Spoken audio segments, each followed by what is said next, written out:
Good evening, everybody. Thank you so much for joining us on Right Side Broadcasting Network. I'm Matthew Alvarez. I'm Robert McNeely, and you see that lovely sunset over our nation's Capitol building. President Trump will be joining a joint session of Congress to address lawmakers and the American people. And special invited guests tonight. And we'll go through that list as well because Melania Trump, our First Lady, she invited some wonderful people. Yeah, it's going to be great to see everyday Americans inside that House chamber tonight, as this is a historic and an epic speech we're about to witness here before our eyes. And to your point, Robert, that is an absolutely beautiful shot there in Washington, D.C. You know, President Trump, of course, speaking there tonight. That's the second time he spoke there. We'll get to that in just a minute. But of course, tonight's theme for the joint session of Congress is the renewal of the American dream, the renewal of the American dream. So we're looking forward to seeing and hearing President Trump's speech tonight. Yes, and I love that it's on March 4th because this is a special date in American history. Of course, 2 days ago, we celebrated Texas Independence Day, which was 189 years ago. Today is Chicago, Illinois' birthday at 188 years young. And the Constitution's framers had no way of knowing exactly when the Constitution would be approved. So they directed Congress under the expiring Articles of Confederation to set the convening date in September of 1788. That following date would become March 4th of 1789. Also, the last president to be inaugurated on March 4th, Franklin Delano Roosevelt. So, of course, March 4th added to the treasure trove of dates for President Trump's incredible, iconic speech, a return to Congress, which will be laid out, I think, on many wonderful issues in the last 43 days. We're talking about securing the border, domestic strength. How about the peace through strength and a foreign policy that says America first? No, Mr. Zelensky, unless you want peace, don't bother. Exactly. So the signature of the first administration, promises made, promises kept, that is the same signature for this second administration. A lot of executive orders signed, a lot of great things happening. The cabinet of all-star patriots throughout the departments. As DOGE continues to uncover corruption, we're seeing some great things in this United States. So last time President Trump gave a speech inside that U.S. Capitol building was some 43 days ago when he was sworn in as president.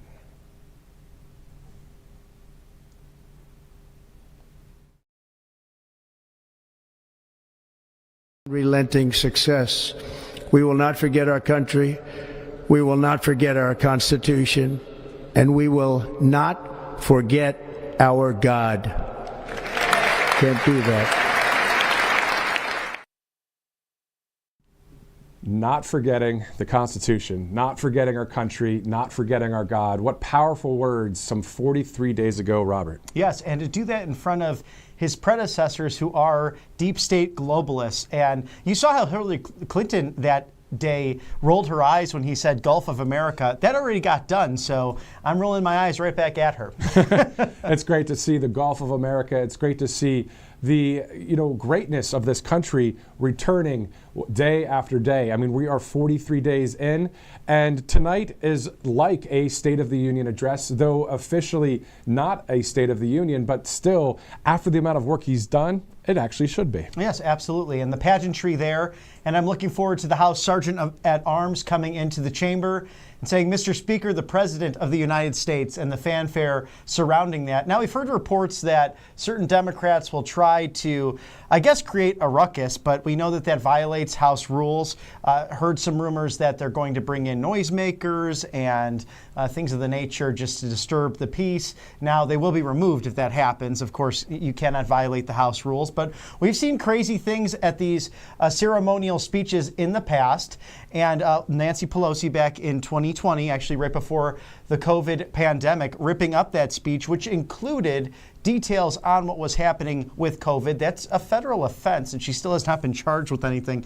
I'm not sure quite why, because you cannot destroy a federal document, but I digress. Well, and we know that the Speaker of the House, Mike Johnson, will be maybe kissing the speech, because at the end of the day, great words to be said by President Trump tonight. He said, quote, "I'm going to tell it like it is." So we're going to hear that tonight on Right Side Broadcasting Network. Let's tackle some of the accomplishments that we've seen from President Trump. From border security to DOGE, so much has happened since January 20th. Let's go ahead and talk about that southern border. As we know that President Trump has some great, real great exploits and statistics out there that we've seen from in February. His first full month in office were the lowest ever recorded, down 94% from last February and down 96% from the all-time high of the Biden administration. And we see some of the video there of the southern border right now. This is, parts of obviously along Texas, along Arizona and areas, and in some of the border wall getting complete. But it's great to see our military service members working on securing that border, but also, as you see there, the wall still has to get complete in various parts. But it's great to see that things are really happening down there. Oh, yes, and it's led by the Marines, of course, the Army Corps of Engineers, who specialize in these developments and putting, sheets and sheets of barbed wire on top of completing that wall as well. And, Texas had to actually purchase back some of that wall in the waning days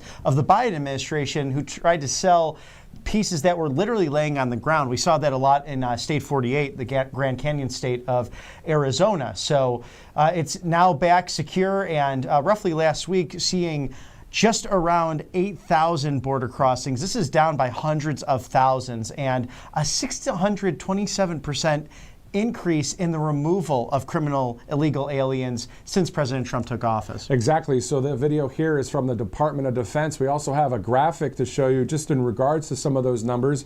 Again, President Trump in his first full month in office were the lowest ever recorded when it comes to illegal border crossings, down 94% from last February and down 96% from an all-time high of the Biden administration. So not only we see from the border, we're seeing so many other great things happen in the country. And Robert, if you remember, when we'd always talk in the campaign season about the 20 core promises, and you brought this up earlier today, talking about closing down the border and sealing the border was the #1 core promise, and it's already happening right now. Yes, because it's a national security threat, and we saw how this preventable crime has affected countless lives in America, and on average killing over 100,000 Americans, mostly young Americans, thanks to the fentanyl crisis. And thanks to President Trump, he signed these memorandums to make the foreign terrorist organizations out of cartels, out of MS-13, Tren de Aragua as well, that have been terrorizing homes and different areas like Aurora, Colorado, or I think of even Franklin, Tennessee, just south of Nashville. And no one should have to put up with that, because first and foremost, the reason we have the structure of a constitutional republic and government in the first place is simply to protect the general welfare of the American people. Exactly. So the national security of the actual illegal aliens, and in many cases, we're seeing some of the worst, the criminals that have been terrorizing a number of people in our country. Well, they're getting taken out of the country with those ICE arrests up 627% compared to Biden. So it's great to see that. Also, you might be wondering, President Trump is doing these tariffs against Mexico, Canada, China. Some of the reasons he actually put out in a White House press email earlier, Mexico and Canada must do their part to stop the flow of deadly fentanyl into our country. China also, fentanyl is now #1 killer of Americans 18 to 45, stealing the lives of over 74,000 people in 2023 alone. So that's the culprit there is China having the ingredients of fentanyl. It's somehow getting all the way over here. Then the drug cartels, both in Canada and Mexico, shipping it into their country. So if you're wondering about these tariffs and Canada's saying, oh, what are you doing to us? They have to step up their game. They have to stop the illegal crossings, and they have to stop the fentanyl from coming across the border. Yes, and the whole idea of this, too, of American sovereignty, if we go back to President Trump's speech in 2019 to the United Nations, it truly is the Trump doctrine. And the idea that we can trade free and fairly, but also dialogue with one another and respect each other's cultures and borders. It's not this deep state globalist agenda that you've seen from the living prior presidents and their administrations, either Republican or Democrat. It's a focus on fight for your country as I will fight for mine as the leader of the nation and of the free world. And even besides the deadly fentanyl, you think about the tariffs that attacked our farmers and our ranchers in Michigan and Wisconsin, especially Minnesota. You had 24% tariffs before President Trump came in on the dairy farmers. How unfair was that? And then you have someone like Trudeau saying, oh, please, Mr. President Trump, please don't do this to us. Well, they've been doing it for years. So tariffs are a way of bringing in some extra currency for this country. They are good, and you can still be a fair, free market capitalist while using tariffs. It's not always good to follow the leader, but if the leader is doing great, aka President Trump, you might want to get in line. Also, let's go to our conservative commentator, Katie Zachariah, who joins us from California. That interview from just earlier today. Joining us now is Katie Zachariah, conservative commentator based in California. Thank you so much for joining us on Right Side Broadcasting Network. Thank you. Great to be here. Definitely. So talk to us about your thoughts about the president speaking to a joint session of Congress. I mean, we already know he's set the record straight. He's going pedal to the metal, but he's probably going to continue that, isn't he, during that speech? I think what he said was, I'm going to keep going with everything that I've been doing and even more full speed ahead, right? And so I think the last almost 45 days we've seen has been a groundbreaking speed for any president after. They are going to have to do historic things to surpass what President Trump has done for the United States. He can really stand first on his securing of the border, which is one of the most profound things for the national security and keeping America safe, that I think every single American will come to thank him for. And really what he's also doing is he's setting a record of peace for our country. And what we saw, what happened with Zelensky this past week was setting that straight, that we are only going to participate in a deal that means peace for Ukraine and Russia, not more war, not endless funding, not more military aid, peace. Exactly. A historic president does historic things. I mean, that's what we're seeing. The first administration, now the start of the second one. Can you believe it's only been a month and a half? No, I absolutely can't. And I said this to a friend yesterday. Every day feels like Christmas. And this is exactly what I voted for. I voted for a president that was going to end the war in Ukraine. And so what we saw in the Oval Office last week was a president saying, this war will end, and I will either do it the easy way or the hard way. And I love that he exposed Zelensky after a 40-plus minute meeting that Zelensky wasn't interested in peace. He was interested in continuing on and getting more money. And so I have kids, and at the end of the day, when I look forward at what is the Republican Party, President Trump has set a new standard for the Republican Party. We are not the party of war, we are the party of peace. And this is how we're going to do it. And we're going to leverage our allies, we're going to leverage our economy, and we're going to show that we are in charge, and we're not going to allow war to continue under our watch. And I just absolutely brilliant. Yeah, no, it's awesome. President Trump hasn't started a new war. He didn't do that in his first administration. He's not trying to do that in this second administration. Let's shift gears over to the economy as we're seeing Maganomics start to really take form and shape and form. Can you talk to us about some companies staying in the States versus going overseas? Yeah, one of the exciting things that was mentioned this week so far was that Honda moved its manufacturing from Mexico now to Indiana for, I think, one of their hybrid models. And what that shows is that companies are responding to President Trump's encouragement of staying in manufacturing in the United States. And that combined with the tariffs, the 25% tariffs coming in on Mexico and Canada also this week. I think this combination shows companies are now encouraged to manufacture in the US, and we are going to punish those people that are not manufacturing in the U.S. The other notable, and I lived in Beijing and understand Asia, on a limited basis. But one of the exciting things is seeing this investment, this $100 billion investment from the Taiwanese semiconductor company into the U.S. markets. I think it's TSMC.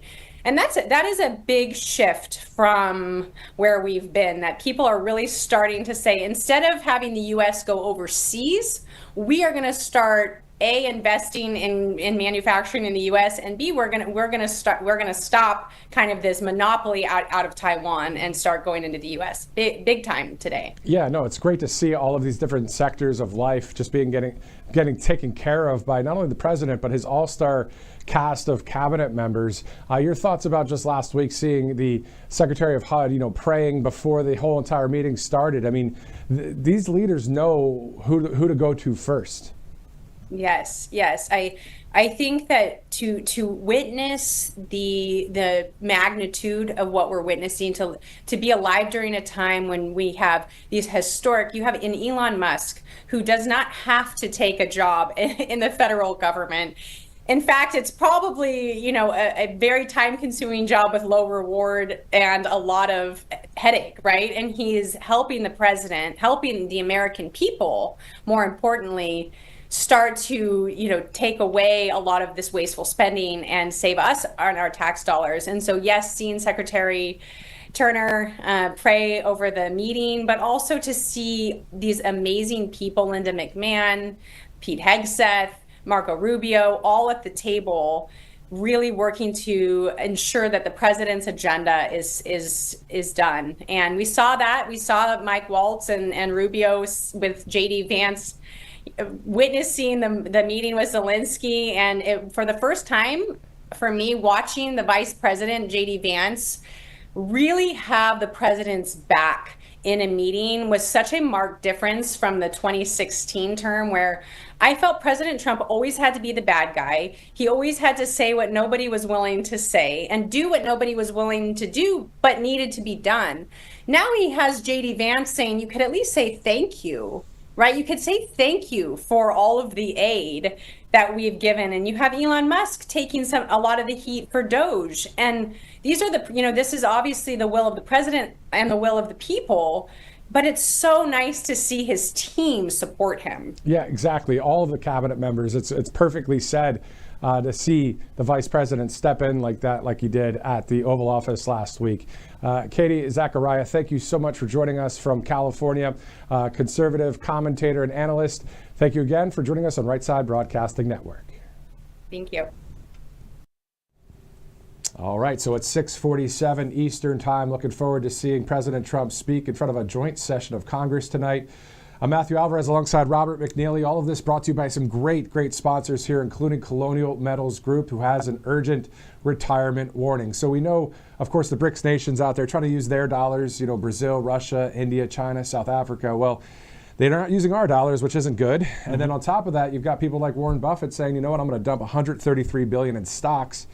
Well, it's always good to have gold and silver as a backup plan to your retirement or savings. Right, and this started back in 1971. We went off of the gold standard during the Nixon administration, but a 7,000% increase, yes, 7,000% increase in the value of gold between 1971 and 2024. It has never dipped down. It has only gone through the roof. So why don't you grab a piece of this time-honored and time-tested commodity to protect you and your family, whether it's retirement, whether it's sending that kid to school, and whether it's just fending off against rogue governments that seek to weaken the U.S. dollar, or our own Congress that loves to print money nonstop and cause more and more inflation. Exactly. So all you have to do is go to freegoldguide.com/RSBN for more information. freegoldguide.com/RSBN. Let's go to patriotaddictdeals.com. So this Trump combat knife, you get 30% off. All you have to do is use RSBN 30 for that code there. Also, many great products on there. If you love MAGA, if you love President Trump, this is the place to go. patriotaddictdeals.com. RSBN 30, what a great code, an easy one to remember. Scan the QR code now for patriotaddictdeals.com. And as someone who really enjoys this site, definitely grab this because it will be gone very soon. The Trump combat knife, wonderful for your MAGA office or for your MAGA man cave. And why not just have a piece of this campaign history right on your side, and you can maybe scare a couple of people in the meantime. Of course, you want to yield it peacefully and patriotically, but I have a big buck knife in my office that says Trump Pence from the last election, and people kind of look at it like, oh goodness, and I mean business. Maybe just scratch off Pence and put a V, and you know how it is. I put a little Scotch tape over that. Yeah, just write in Vance over it. All right, so PatriotAddictDeals.com, great sponsor here at 6:50 Eastern right now, Tuesday, March 4th.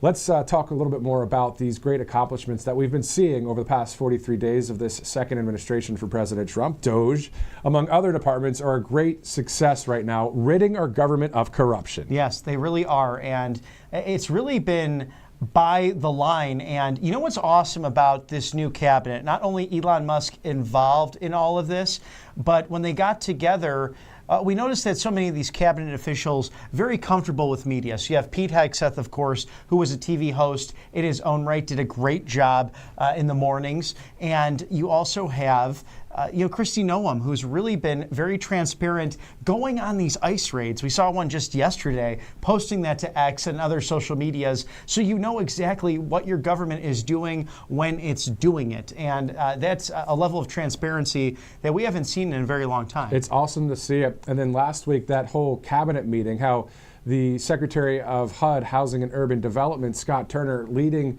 the entire cabinet meeting in a prayer. It was a powerful, great prayer. President Trump saying that was great. Everybody, bowing their heads to God. I mean, it was a great moment. But it's also great to see the amount of leadership that is ridding corruption in various departments around our country. So great to see that. Also, the economy doing better, and also because a lot of investments are coming into this country. I think the statistic, as we have a graphic there, was about $1.6 trillion in investments under President Trump. So it's great to see various companies saying, you know what, let's make our products here. Yes, and yesterday too, you had Taiwan is investing a large amount of money with their companies for the chips and the manufacturing of that. So again, a way to hit the Chinese Communist Party and their influence over things like your cell phone. I mean, we need security chips in here for a number of reasons, but we use it in our everyday life, whether it's our cars, whether it's the cell phones and other items. And why not have people that believe in the United States and pro-American companies doing business right here in our great country? Exactly. All right, so about 8 minutes to the top of the hour. We have a number of interviews coming up, a number of great things to talk about as we get ready to bring you live to the House Chamber in Washington, D.C. Before we get to our next sponsor, just want to kind of reiterate something here at the network, that we are people that are into common sense and truth and what's really happening out there. It's great that President Trump is a person that is also standing for all of those things. Yes. But outside of that, I mean, this is something that we all believe in here. We the people, just like many of you that are watching that voted for President Trump. And we look forward to bringing you more common sense reporting. Kind of a interesting way of saying the corruption that we've seen in other departments around the government. There's some corruption, of course, in mainstream media. Well, in conservative media, we got rid of that. We don't want corruption here. We are being real with you guys. We are citizens just like you are. And we're so happy that you're with us tonight, live, without a teleprompter, just rolling with it for our country tonight. So looking forward to seeing this great speech by the president, a historic and an epic speech tonight at the House Chamber. Also, all of it brought to you by some great sponsors, including angelpaste.com. So if you use the RSBN promo code, you'll get a percentage off. There's a lot of products on there as well. So it's not just the Miracle Cream. There's other good products there as well. Yeah, they even have a great mosquito repellent that's all natural. So you don't have to worry about putting the nasty chemicals. These are all non-GMO, filled with vitamin B, vitamin C as well for the orange option, the immune garter. So that's a great spot as well. Christian owned and also very pro-America. They hire veterans. They're out of Spring, Texas, right alongside the Gulf of America, not too many miles away from Houston, Texas. And it gets nice and hot and humid down there, especially in the summertime. So it's a great way to have that natural repellent. But if you want to go with the original Miracle Cream, we're still in those winter months. Your hands might get dry. I've tried it here on the show, and it is truly a Miracle Cream. Your hands get nice and beautiful, and they remain manly. Trust me about this one, guys. There's an acid spray for the face as well, because the girls, they like to see facial care as well, not just, when we take them out on a night on the town. So exactly. This is good for both men and women. Angelpaste.com, a great company sponsoring us here at Right Side Broadcasting Network that shares our values. Thank you for doing that. Angelpaste.com. All right, so it's 6:54 Eastern. Also, a shout out to the Commander-in-Chief, the President of the United States, the leader of the free world, for calling out the fake news when he called out the fake news back in the day. And I don't believe conservative media would be as big as it is these days without what President Trump has done. So it's great to see, in many levels, a common sense president, a people's president, and not only President Trump, his whole all-star staff of great cabinet picks. Speaking of that, at last check, there are 2 more people to be confirmed to their posts within the cabinet. So Elise Stefanik for the U.S. ambassador to the UN, and Lori Chavez-DeRemer for the Labor Department. So once those 2 patriots are put at their position, of course, it'll be great to see that. This on the heels of a pretty cool graphic we have as well from, I believe it's actually from the White House posting it. Linda McMahon is now the newly minted Secretary of Education, which is going to be great for the Department of Education. As we know, we need a whole reform, not only in education, but in everything we do, right, with this country, but definitely in education. Well, she's very specifically on a mission here, along with Kelly Loeffler at Small Business Administration, to shrink and or eliminate the entire department. So it'll be very interesting to watch if we reach that goal. Roughly by America's 250th birthday, President Trump really laying a deadline for DOGE and laying the deadline for the Secretary of Education to have those things accomplished, specifically with reduction of government with a full report by the 250th birthday, alongside a great celebration at the Iowa State Fair. Yeah, we're looking forward to that. That's in 2026, but we're taking it day at a time. But these days, these 43 days that we just witnessed are the most historic days that we've seen when it comes to a president taking care of executive orders that were all stemmed in those campaign promises that we heard from all of those rallies that we covered here at the network. So looking forward to seeing if there's more rallies. Trust me, we love rallies here. We also love covering the White House and any other news outside of the Beltway as well. Yes. So looking forward to seeing the president again tonight there at the House chamber. Also, Linda McMahon, she was the president of the America First Policy Institute, a great network of people that also Brooke Rollins has come out of that institute and is the Department of Ag Secretary. So great to see Linda McMahon confirmed by the Senate as the Secretary of Education. And if you remember at the cabinet meeting the other day, she wasn't, confirmed yet, so it still said designate, but she was still in the meeting, Robert. She was, and it was great to see President Trump sticking with his nominees. He's now at 21-0 in the Senate. Will be 23-0 upon the confirmations of Chavez-DeRemer and Stefanik, which we don't have a set date yet, but up forthcoming before the Senate goes into a longer recess. So an exciting time. I asked Mayor Glenn Jacobs, who you might remember him better by his stage name, Kane, and he is the mayor of Knox County, Tennessee at CPAC, and he's been doing some of the media rounds. And I asked him, what has really made World Wrestling Entertainment such not only an interesting form of entertainment, great athletes and people who have gone into the movies. You think about the Hulkamaniac, Hulk Hogan, you got to meet him. I met Ric Flair over the summer, so some real legends, but even The Rock, the highest growing actor in history, surpassing Arnold Schwarzenegger recently in that. So how do all these people, how do they end up doing so much good, and many of them in the conservative movement? And he said, it's the culture of the company. It's almost expected for you to give back. And he says it's of everyone's own free will, but it's just a strong adherence and recognition of what makes America truly great. And they have a lot of veterans who love WWE, and I was a big fan myself growing up, so just sitting there, I'm like, I'm interviewing Kane. This is great. That's pretty awesome. Yeah, I had the same feeling when I talked to Hulk Hogan. I didn't watch as much wrestling back in the day, but Hulk is the main guy. Come on, he's like the top, right? So, that's debatable, is it? Well, I would. Well, maybe that's for a different time. I would agree because I could go on a whole tangent about this. Remember, what was his character in Rocky III? It was something lips, but it was hysterical. And Vince McMahon Jr. actually fired Hulk Hogan for doing that. Brought him back on years later because he was just Mr. Entertainment. But I have to ask you, Mr. Alvarez, what was it like meeting Hulk Hogan? It doesn't matter what I had to do. The Rock there. I'm sorry. He was actually he tried to do that the other day, but it works today. And you guys must be wondering what the heck is going on here. We're all having fun, but it's the bottom of the hour, actually the top of the hour right now, 7 o'clock, getting ready to go to the U.S. Capitol building here. It's some time from now, but let's go first to South Carolina for RSBN's Ashley Brassfield, who talked to us about her thoughts about this speech.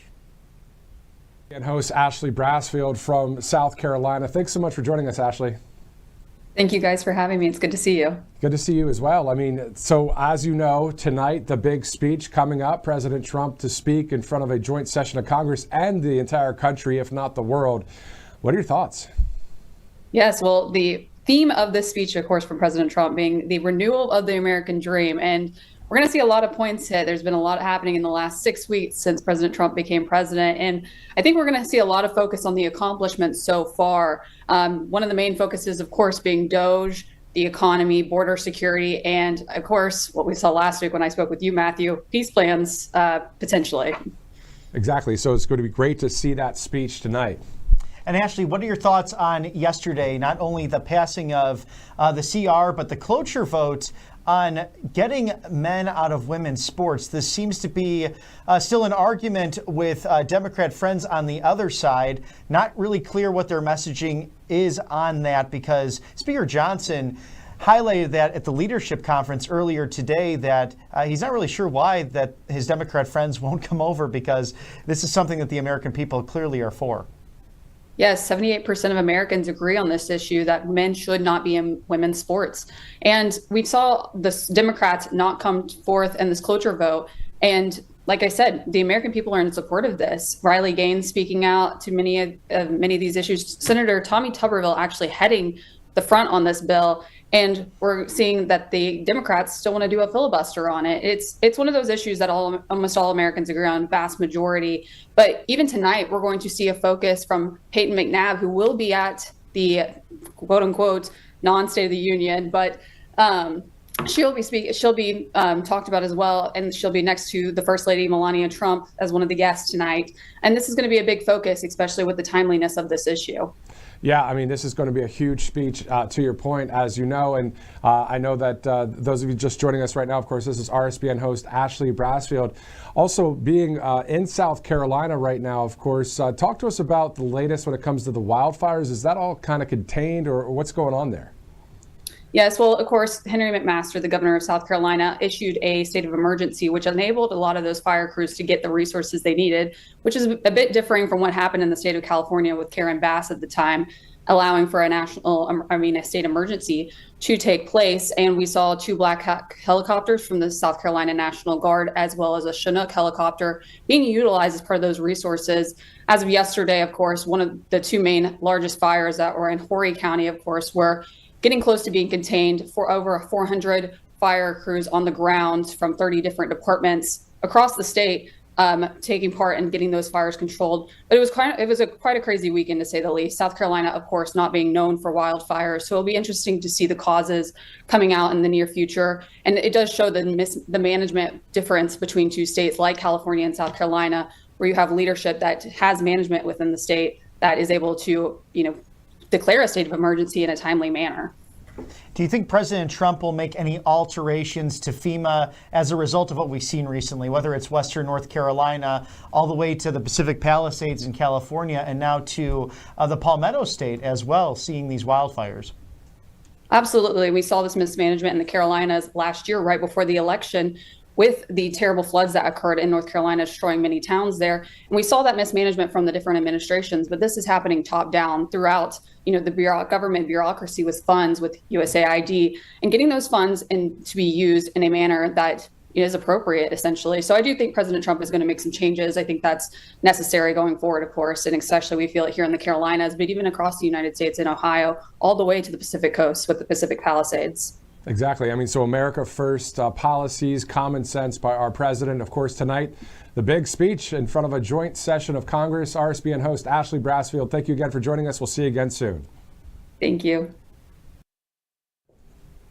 And also, it was great to see RSBN's Ashley Brassfield live from the Gulf of America not too long ago. Pretty cool to see that live report as well. Oh, yeah. She does a remarkable job, and so thankful for Ashley and her astute take on so many different issues. And also, being a former D1 athlete, has so much to say on this wild issue that has really taken America by storm, men and women's sports. You thought, 2 decades ago, we wouldn't be talking about this, but even President Trump mentions, I can't believe I have to address it, but we just saw Indiana Governor Mike Braun also signing legislation in the Hoosier State regarding this issue. So this is something that clearly is very popular with the American people on both sides of the aisle. Exactly. We'll also be hearing from RSBN's Christina Loren a little bit later in the broadcast.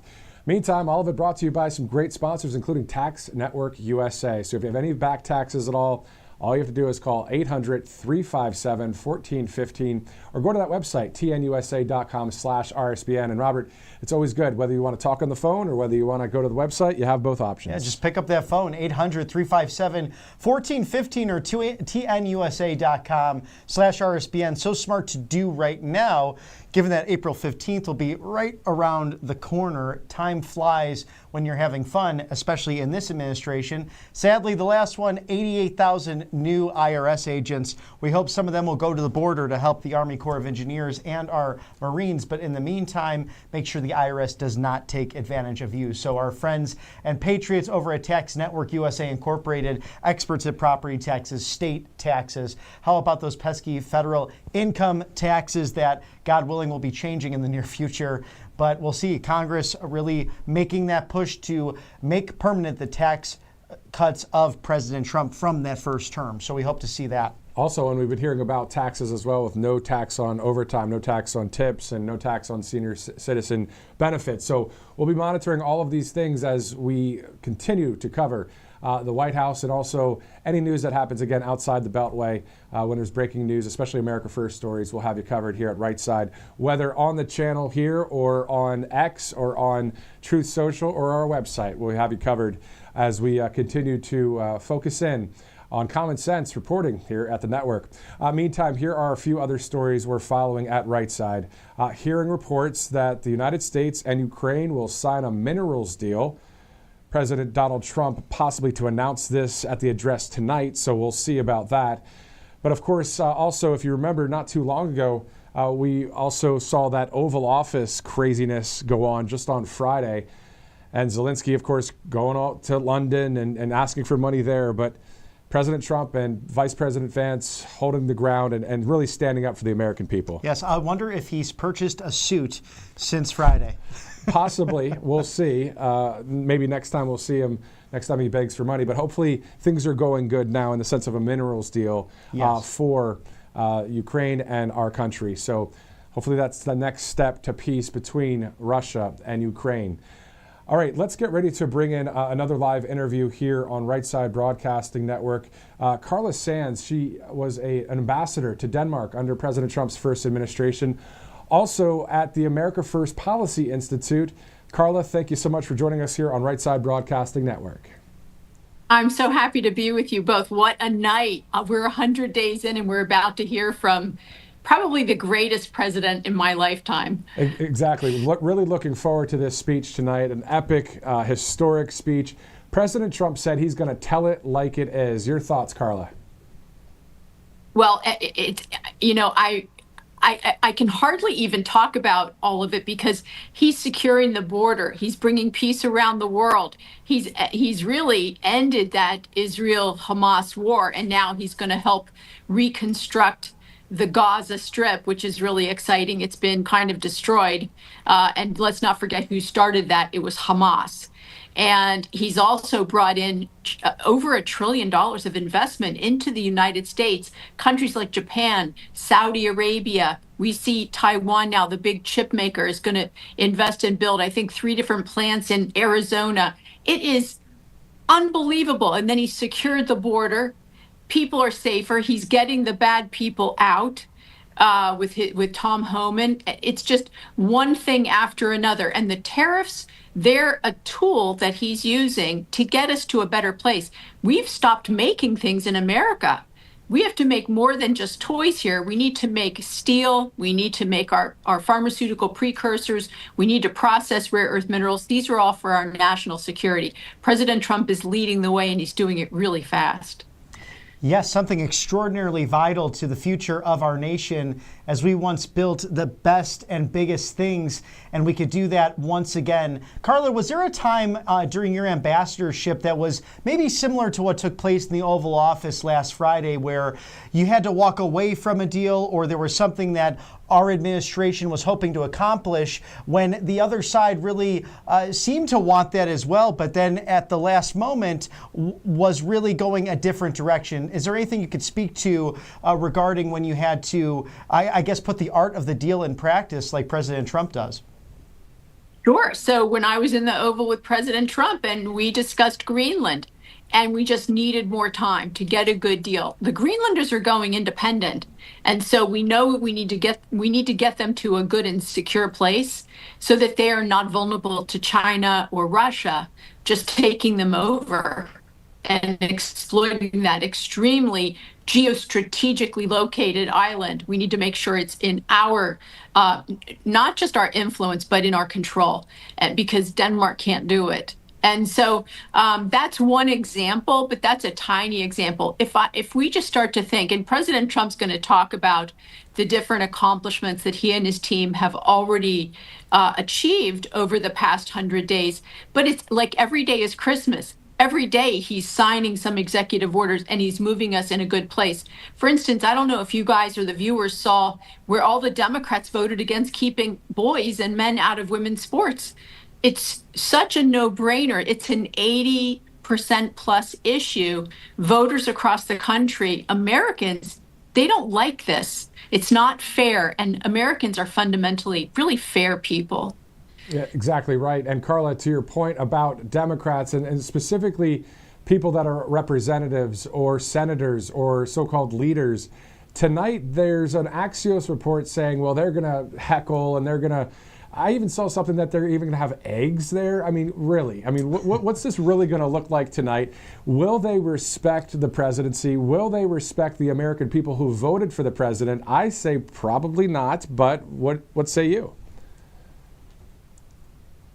I think this is the opposite of what Obama said, but what Democrats actually do. They are radicalized now. When we go high, they go low. I mean, chucking eggs or razzing a president that has such a high popularity number, when you look at the contrast with Joe Biden, how unpopular he was. The American people didn't like his program. They didn't like his policies. He loaded us up with too many regulations. Americans were groaning under his leadership.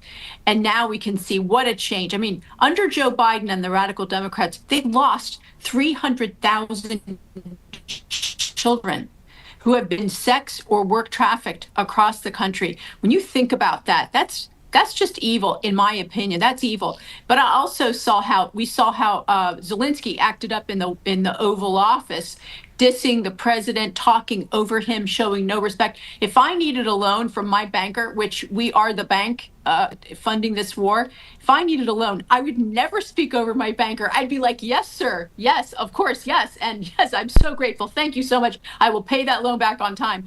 But instead, what we saw was a mouthy man that didn't seem, he was really aggressive and he was looking for things he's not going to get from the U.S. and from our president. So I was really heartened to see him leave and not, I mean, he killed that deal by his behavior. And now I saw a recent social media post. He's like, oh, well, I want that deal. He had 3 opportunities to sign that deal. When he walked in the White House, the deal was done. There's no way he was welcomed into the Oval Office with President Trump and J.D. Vance without that deal being completed.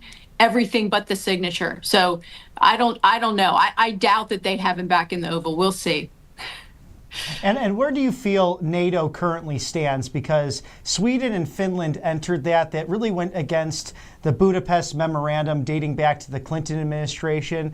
It almost seems as if it's an outdated really resource now, because in many ways the NATO General Secretary, going back on his word, of course, we do not support the Russian government and the actions of Putin moving into a sovereign Ukraine. But at the same time, he has vocalized concern about the integrity of his western border against Europe. So how do you see this ultimately being resolved?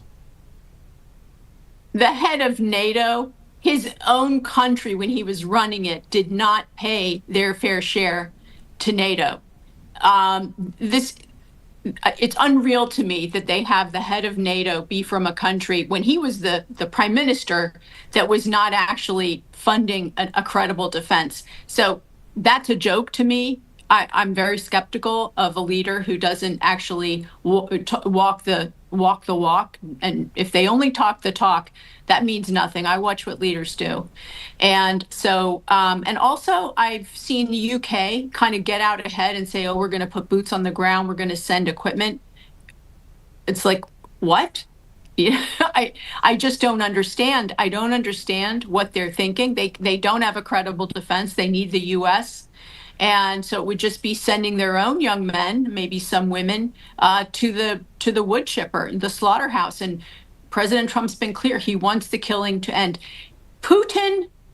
Russia is run by thugs. There's no question. They do poisonings. They're very cruel at times to people, but President Trump is a wise man. He has a good relationship with every world leader, as he should. Let's not forget, Joe Biden never even picked up the phone and called Vladimir Putin in 3.5 years to even try to talk this down, to cool things down.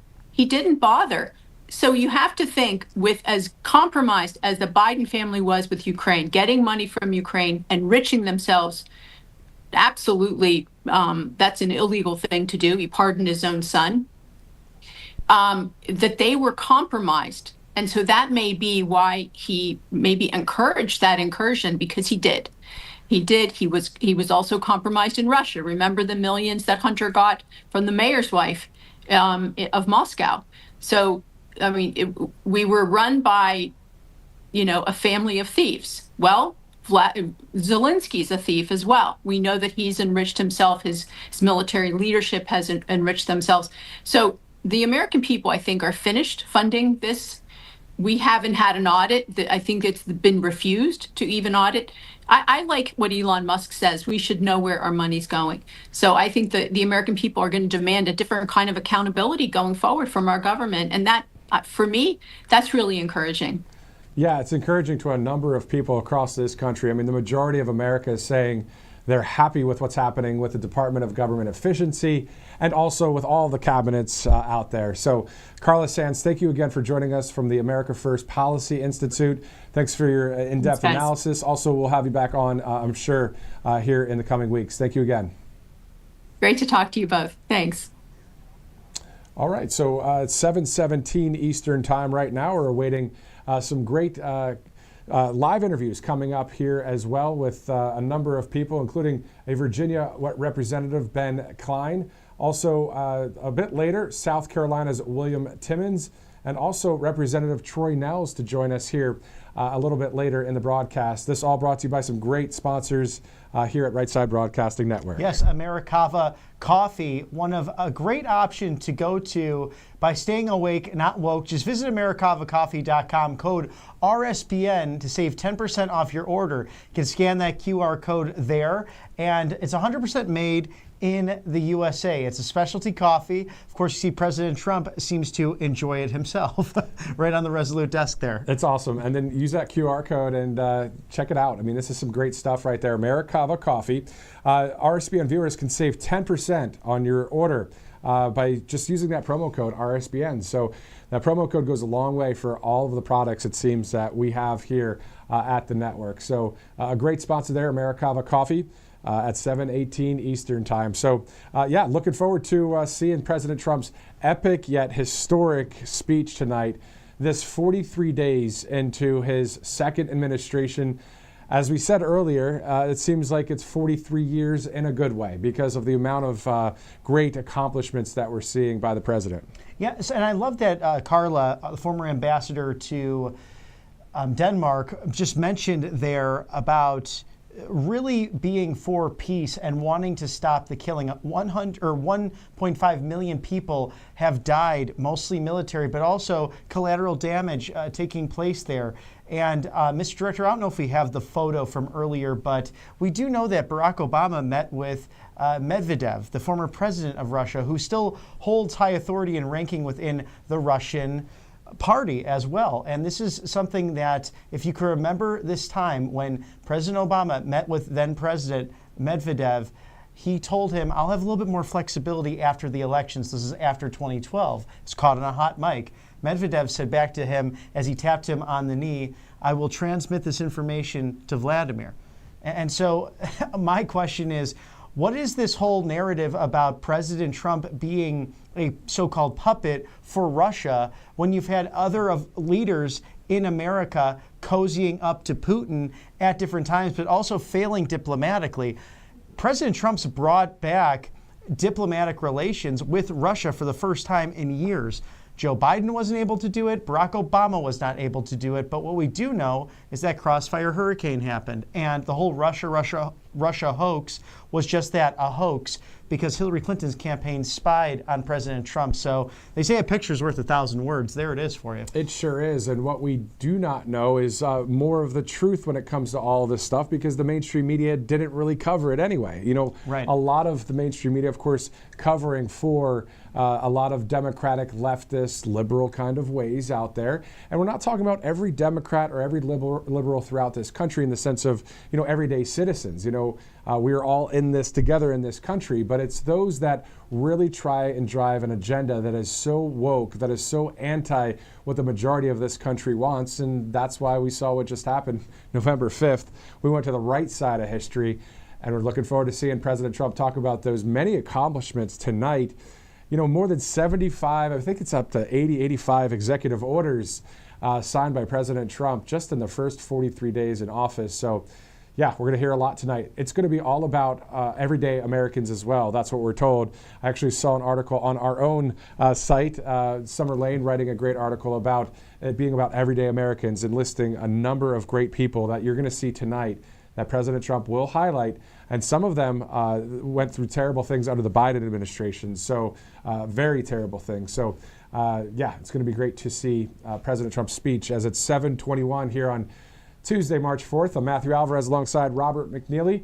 We've got a number of sponsors to tell you about, and also some more live interviews coming up. Yes, and Colonial Metals being one of the finest here at Right Side Broadcasting Network. We get to interview Paul Stone, the wonderful CEO of this organization, who talks about the necessity of protecting your financial future with gold, silver, precious metals. Scan that QR code now or go to freegoldguide.com/RSBN. I almost mixed it up with the Trump book because I love that so much myself, but freegoldguide.com/RSBN gives you all the information, the history on gold and us leaving the gold standard as a country back in 1971 under Richard Nixon. And now that is, you know, a debatable topic, but what's not debatable, the skyrocketing effect of gold in the last, give or take, 40 or so years, up 7,000%. It's quite awesome. And all you have to do is get a free gold kit when it comes to an info kit. We actually have one right here. So you can get this in your mailbox as well. So freegoldguide.com/RSBN, freegoldguide.com/RSBN. It's 7:22, and we are getting ready to interview a number of great patriots here coming up. And Robert, we know that we are 43 days in, and we've seen promise after promise kept. The actions speaking even louder than words. But, you know, I think about January 20th and the speech inside that building there. This is President Trump's second speech in just 43 days. Both epic, both historic. President Trump saying that he's going to tell it like it is tonight. So we're really looking forward to that. Yes, get out your popcorn, because I think there will be some surprise announcements. I think going back to that mineral deal that was supposed to be signed initially on Friday, we may have talk on that. We'll talk about the highlights as well that have taken place over the last 43 days. But there also might be some surprises in there too. And with President Trump, he is one to really catch your attention in prime time. And that's why these are so essential. Not every president has given a prime time speech, of course. This is more of a new thing with the dawn of technology, going from radio with, of course, FDR's fireside chats now into television.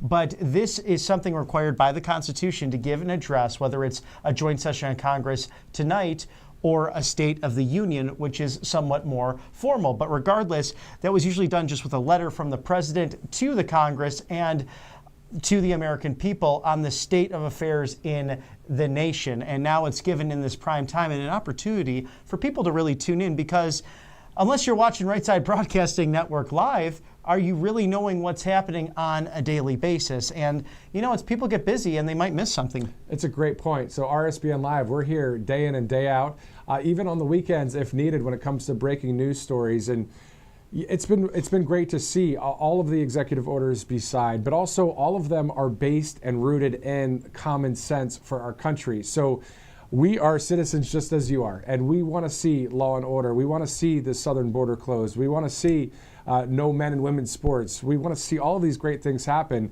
including all of the all-star cabinet members when it comes to patriots that President Trump has put into place here. And if there's anybody that's really against President Trump or against the team that he has, I would say that maybe it's a woke mind virus. Maybe it's just they don't like certain things. Who knows? But at the end of the day, we know that President Trump is the president of all of this country. And if you're a liberal watching right now, we're welcoming you, of course, here to Right Side Broadcasting Network as we continue to cover President Trump and the White House, the Pentagon, the State Department, whether it's domestic trips, foreign trips, and also any America First news that happens, including breaking news that happens that you would see on a traditional network. We also cover some of that here at Right Side Broadcasting Network.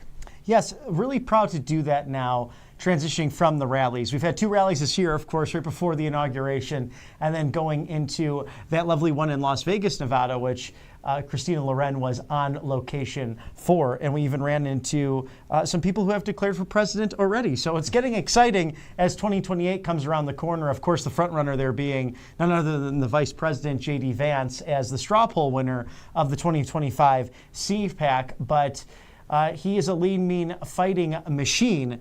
And we have a new sponsor here at Right Side Broadcasting Network. Are you a yo-yo dieter? You diet, lose weight, but gain it all back plus a few extra pounds. Then later you lose it and regain it back and back again. It's dangerous, and studies show that you can increase your risk of a heart attack as a result, stroke, or a type 2 diabetes, other health problems as a result. So trim fat like DOGE trims waste. TakeLean.com. That freedom from that extra weight starts today, and breaking free from your yo-yo diet patterns and that extreme stuff that can actually make you unhealthy.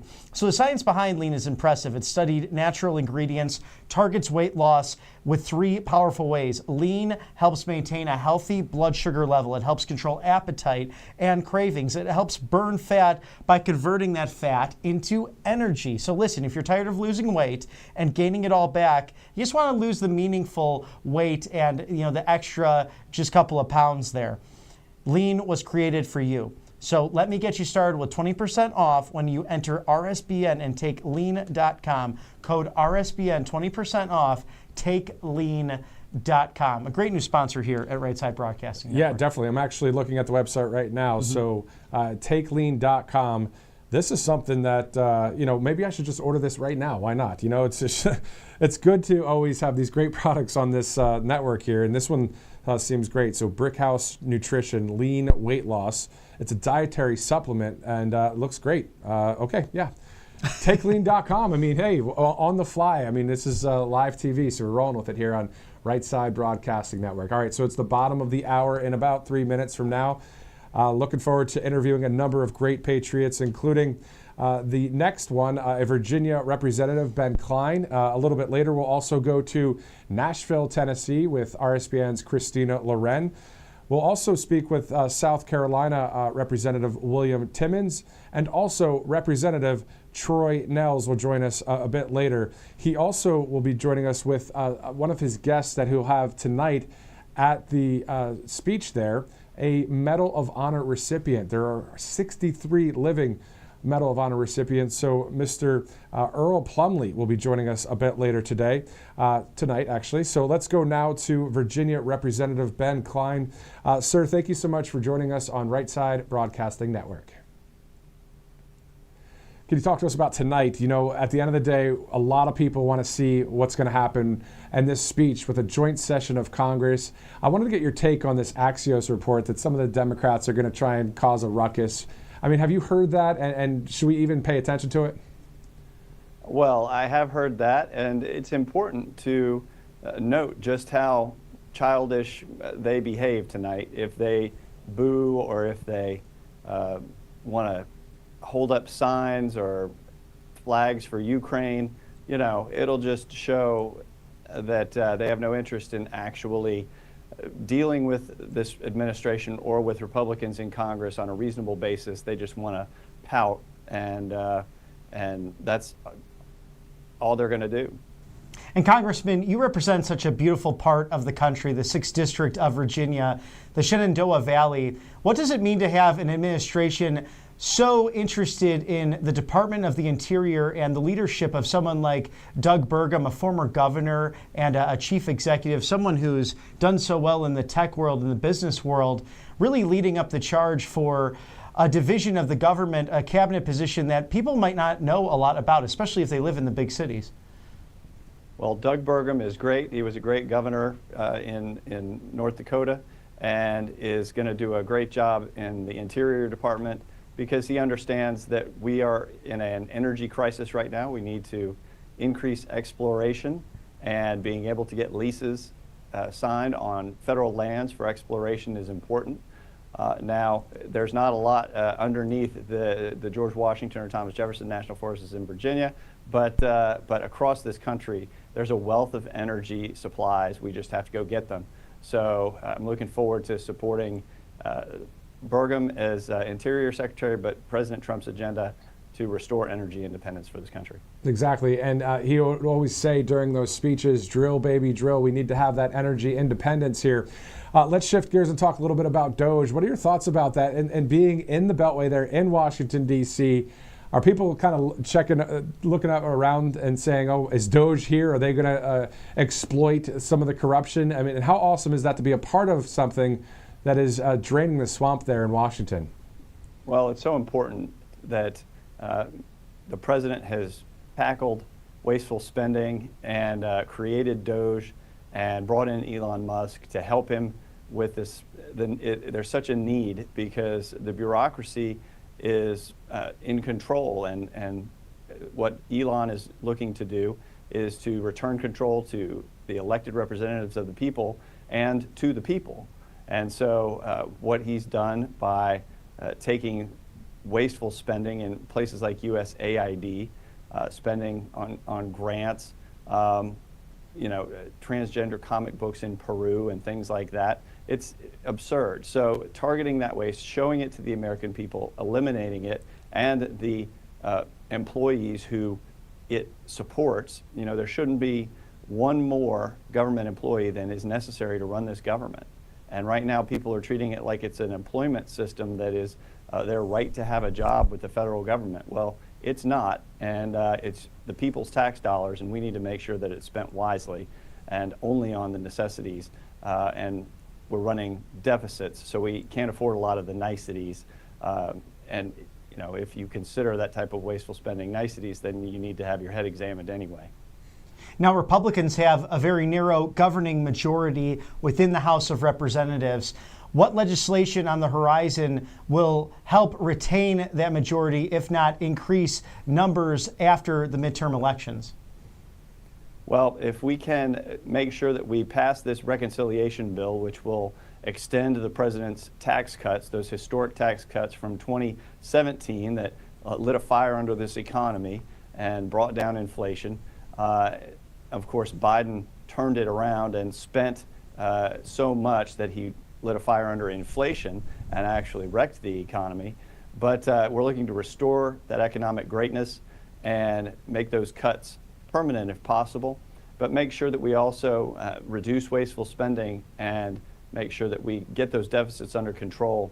That's going to send a message to the markets that we're taking this seriously, that we take our deficits seriously. We want to reduce deficits, and that will help the markets and lower interest rates overall. Congressman, can you talk to us a little bit just about the overall thing that we're seeing? We're seeing historic speed and strength with President Trump, and now the cabinet members and those of you in Washington that are on the right side of history. Do you think that it's going to be pedal to the metal for all 4 years? I think it's going to be that way. Do you? I do, and I told that to the president himself. When I saw him last, I said, Mr. President, you've made great selections across your cabinet. For example, Pam Bondi at DOJ, Kash Patel at FBI. You've got great people in places where they just need you to support them as they push the pedal down to get the job done. And that's what they're doing. And so I'm looking forward to seeing great changes happening across the bureaucracy over the next 4 years.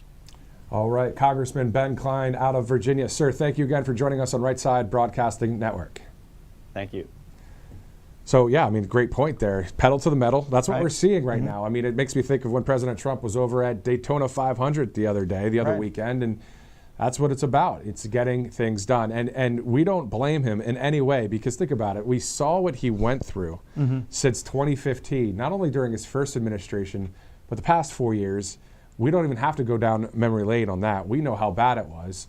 So we understand where he's coming from. Pedal to the metal. Let's get this job done. Let's do the greatest thing you can do for this country.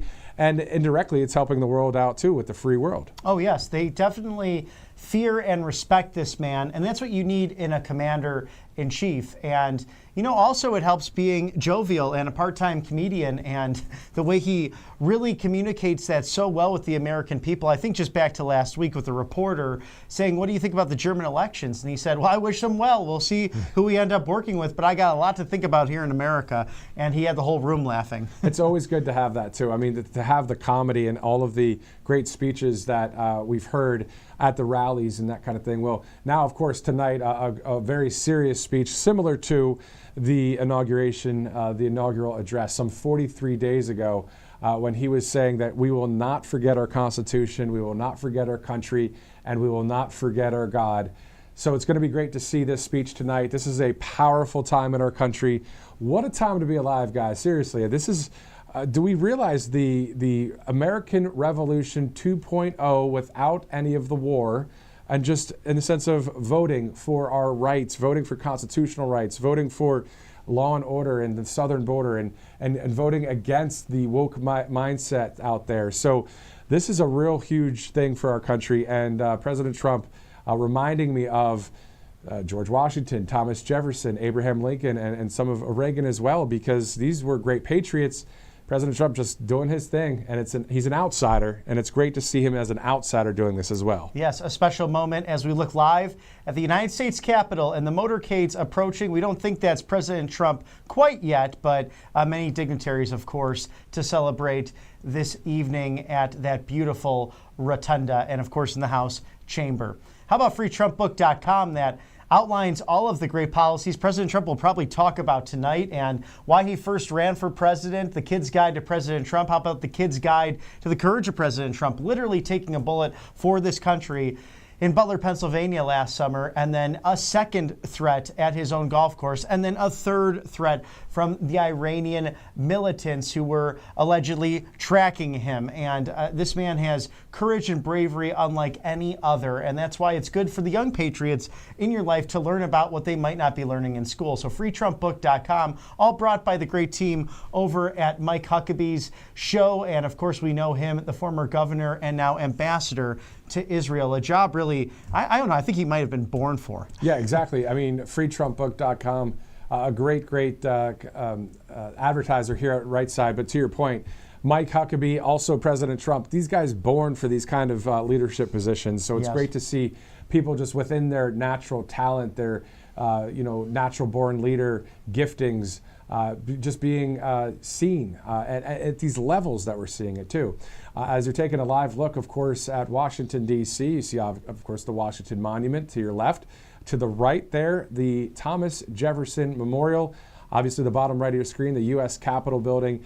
It's in that building that we're going to see the leader of the free world, and also someone that is protected by God. We've seen him protected by God in various times, but he's sealed. This guy is definitely protected, and also, of course, Secret Service and all of just the security that we see from day to day. So this is quite the time to be alive here at 7:38 Eastern Time, getting ready to go to Nashville, Tennessee, where Christina Loren, our RSBN host, was standing by for earlier. We did a quick interview with her just talking about tonight's huge, epic, historic event where President Trump will be speaking in just a bit. So once that's ready to go, we can go there in just a minute. But also shifting back to the southern border, we're seeing that dramatic drop. I think it was 229 people crossing the border in a 24-hour time period, comparing that to more than 11,000 under Joe Biden. Right, and we're thinking about 24 hours. I mean, think about just the amount of people overwhelming Border Patrol, not only with horrible situations of minors crossing that border. We saw images over the last 4 years of 2-year-olds, 4-year-olds, and who do not speak English as well, but the border agents, asking where their parents are and saying they don't know, that they were brought over by coyotes. It's just a horrible thing to think about what took place, the humanitarian crisis on our southern border really being solved in the last 43 days. I wonder, too, if President Trump might update in this speech tonight just where some of those missing children were. We can't forget that during the Biden administration, they lost over 300,000 children, and that was according to the Border Patrol and DHS. And now many of them have been found. We haven't had many details on how or where or if they are recovering. But as we know with the hostage situations that took place in Venezuela, in Israel, also in Russia, President Trump has been using a unique ability along with Steve Witkoff to bring these innocent souls back out of the darkness and out of captivity. And it's something that must end. The sex and labor trafficking taking place that is mostly harming young women, but also young men as well. It's a tragic thing that's happening. So President Trump will highlight everyday Americans in tonight's speech. Everyday Americans will be highlighted throughout it because the White House actually is including the Commentator family on the list of guests. Helen, Allison, and Kaylee, the widow and surviving daughters, of course, of Corey Commentator. Also, Elliston Berry, a 15-year-old who was the victim of deep fake images used to bully her at school. Stephanie Diller, a widow of an NYPD officer, Jonathan Diller, who was killed last spring by a repeat criminal who was allowed to roam the streets, and the list goes on. So we see that President Trump working along with his cabinet to really clean up the country and take the corruption and get rid of it from this nation. So we're looking forward to that speech tonight in just a little bit. Also, all of this brought to you by some great sponsors, including Americava Coffee. America has entered a golden age, of course, an age of peace and prosperity, and the golden age starts every morning with a cup of Americava coffee. It's always good to have that. I know it's 7:41 at night, but I wouldn't mind having a little bit right now. Get one today, or? No, I didn't. That was no, I didn't get any coffee. I don't think I did either. No. So. But I like cold brew. But sounds really good right now, doesn't it? Exactly. So just go to that QR code there. So it's made in the USA, grown in the tropical islands of Hawaii, and roasted in the free state of Florida. The coffee is smooth, delicious, mold-free, and 100% natural. There's a blend for everyone from Let's Go Brandon Light Roast to MAGA Nation Medium Roast and Trump Black Dark Roast. And for a limited time, RSBN viewers can save 10% on their entire order. So if you'd like to do that, viewers, just use that RSBN promo code. The Let's Go Brandon Light Roast sounds pretty good. That does sound delightful. I like the names behind things, so might have to try that. But I'm more of a dark roast person myself. There you go. Mm-hmm. All right, so Americava Coffee. The information is there on your screen. All right, so 7:42 Eastern Time. Let's go to the volunteer state here shortly. Director, do we have that ready to go? Where the RSBN host, Christina Loren, who was with you at CPAC, of course, and Ashley Brassfield, you heard from in South Carolina earlier today in this broadcast, just talking about all of these great things that are happening in our country. It's always good to see that. It's really exciting to see countless successes in the last 43 days as you see the motorcades approaching the Capitol carrying many dignitaries. But we'll toss that right over to Christina Loren in the volunteer state of Tennessee. Joining us now is RSBN host Christina Loren from Nashville, Tennessee. Christina, how you doing? Doing great tonight. Really excited about President Trump speaking in just a few moments now. Yeah, I mean, we're looking forward to it. The country's watching. This is a huge speech. Just some of your thoughts going into it. Well, I look forward to seeing him presenting with Speaker of the House Mike Johnson standing behind him, as well as JD Vance. We know that Elon Musk is going to be right there by his side as well tonight, along with the new cabinet members. And he's going to be speaking directly, formally, for the very first time since he was reelected, to both chambers of Congress. And obviously, right now, he's looking good because he has a Republican Senate, a Republican House. And these are the members who will ultimately codify his agenda through legislation. And legislation is so important because it can withstand these lengthy court battles. We've seen so many judges step in and challenge him on his executive orders. Well, if you have the House and the Senate passing bills, making laws that are going to codify what he's been working on so hard to make America great again, he's going to be able to get his agenda passed. It will be permanent. And I'm so excited for the opportunity for him to address not just both members or both chambers, but the American people and the international audience that I'm sure we'll have tonight as well. Obviously, President Volodymyr Zelensky of Ukraine came out just a few hours ago, and he's singing a whole new tune after President Trump cut off military aid, all of the equipment that was going over to Ukraine. He cut that off yesterday, and all of a sudden today, Zelensky comes out, he sends a tweet. He says that, I am now willing to work on this minerals deal. I'm ready to get it signed, which is completely contrary to what we witnessed in the Oval Office. We also know that the tariffs that went into effect at midnight with our neighbors to the north and south in Canada and Mexico, as well as new tariffs on China, an additional 10%. We know that these leaders are going to be watching as well. And of course, the Democrats have been hard at work on their worst behavior so far today. 22 Democrat senators came out with videos that were exactly the same today on X. The uniparty with the same old tactics over and over again. I wouldn't be surprised to see people dressed in coordinated colors and in obnoxious groups protesting the president in any way that they can. And Chuck Schumer, the Senate Minority Leader, came out and he actually asked Democratic senators to invite people who have been directly impacted by the DOGE cuts to be in attendance. So I wouldn't even be surprised to see an outburst. Possibly someone gets tossed out tonight, but anything can happen. It's such a huge address, and what an amazing address to cover. You know what? So many people, so many viewers have now tuned into RSBN, knowing that that's the go-to source for everything President Donald J. Trump does. And so I'm sure RSBN is going to have a huge audience tonight. If you are watching, thank you for your support. And RSBN is going to keep on going. Perfectly said. RSBN's Christina Loren, thank you for that report from Nashville, Tennessee. We'll see you soon. Thank you, Matthew. Talk to you soon.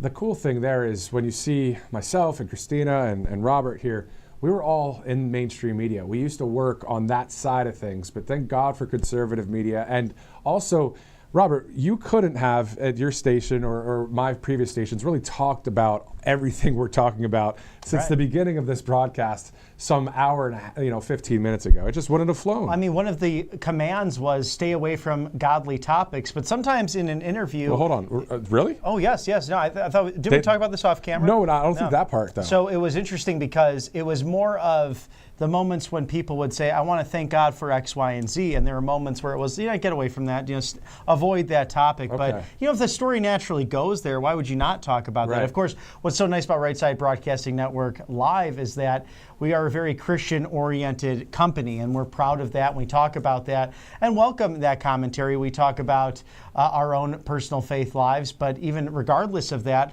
sometimes the story in mainstream will lead to that direction. And why cower from that if it's the authentic truth of people really sharing why they were thankful for one reason or another, especially during things like natural disasters. So it's great to be working at a place where you have free speech and you don't have to worry about censorship as well. This is pro-America media, and America is based in the Constitution.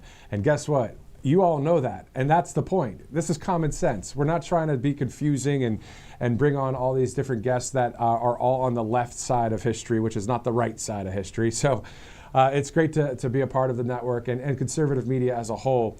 Also, within that framework, not talking about godly things, but also not talking about, MAGA or President Trump. Over the years, a lot of newsrooms not really into that kind of thing. Right. Obviously, we see that the majority of the media is left wing. We know that. So it's great to have the upswing of many conservative industries, not only media, but many conservative industries are out there saying, you know what, we are proud to be an American. Oh, yes, and it's the survival we spoke on with Chris Tomlin, among other people we've interviewed recently, about not being afraid to speak your piece now. And a lot of that has to do with the Trump effect. And I think the idea that his courage, especially literally being under fire and not backing down, fight, it's almost like it's gone in reverse. It's now, oh, you wore that red MAGA hat, ew, to like, oh, sir, may I take your coat? Because we understand now why this has been such a big difference for American domestic and foreign policy, and how one man has inspired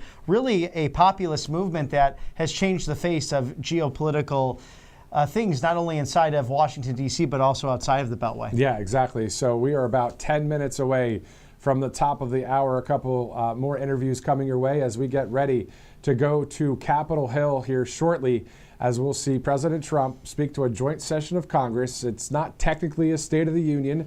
However, it is, of course, a speech of the joint session there. And this will be quite awesome to see. President Trump saying the other day on Truth Social that he's going to tell it like it is. So he's always actually done that, but he's going to really probably go there, because you saw what just happened on Friday with Zelensky in the Oval Office, even though they've looks like they've signed a mineral deal now. Yes. But that's what we like. We like that we resonate with someone that's straight up genuine and real, and we're going to see that tonight with the president. Do you have a favorite monument as we look out to Washington, D.C.? Of course, Thomas Jefferson Memorial is awesome. I mean, you think about the greatness of that president. Of course, George Washington as well, but the Lincoln Memorial is great. But yeah, your thoughts? Yeah, the Jefferson, I have to agree. It's just a very peaceful area. It also doesn't seem to have a lot of foot traffic compared to others, like the Lincoln Memorial. So it's kind of off the beaten path, just going across the bridge from Arlington. And it's somewhere where you can really reflect upon the genius of Thomas Jefferson, and a genius he was. That's so true, so true. One of our founding fathers, one of our great founding fathers here in the United States of America. Also, all of this brought to you by Tax Network USA. Tax Network USA, 800-357-1415. You see that website there, tnusa.com/RSBN as well. You can get more information to settle your back taxes today. Yes, a smart thing to do before April 15th. That tax deadline quickly approaching, but these expert patriots at Tax Network USA know how to handle the property taxes, state income taxes, federal income taxes as well. Make sure you settle those back taxes today. tnusa.com/RSBN, or call them at 800-357-1415. Great organization right there, Tax Network USA. About 8 minutes from the top of the hour. Thank you so much for live streaming in with us wherever you're watching, especially Rumble. Thank you for following us on that channel there, the RSBN channel on Rumble. Those of you watching on X or Facebook or YouTube and other places, our app, our website, thank you guys for streaming in as we are live. And that is the name of the game these days with Right Side Broadcasting Network. If you see us Monday through Friday, it's called Right Side Broadcasting Network Live, RSBN Live. And we are here for you. We're going to show you as much as we can when it comes to live feeds to the White House, to the Capitol, to the Pentagon when there's press briefings and on. So, and we'll bring on a lot of guests too. So thanks so much for streaming in. And all of you loyal viewers from back in 2015, hello to you. Thank you so much for watching for all these years. As you remember, we started out with a great idea from our founder, Joe Seals, saying, you know what? They're not showing the crowds. President Trump was saying they're not showing the crowds. Why can't you just turn the camera a little bit? And then also on top of that, why not show the entire speech? I mean, he was a candidate for the highest office in the land. Right. And Right Side Broadcasting Network, enter a great network. And still over the course of the last year, you'd have some outlets taking their live hits after the rally. So they wanted to show empty seats as people were leaving. when these places were jam-packed, and you saw thousands and thousands of people show up to be part of history. And we saw it so significantly in the heat, in the cold, and especially over Inauguration Day, as people waited to see their favorite president and really did not mind that it got moved into the Capitol Rotunda, although I'm sure some disappointed. Those cold temperatures had a huge effect that Monday, but they were just so excited to be amongst their fellow patriots. And I love the random parties that popped up, whether it be at the Capital One Arena or even at the local Irish pub down the street. People were really celebrating in D.C., and it was a privilege to be there. And I actually got to see Marine One, or Special Mission 46, take away former President Joe Biden. And perhaps that photo is now in the Smithsonian or the National Archives, just the waving of the Trumps and the Vances as the Bidens flew away once and for all, peacefully and patriotically. That's right. That's right. Mic drop right there from Robert McNeely. I'm Matthew Alvarez. It's about 6 minutes to 8 o'clock. Let's go to one more sponsor here, Colonial Metals Group. So freegoldguy.com/RSBN. So if you're looking for a tax-sheltered IRA or a 401k backed in gold or silver, or have no idea what I'm talking about, all you got to do is go to freegoldguy.com/RSBN. Get one of these info kits that'll kind of give you the 1, 2, 3 steps on Colonial Metals Group. Yes, a great option to go with. The freegoldguy.com/RSBN talks all about the history of gold and silver, especially the fact that gold has never dipped down since 1971. So a smart option for you if you're looking towards retirement, or you have big bills to pay, or just trying to send those kids, to Auburn University, where we live right here, a great school, if that's an option for your loved ones in high school right now, looking to that next step in life. Gold and silver can protect those decisions. Colonial Metals Group, so freegoldguy.com/RSBN. 5 minutes from 8 o'clock. And yes, Auburn, Alabama, a gorgeous area. The Southeast, gorgeous. But those of you watching anywhere in the country, so thankful that you're watching with us tonight. We're literally going to watch this speech together right here on Right Side Broadcasting Network. We're going to take you live as soon as we get that live feed. We're going there to the U.S. Capitol building complex. Of course, the House chamber where the joint session speech will take place. Again, an epic and historic speech we're about to see tonight. And it's just, I don't know, there's sometimes no words to describe the feeling of, I'm just so glad that President Trump won this thing on November 5th, because it really is about keeping our constitutional rights. It really is about keeping our freedoms here in this country. And you look at other countries in the free world, and they wish that they had something like this. But you look at Hungary, right, with Viktor Orban. They're happy because they got a great leader. So it's not really just about great President Trump. It's also about everybody that is on Team Freedom across this world. Yeah, so we got to speak with people, whether they be from Romania or the UK, and international folks just from all around, talking about these core issues and making their countries great again in the process, whether they be members of the European Parliament or simply in the Reform Party of the UK, looking to make a difference every day on their soil, because freedom and liberty really bleeds in the hearts of all people around the world, and especially America being that leader and that beacon of hope for nearly 250 years now. Exactly. Those of you watching that have been to rallies across the country, those of you that love Right Side Broadcasting Network, myself, Robert, and Christina Loren, Ashley Brassfield, and others, of course, you've met some of us out there. It's been great to meet you guys. But in the chats on Rumble and YouTube, or wherever you're watching right now, go ahead and put the rally, city and state that you have attended, just to put it in there, as we can check them out a little bit later. But it was awesome. So many great rallies, from Madison Square Garden to the Bronx to, I remember being in Atlanta at one of the rallies there. The electrifying crowds for this was like a sporting event, and it was for a president, which is still cool, but wow, it was awesome, wasn't it? I just think about some of the different stadiums. Madison Square Garden, the Bojangles Coliseum in the Queen City of Charlotte, North Carolina, and others that were just so loud. I remember also the Reichert Center just outside of Green Bay, Wisconsin's Lambeau Field, and the legend Brett Favre, presenting his concerns about the future of America and being there for his grandchildren ultimately. That's why he endorsed President Trump, and the noise in that arena, that happened to be the same day as the garbage truck arrival and the dedication to President Joe Biden and then Vice President Kamala Harris, and the names they called people in the movement. We went from deplorables to pieces of garbage, and many of you went to vote with your garbage bags and your vests on, which was probably one of the greatest things I've ever seen on a regular basis, because it wasn't electioneering. And many judges, we saw it on film as well, people would be filming and they say, you can't wear a vest in here. And it's like, well, no, I'm just wearing a vest. This is my what I wear. Exactly. So it was really entertaining to watch. Yeah, in support of President Trump. So awesome to see that. And also, of course, if you're just joining us now, we've been on since 6:30 Eastern. We've covered so many of the accomplishments that we've seen from President Trump, but also just really what that means for the American people, what that means when DOGE is able to rid out corruption and other departments with these great all-star cabinet members that are patriots for our country. So it is a powerful, great time in America right now, and we pray and we work hard and we hope and we vote and we do all the right things to keep it going for the next 4 years and beyond here in the United States of America. So let's go to some of our sponsors before we get to some more of our interviews.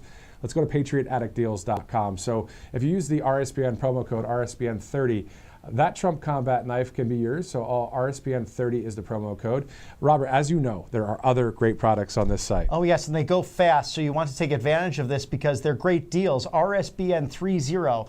That is the code to claim 30% off your Trump knife, which will look great in your office or the MAGA man cave as you're enjoying baseball season coming up, or one of your other favorite sports, maybe some football, which we dearly miss. The Spring League is starting soon, but down south here, big football fans. So get your limited edition Trump combat knife to go along with all of your collectibles. That is a live discount of 30% right now. RSBN30 is the code. Claim that at checkout, use that QR code now, and get a really once-in-a-lifetime piece of memorabilia. Exactly. It is the top of the hour. It's 8 o'clock here on Right Side Broadcasting Network. The theme for tonight's joint session speech is the renewal of the American dream. Everyday Americans are set to attend tonight's speech. President Trump will highlight a number of them. President Trump saying he's going to tell it like it is, and that's what we like here in this country. A majority of America voted for that. Now, those of you that didn't vote for President Trump and may be watching right now, thank you for joining us here. We are with common sense, and we are with, the Constitution here. So if you love common sense and the Constitution, welcome aboard. This is what we want to do here, as President Trump, of course, is the leader of the free world and also the people's president. So, and also the president of all of America. Yes, he is. And he is someone who went down a golden escalator with his beautiful wife, our First Lady, Melania Trump, to make America safe, healthy, strong, and ultimately great again. And he left a posh life in order to do this. And again, I'd like to remind my friends, especially maybe those left of center watching tonight, this man takes $1 per quarter legally by Congress's mandate. He donates the rest of it to charity. That in and of itself is incredible. And he has saved many great institutions, including museums and graveyards as well. Our cemetery at Gettysburg, something you're very familiar with, your home state, the Commonwealth of Pennsylvania, home to those souls now resting there. And one of the biggest scenes I enjoy in all of cinematic history is Remember the Titans, when Denzel Washington's character, Coach Boone, brings his boys from Gettysburg College to those hallowed grounds and said, this is when brothers versus brothers fight with malice and hate in their hearts, and it leads to death and destruction. May it never happen again. And that was talking about really the civil rights era, in that time, T.C. Williams High School in Virginia. So this is a time such as this in the sense that there are civil rights that have been violated. I think about probably the greatest civil rights violation, that's the right of life. 66 million dying as a result of Roe v. Wade, the legalization of abortion throughout the country. That changed under this president with the end of Roe v. Wade, among other things. And that's what he'll highlight tonight on a plethora of different issues, renewing that American vision and that dream to give you, the people, the ultimate decision makers over your lives, not the government. Exactly. And speaking of government, when President Lincoln at the Gettysburg Address said a government of the people, by the people, and for the people. Right Side Broadcasting Network stands with the Constitution of this country and stands with that, we the people. Speaking of we the people, let's go to a number of great people that we're about to throw to for an interview here. Representative Troy Nehls out of Texas and a Medal of Honor recipient, Mr. Earl Plumlee. He's one of 63 living Medal of Honor recipients. We interviewed them earlier. Here's that interview. Joining us now on RSBN is Texas Congressman Troy Nehls, and to his right, our left at home, a special guest tonight. His guest to the speech, Mr. Earl Plumlee, one of 63 living Medal of Honor recipients. Thank you both for joining us, and sir, thank you so much for your service. My pleasure. Good to be with you. Representative, let's start with you. Tonight, huge speech. Your thoughts? Well, I think it's great. It's going to be fantastic. I think there's so much energy and excitement right now on Capitol Hill with having President Donald Trump come to speak to a joint session of Congress. I mean, he's been in there less than 2 months, and look at all the great things he has done for America, from securing our southern border to unleashing the energy that we have underneath our feet here in this great country. So I couldn't be more proud of what President Donald Trump has done in his first less than 60 days, what he's done for the American people, because he puts America first, he puts its people first. He's exposed the waste, fraud, and abuse. So I'm really, really excited to hear what he has to say tonight. Exactly. And Mr. Plumlee, the thoughts of Representative Troy Nehls passing the Medal of Honor Act just recently, your thoughts about that, and also can you tell us a little bit about your service? Well, it's humbling to wear the medal, and it's even more humbling to to be honored with a pension act to help take care of myself and the other recipients. And my service was a profound honor, and it's even brought into more light to be here in the nation's capital and see the gears grind. I love it. And your thoughts as well tonight, seeing the 47th Commander-in-Chief, the president that is the people's president, a strong, fierce leader, but yet knowing that it's peace through strength. So just your thoughts about how the president's been doing over the past month. It's bewildering. I never would have thought that a president could get so much done. I hope to see more, and I just love being around the energy that's in DC right now. I'm really just in awe of the country, and I'm hoping for the best. As are all of us here. Also, Representative Nehls, being from Texas, of course, your thoughts about the southern border, President Trump, taking care of that business there, and including the DOD along the southern border. I mean, we've seen an actual a disaster, and the American people are well aware of it. Over the past 4 years, the millions of people that have entered our southern border with very little vetting at all. And what we have seen the American people suffer, with many Americans being murdered and killed as a result of Joe Biden's policies at our southern border. So Donald Trump said, listen, we have to stop the invasion. And he has done it immediately. And he did it on day one, but he'd been talking about it. He was talking about it for the past 4 years. Under Donald Trump, in his first term, we had the most secure border in decades. You're going to see that again with Donald Trump, but this time it's going to last forever. He's going to secure that southern border, work with our governors in those southern states, those border states, and keep the American people safe, because the American people are fed up with it. The American people want to see a president that puts their welfare, their well-being of themselves and their families first. And it's just real simple. So I support President Trump and what he's doing. I think he's got a great team with Secretary Noem as DHS. He's got a great Secretary of Defense with Pete Hegseth. I think America is on track to be the leader in the free world again. We are respected again. We are respected across the globe because we have a leader that demands excellence. He demands excellence. We don't have any weakness anymore with Donald J. Trump. Exactly. It's great to see an all-star cast of cabinet members who are all patriots, just like both of you are. And finally, Mr. Plumlee, in all your time in the military, and then now having a Medal of Honor, which again, you're one of 63 living recipients. Again, thank you for your service. And can you tell us one thing or two things that you learned while in the military that really helped in life and maybe have helped your friends and family as well? So I guess something I learned through my service is there's nothing that's insurmountable. If you decide you want to do it, you can do it, especially in this country. And have lofty dreams, but get ready to bleed and sweat for them. And it's one of those. It's pure Americanism to serve in our country in the military. So that's something I've learned. That's something I try to bring to my children and the American people.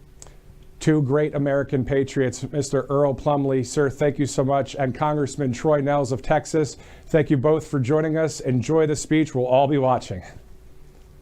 Thank you. God bless. God bless you.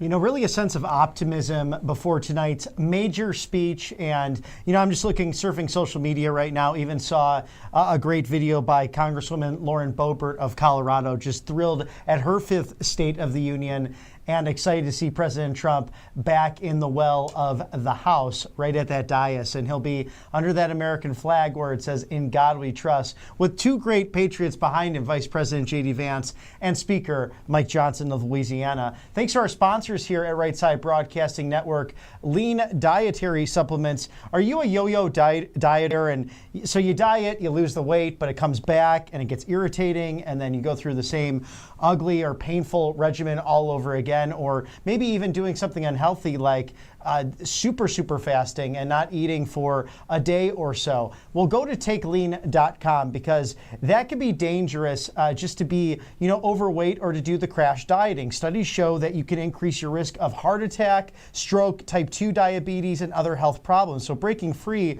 from the yo-yo diet pattern is the main reason doctors created Lean.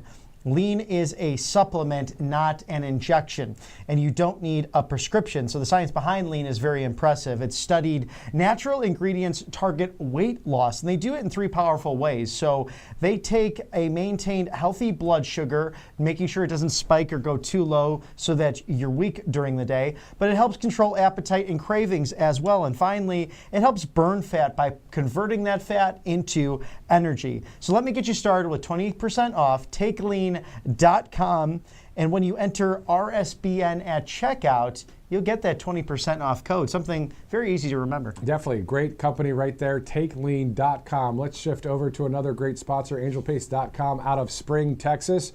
Military veterans are hired here, and also there's a number of great products on AngelPace.com.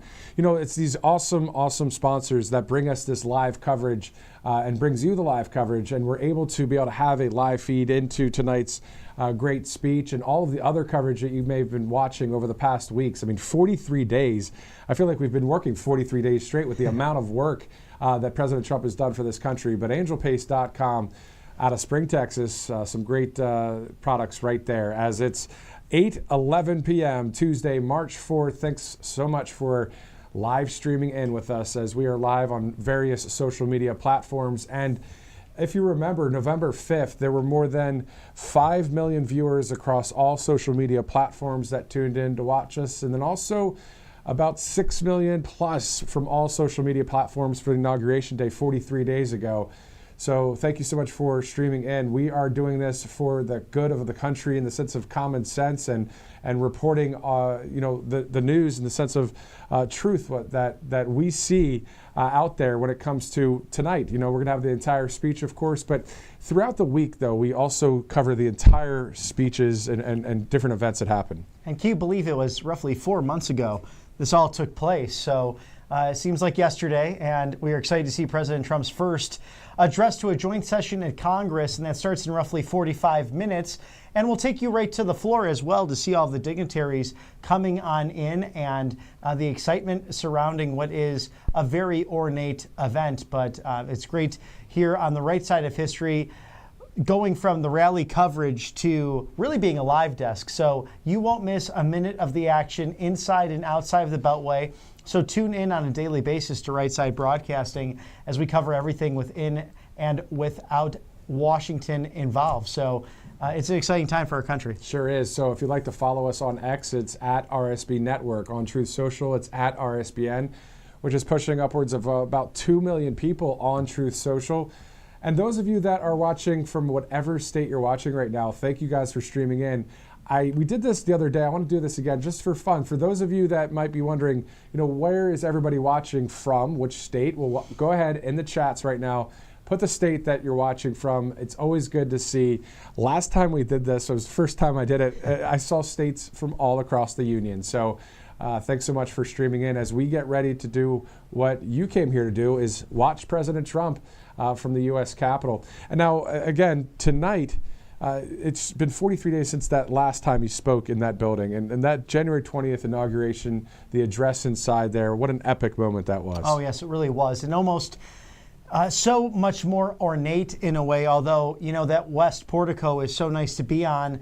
That is actually the east direction there. But when President Trump was supposed to go out there, of course, temperatures being cold that Monday, so they moved it inside. But that rotunda is just so beautiful and almost made it more special in a way. Just granted that, President Reagan was the last president to do that for his reelection and second term. And that was 40 years prior to the day to be in that rotunda. So I just think of some of the highlights, the great prayers of, Pastor Soul or Cardinal Timothy Dolan, Franklin Graham as well, the great Reverend. But what about Carrie Underwood? Just, I could do it a cappella, no problem. Yeah. She said I might need a little help, but she doesn't need any help.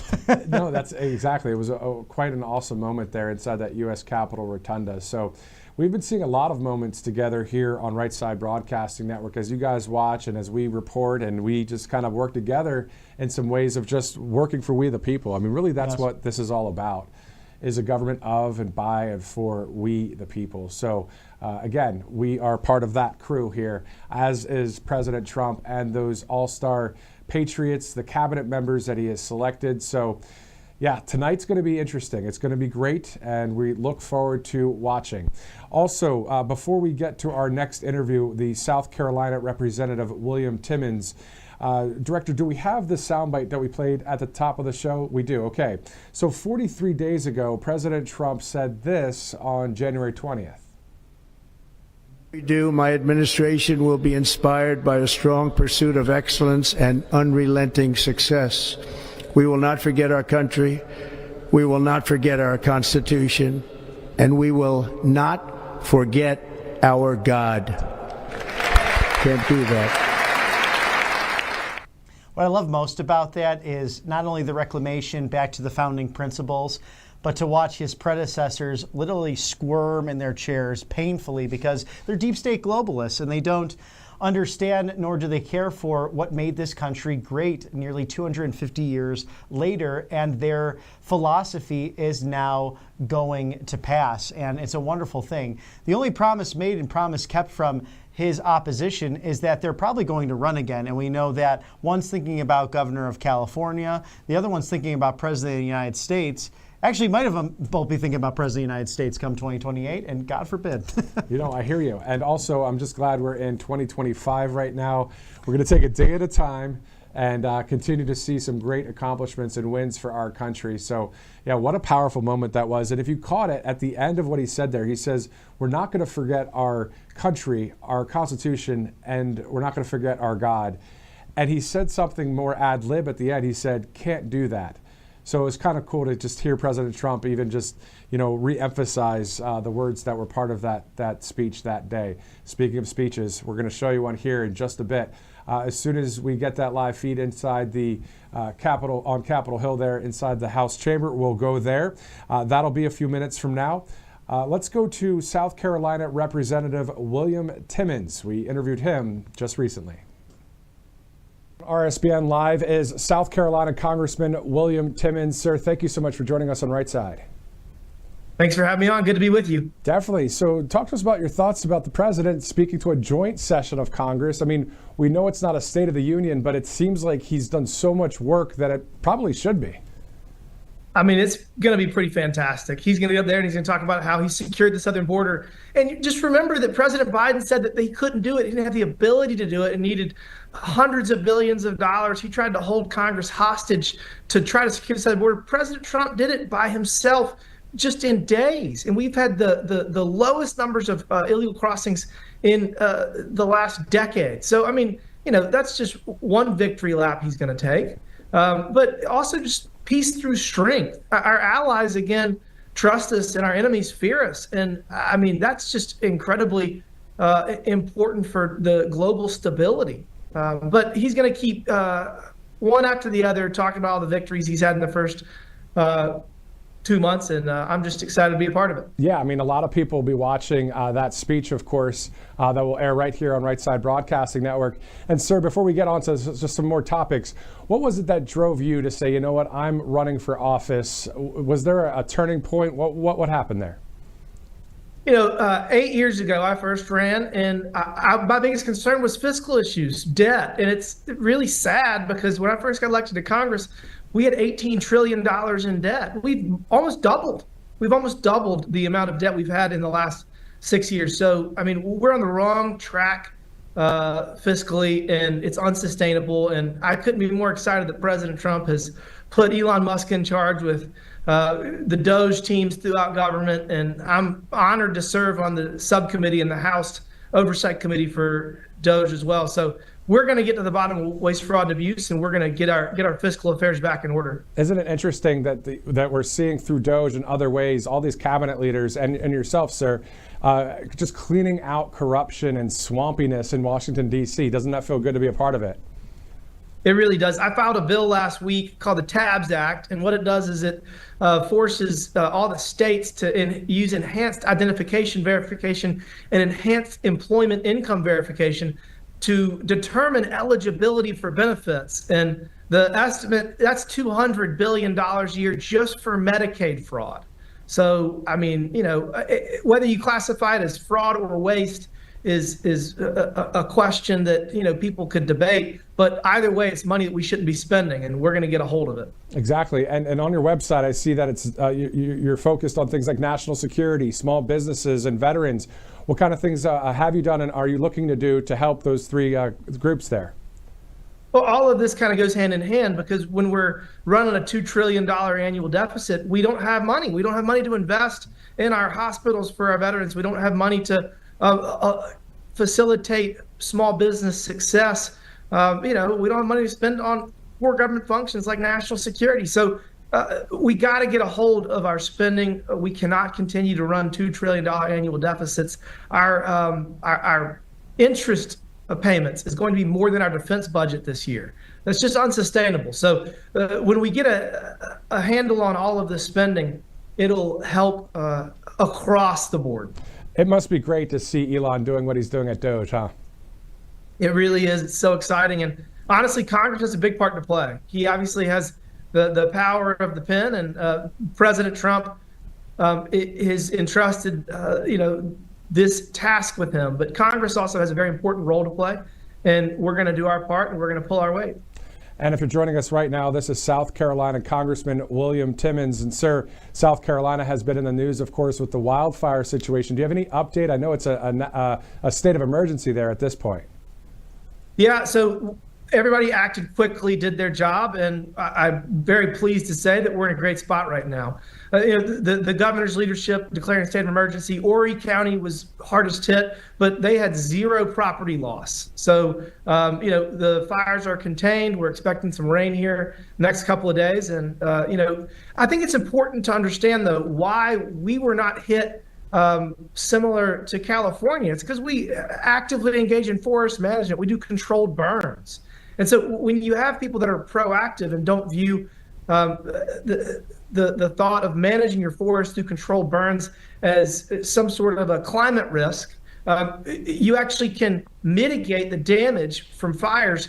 And when they do occur, because it does get arid and winds do pick up, you're able to get it under control faster. So we're a perfect example of how a state can responsibly manage our forests, and we're very fortunate that we had zero loss of life and zero property damage. Always good news to hear that, sir. South Carolina Congressman William Timmons, thanks again for joining us on Right Side Broadcasting Network. Thanks for having me. Good to be with you. You too.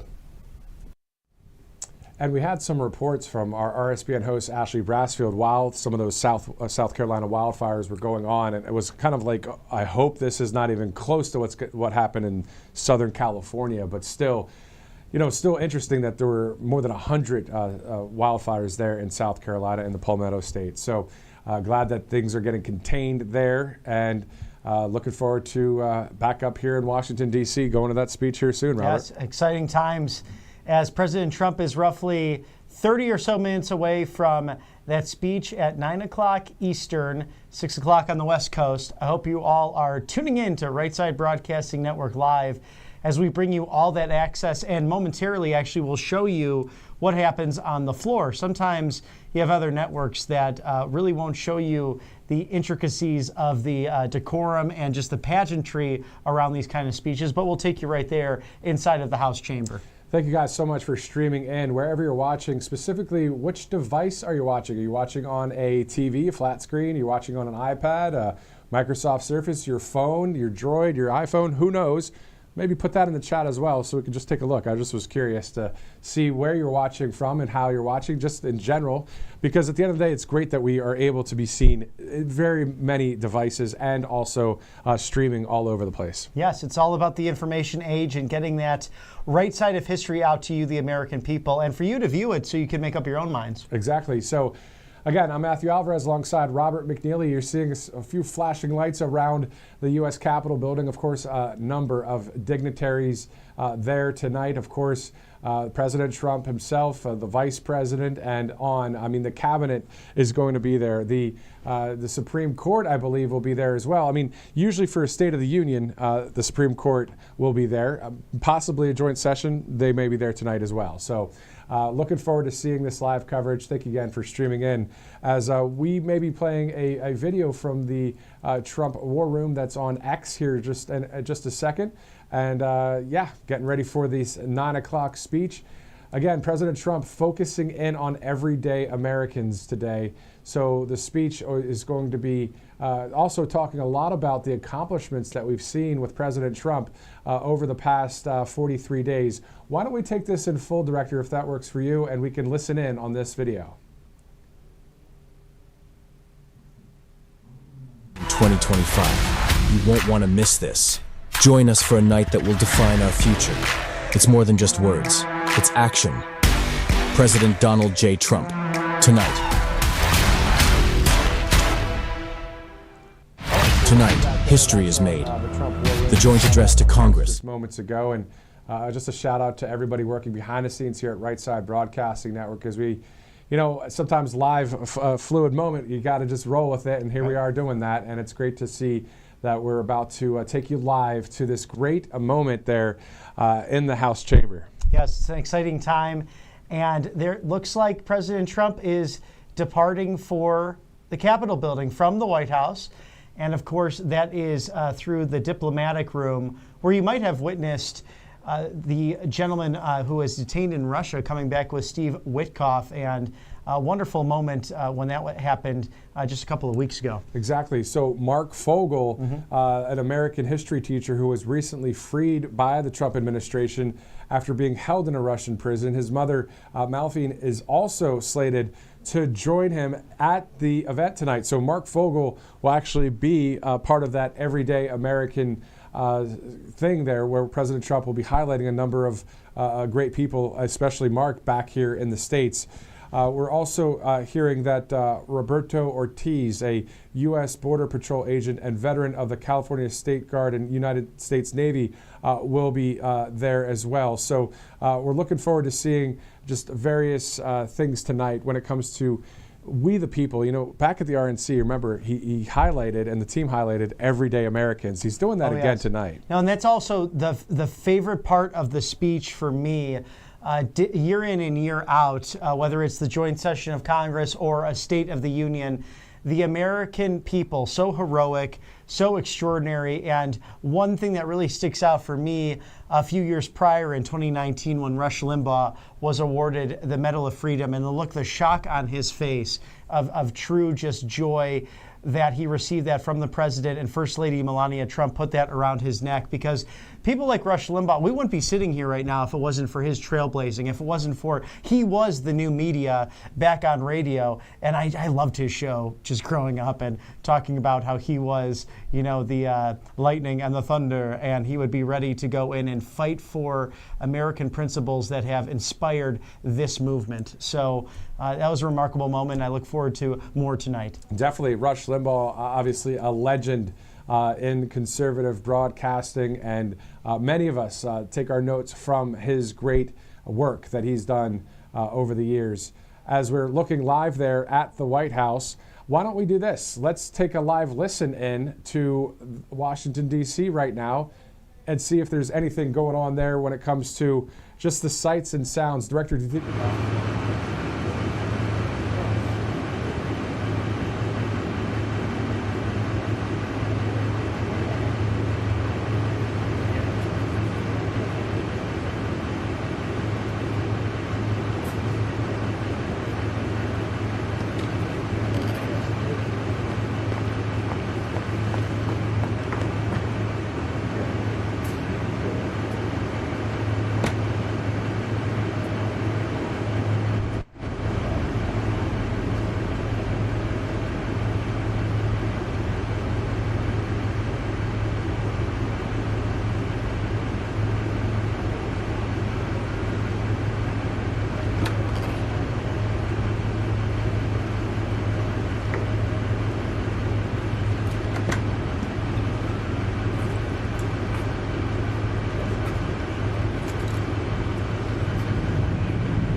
Well, that was quite awesome, seeing President Trump and First Lady Melania Trump departing the White House on the way to Capitol Hill. Not too far of a drive, as it's go time for this great speech tonight. Looking forward to it, Robert. Yes, and ABC News just reporting there is a designated survivor. If you're not familiar with this process, whenever the entire government comes together, which is usually once a year, either at this joint session of Congress or a State of the Union, there is one designated person. God forbid anything did happen in that building that would be cataclysmic. And of course, we do not wish that, but this has been done ever since the dawn of the Republic. And Matthew, I believe you had that congressman who has been designated pulled up by your phone, reported by ABC News. Yes, that's United States Representative Mike Thompson.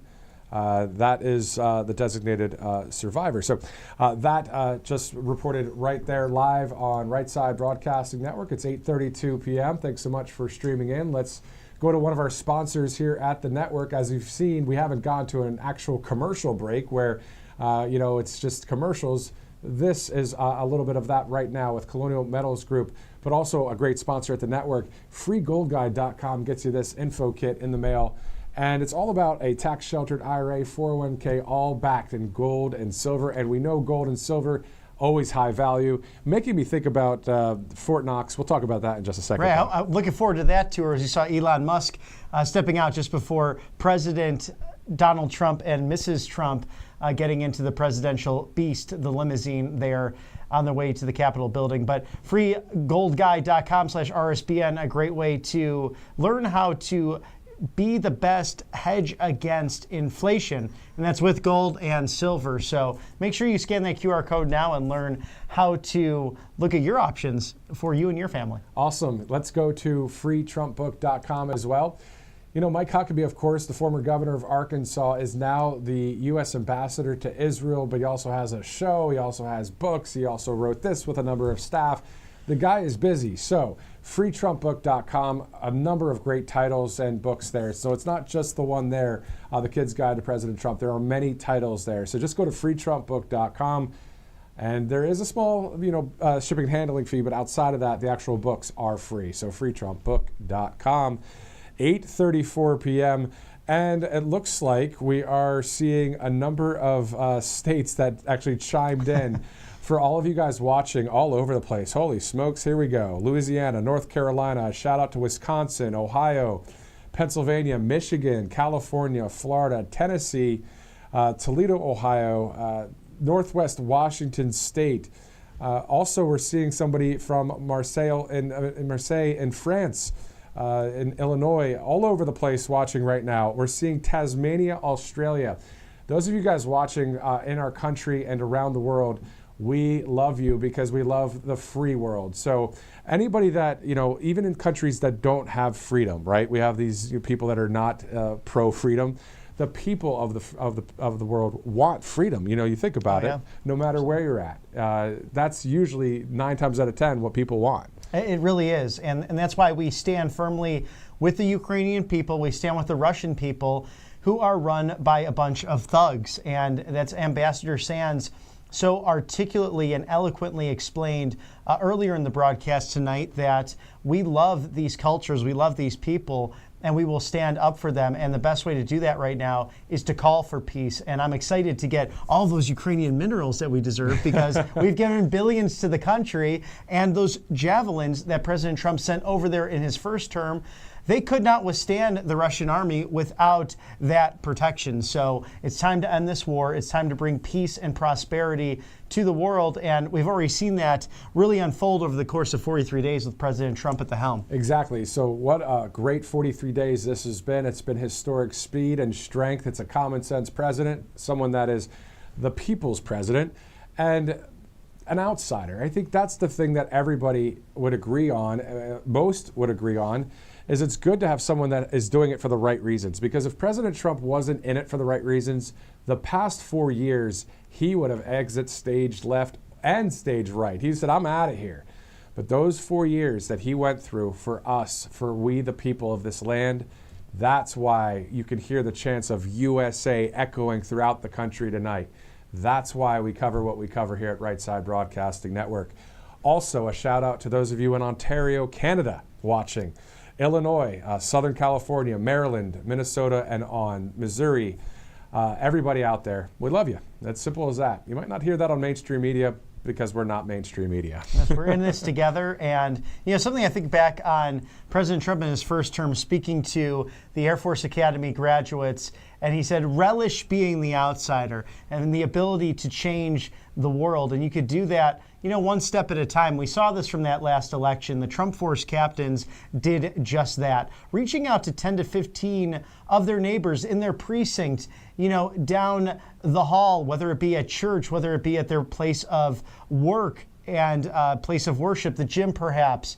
Wherever it was, you made that difference, one phone call and one door knock at a time, to change this country peacefully and patriotically. And you fulfilled what the founders truly envisioned when they created this wonderful country back in 1776. Exactly. So we voted, we prayed, we worked hard, and here we are victorious.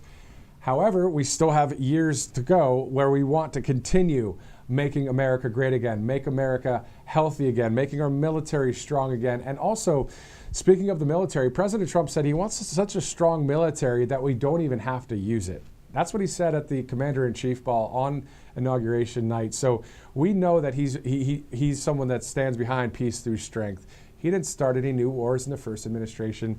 He's not trying to start any now. He's actually trying to have peace throughout the world. Oh, yes, and it's an admirable goal because, you know, even RFK's uncle, JFK, would talk about this. It's actually harder, the struggle for peace, the struggle for diplomatic relations. It's easy to point a weapon at someone and fire. It's much harder to sit down with them and seek to understand. And President Trump has a real skill for that. And we've seen it on display now for many, many years. Someone who really could pull the trigger, but only when it's necessary, and has done that against the worst of the worst, whether that's ISIS, Iranian generals, or those seeking to do harm ultimately. But he wants peace first and foremost, and will sit down and talk to anyone necessary to get that done. Exactly. And also think about all the great moves with the cabinet members. Marco Rubio, the Secretary of State, traveling to Panama for the Panama Canal situation to get that back into our hands.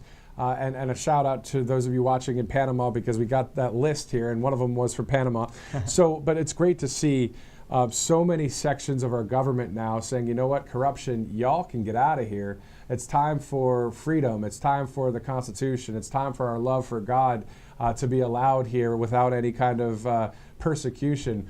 We do know, of course, in the Bible, there's various things about that. But let's go to Washington, D.C. right now.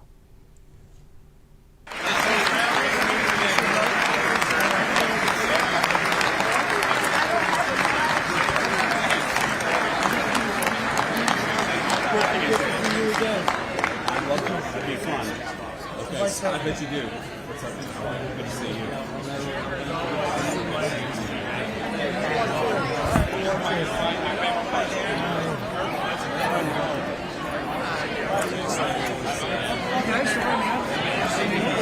How are you?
Take it out.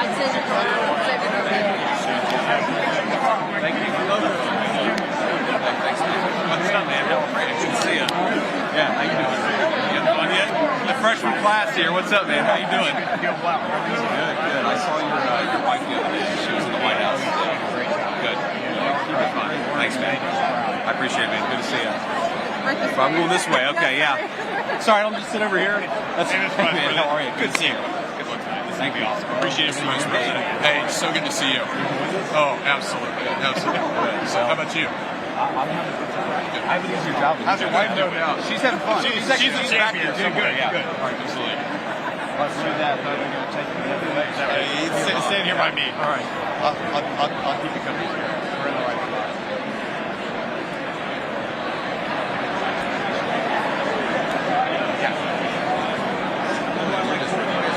I think actually that's the whole thing. I think it probably got people out of the front.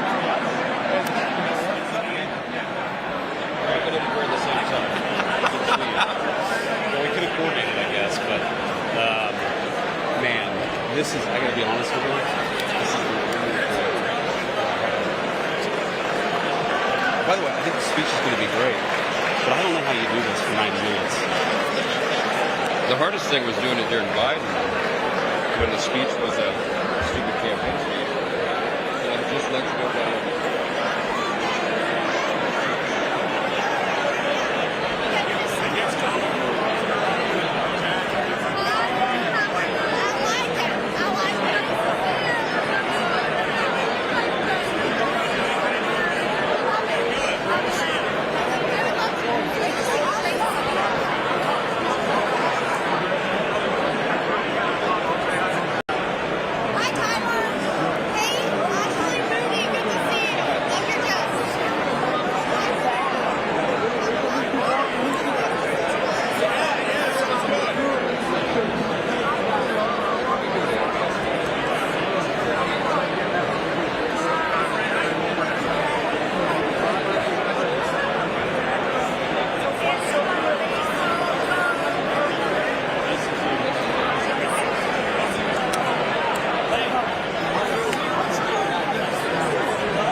session will come to order.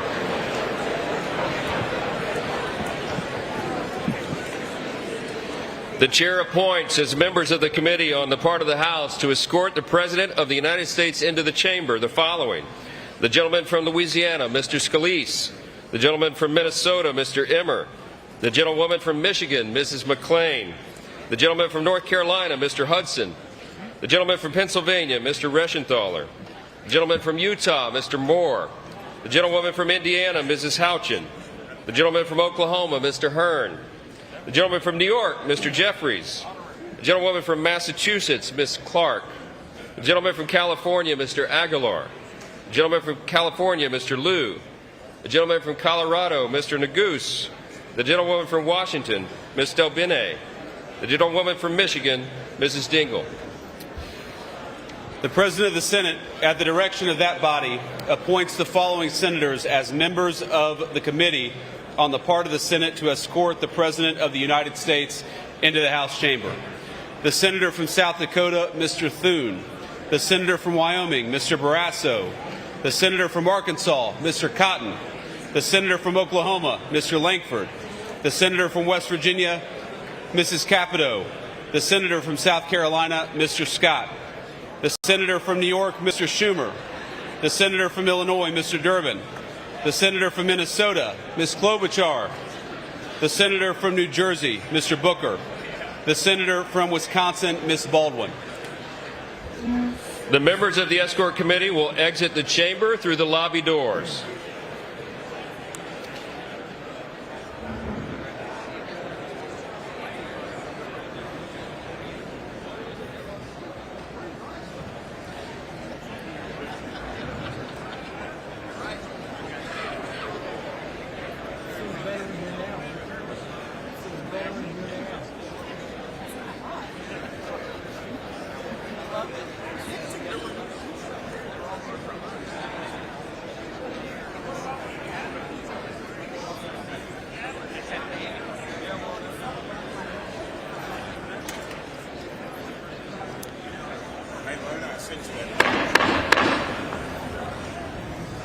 Mr. Speaker, the Dean of the Diplomatic Corps.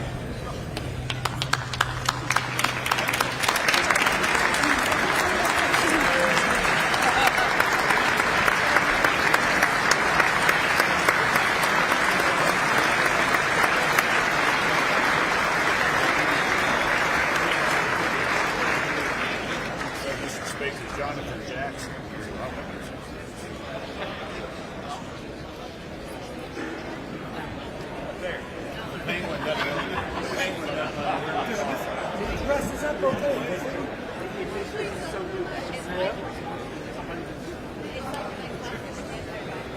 My wife loves this bracelet. I hate it, but I wear it because she'll send me the TV. I'm a blazer, man.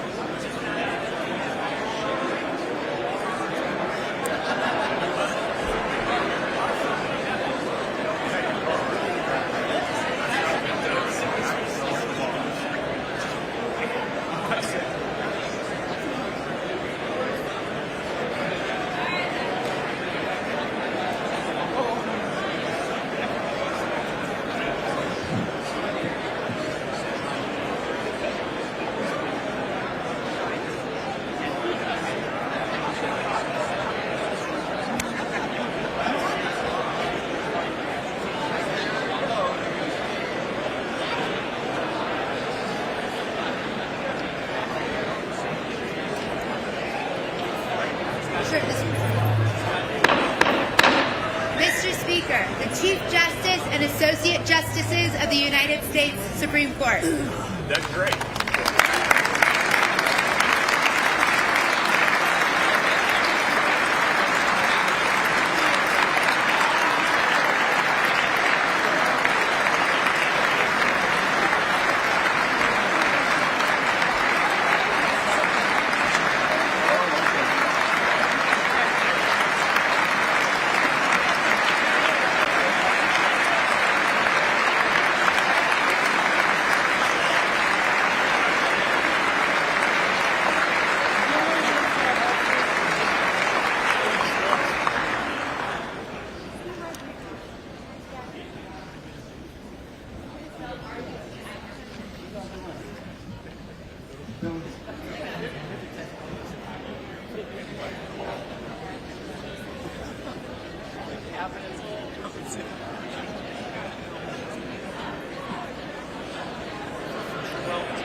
Mr. Speaker, the President's Cabinet.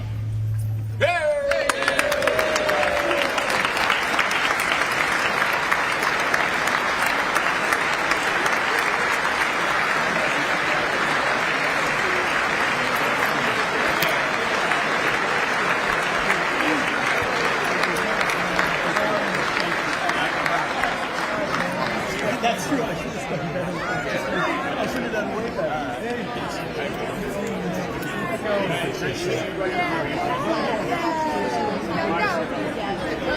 Secretary, can't wait to connect with you. We have so much more. Yes.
Mr. Speaker, the President of the United States.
Thank you.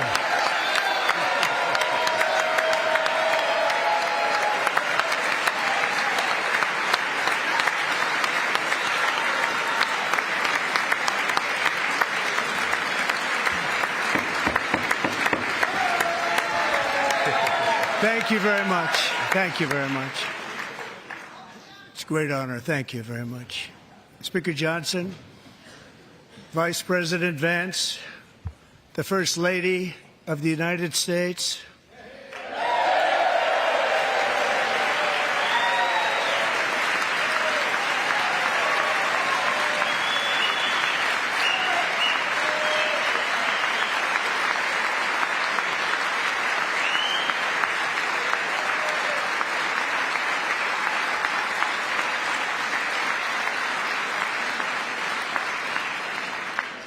members of the United States Congress, thank you very much. And to my fellow citizens, America is back.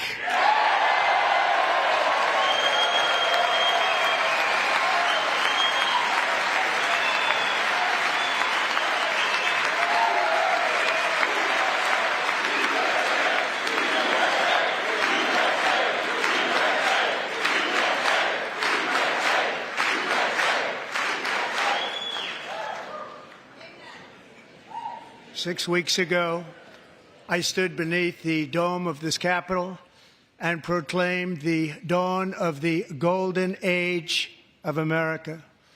From that moment on, it has been nothing but swift and unrelenting action to usher in the greatest and most successful era in the history of our country. We have accomplished more in 43 days than most administrations accomplished in 4 years or 8 years, and we are just getting started.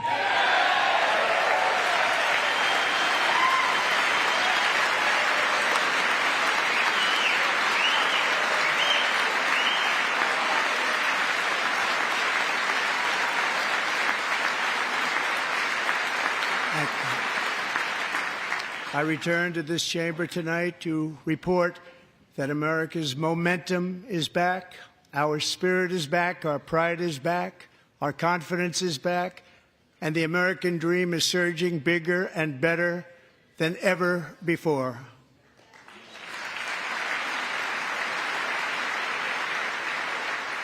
The American dream is unstoppable, and our country is on the verge of a comeback, the likes of which the world has never witnessed and perhaps will never witness again.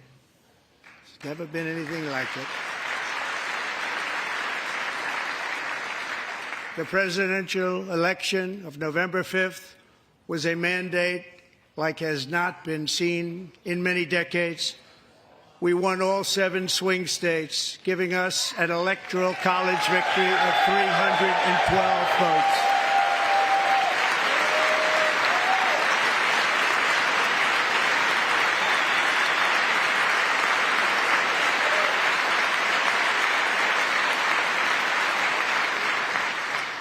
We won the popular vote by big numbers and won counties in our country.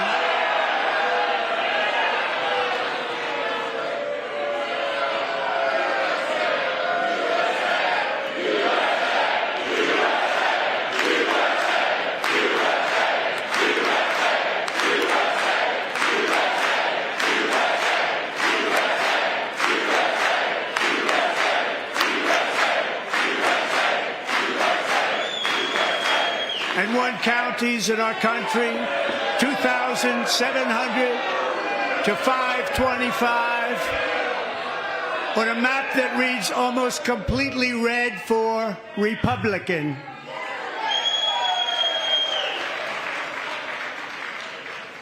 Now, for the first time in modern history, more Americans believe that our country is headed in the right direction than the wrong direction. In fact, it's an astonishing record, 27-point swing, the most ever.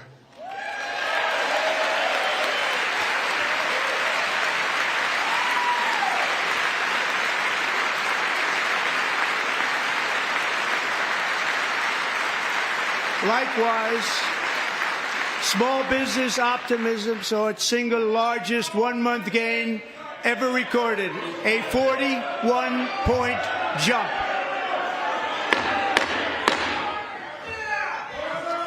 Members are directed to uphold and maintain decorum in the House and to cease any further disruptions. That's your warning.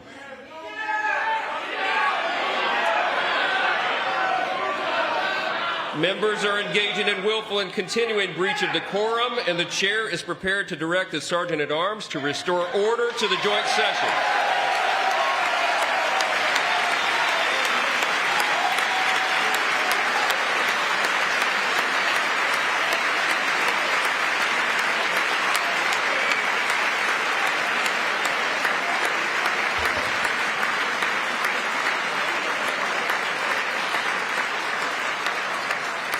Mr. Green, take your seat.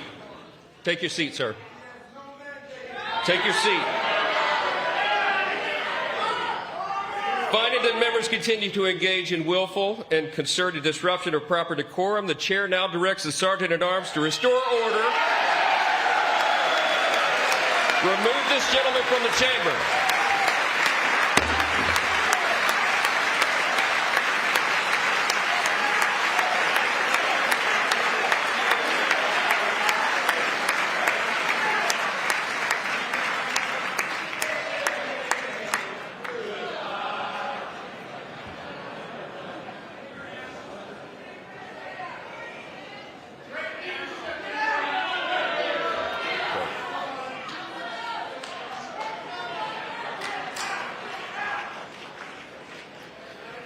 Members are directed to uphold and maintain decorum in the House.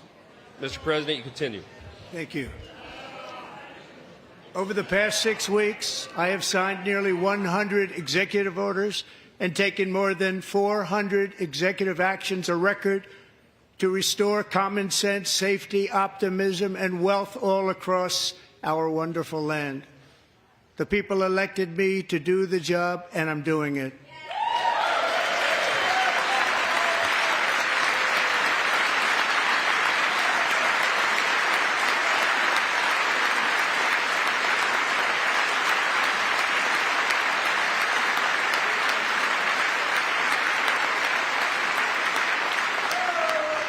In fact, it has been stated by many that the first month of our presidency, it's our presidency, is the most successful in the history of our nation.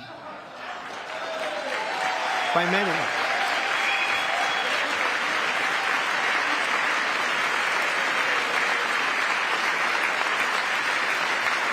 And what makes it even more impressive is that, do you know who number 2 is?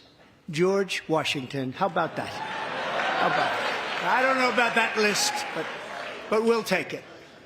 Within hours of taking the oath of office, I declared a national emergency on our southern border, and I deployed the U.S. military and Border Patrol to repel the invasion of our country. And what a job they've done. As a result, illegal border crossings last month were by far the lowest ever recorded, ever.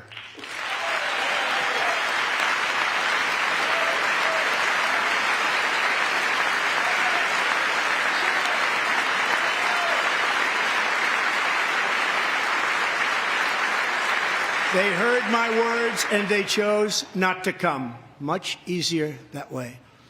In comparison, under Joe Biden, the worst president in American history, there were hundreds of thousands of illegal crossings a month, and virtually all of them, including murderers, drug dealers, gang members, and people from mental institutions and insane asylums, were released into our country. Who would want to do that? This is my 5th such speech to Congress. And once again, I look at the Democrats in front of me, and I realize there is absolutely nothing I can say to make them happy or to make them stand or smile or applaud. Nothing I can do. I could find a cure to the most devastating disease, a disease that would wipe out entire nations, or announce the answers to the greatest economy in history or the stoppage of crime to the lowest levels ever recorded. And these people sitting right here will not clap, will not stand, and certainly will not cheer for these astronomical achievements. They won't do it, no matter what. Five times I've been up here. It's very sad, and it just shouldn't be this way.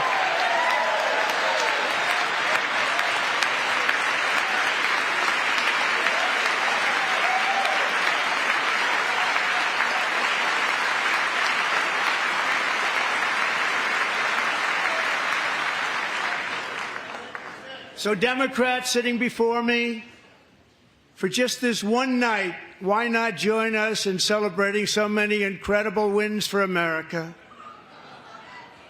For the good of our nation, let's work together and let's truly make America great again.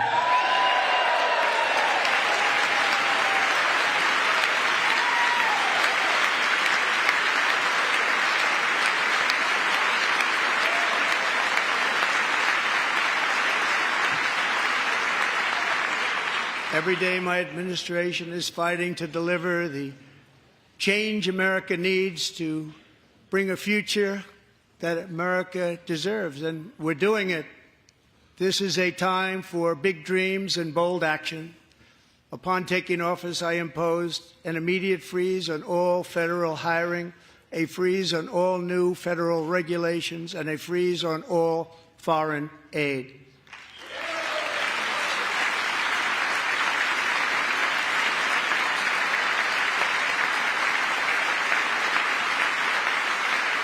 I terminated the ridiculous Green New Scam. I withdrew from the unfair Paris Climate Accord, which was costing us trillions of dollars that other countries were not paying. I withdrew from the corrupt World Health Organization.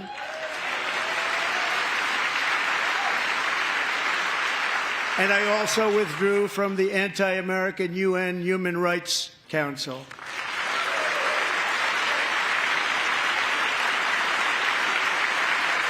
We ended all of Biden's environmental restrictions that were making our country far less safe and totally unaffordable.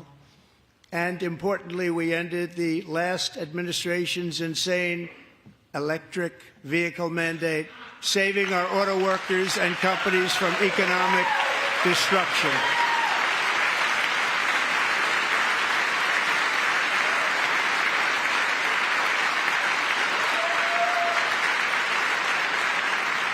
To unshackle our economy, I have directed that for every one new regulation, 10 old regulations must be eliminated, just like I did in my very successful first day.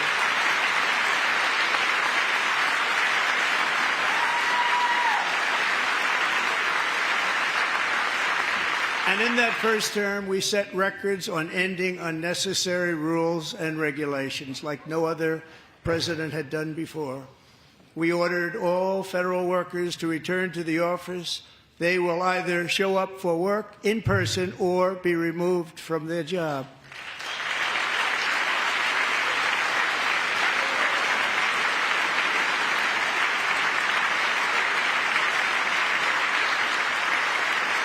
And we have ended weaponized government where, as an example, a sitting president is allowed to viciously prosecute his political opponent, like me. How did that work out? Not too good. Not too good.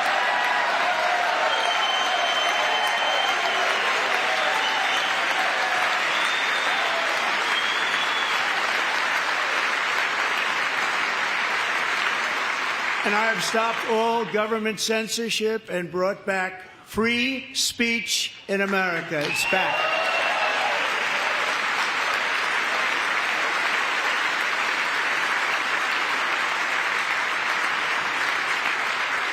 And 2 days ago, I signed an order making English the official language of the United States of America.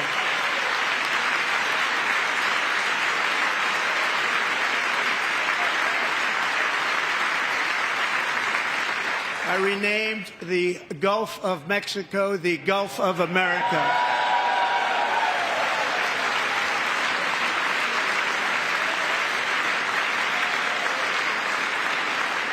And likewise, I renamed, for a great president, William McKinley, Mount McKinley again. Beautiful Alaska. We love Alaska. We've ended the tyranny of so-called diversity, equity, and inclusion policies all across the entire federal government and indeed the private sector and our military. And our country will be woke no longer.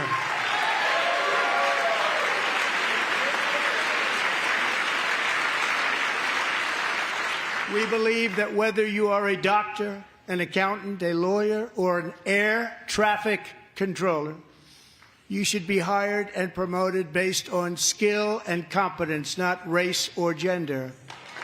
Very important.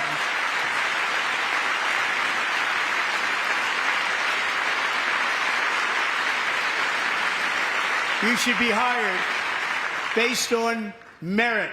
And the Supreme Court, in a brave and very powerful decision, has allowed us to do so. Thank you. Thank you very much. Thank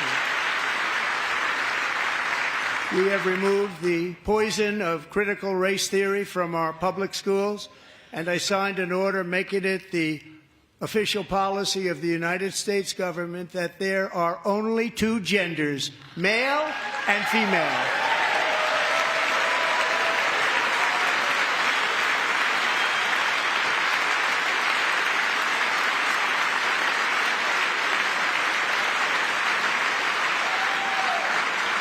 I also signed an executive order to ban men from playing in women's sports.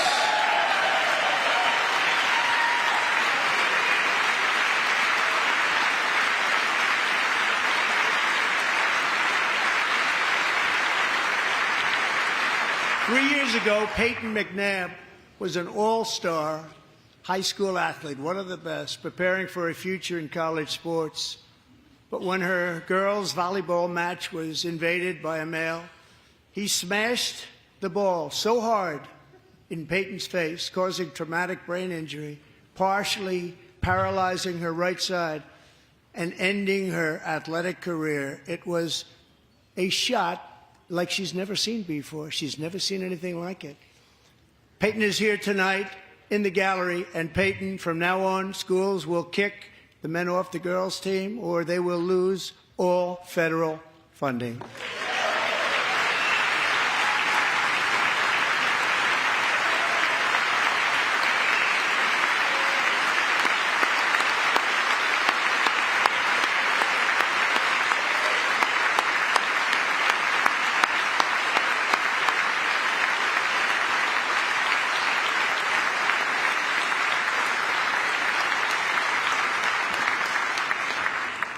And if you really want to see numbers, just take a look at what happened in the women's boxing, weightlifting, track and field, swimming, or cycling, where a male recently finished a long-distance race 5 hours and 14 minutes ahead of a woman for a new record by 5 hours. Broke the record by 5 hours. It's demeaning for women, and it's very bad for our country. We're not going to put up with it any longer.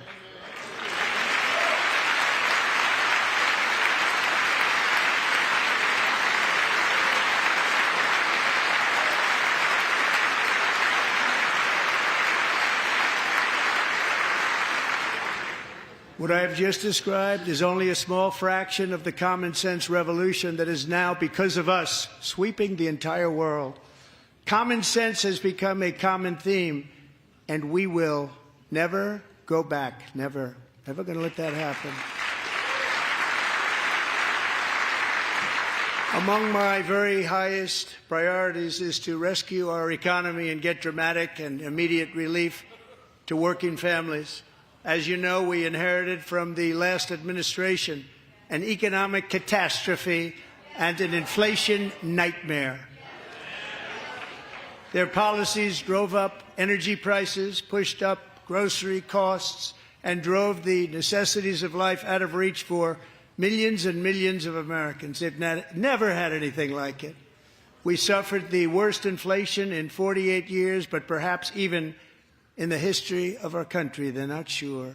As president, I'm fighting every day to reverse this damage and make America affordable again.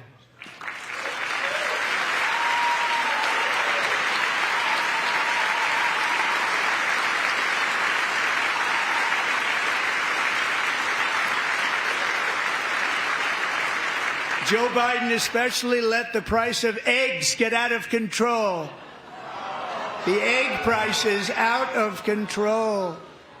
And we're working hard to get it back down. Secretary, do a good job on that. You inherited a total mess from the previous administration. Do a good job.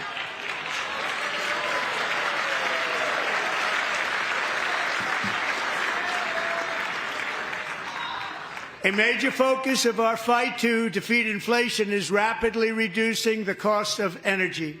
The previous administration cut the number of new oil and gas leases by 95%, slowed pipeline construction to a halt, and closed more than 100 power plants. We are opening up many of those power plants right now.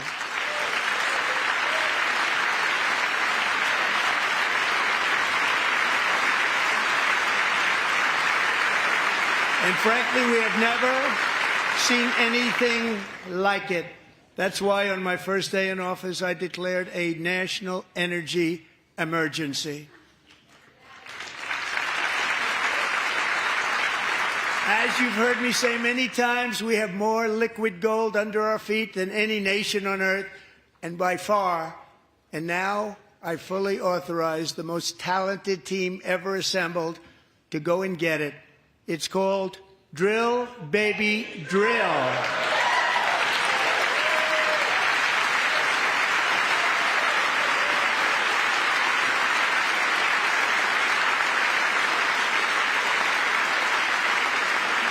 My administration is also working on a gigantic natural gas pipeline in Alaska, among the largest in the world, where Japan, South Korea, and other nations want to be our partner with investments of trillions of dollars each. There's never been anything like that one. It will be truly spectacular. It's all set to go. The permitting is gotten. And later this week, I will also take historic action to dramatically expand production of critical minerals and rare earths here in the USA.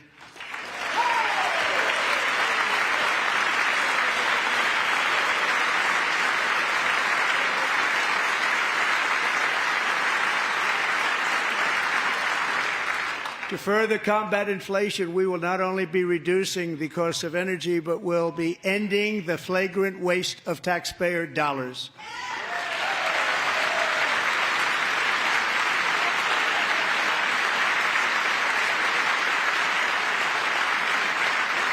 And to that end, I have created the brand new Department of Government Efficiency, DOGE.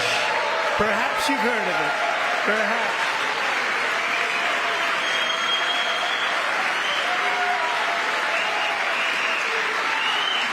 Which is headed by Elon Musk, who is in the gallery tonight.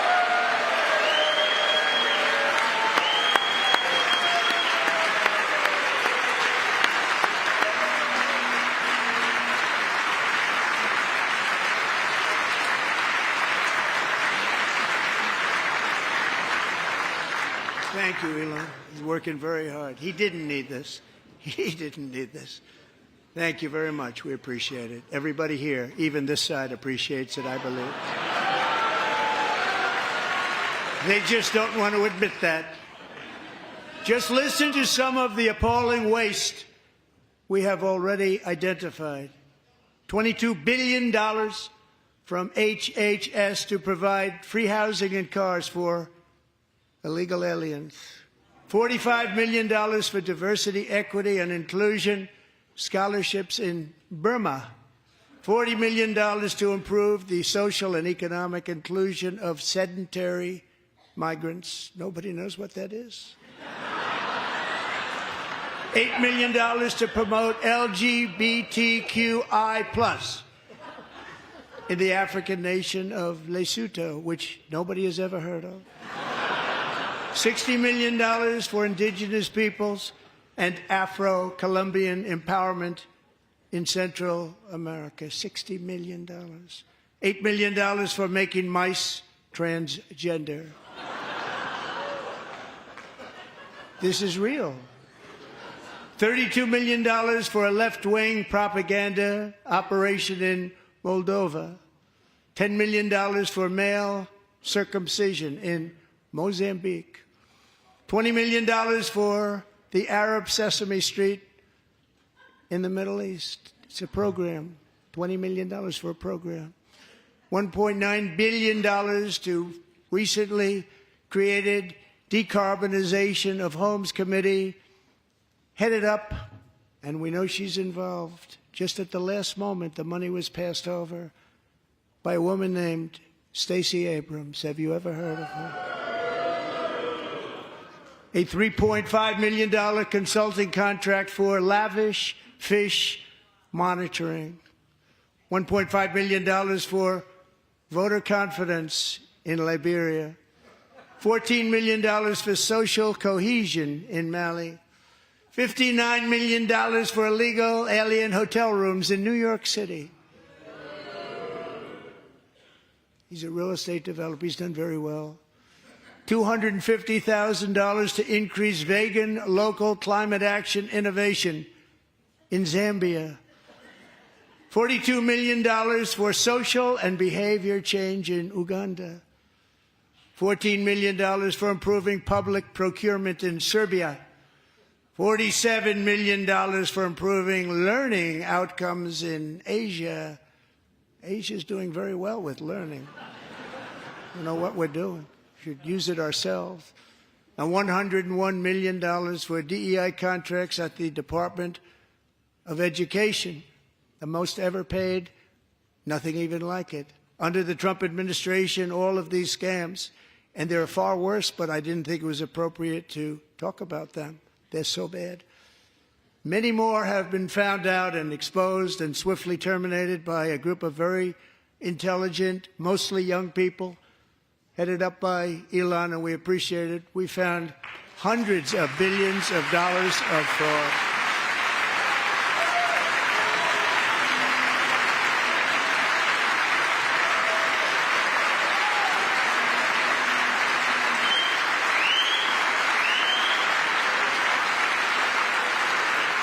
And we've taken back the money and reduced our debt to fight inflation and other things.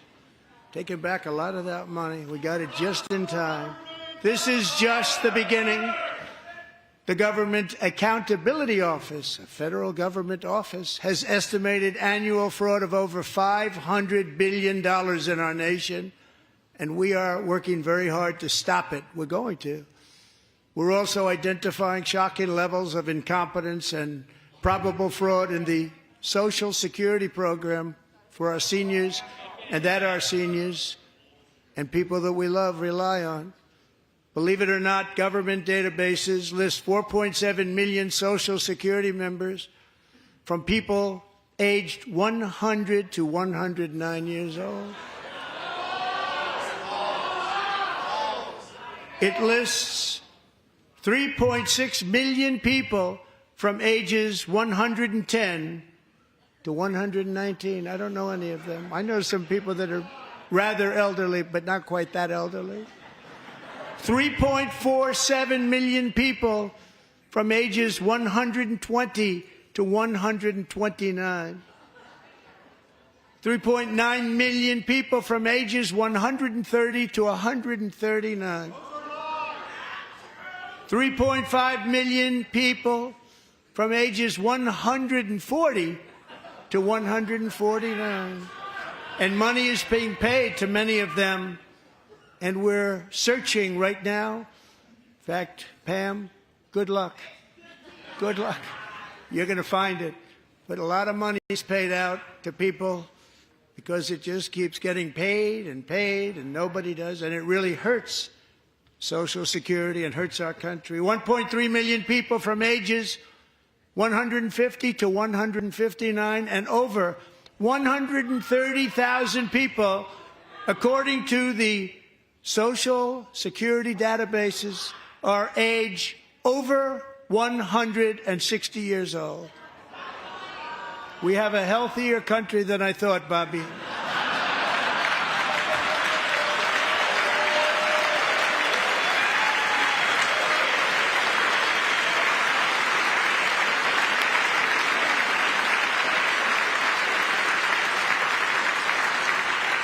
Including, to finish, 1,039 people between the ages of 220 and 229, one person between the age of 240 and 249, and one person is listed at 360 years of age. More than 100 years older than our country. But we're going to find out where that money's going, and it's not going to be pretty. By slashing all of the fraud, waste, and theft we can find, we will defeat inflation, bring down mortgage rates, lower car payments and grocery prices, protect our seniors, and put more money in the pockets of American families.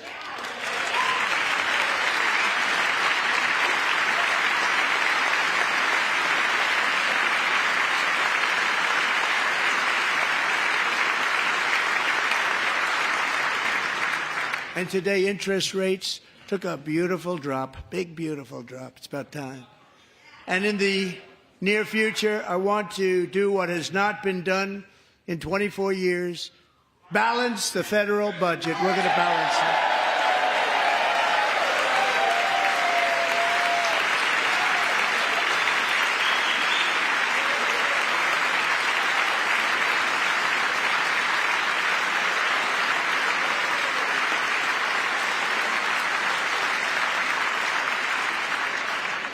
With that goal in mind, we have developed in great detail what we are calling the Gold Card, which goes on sale very, very soon.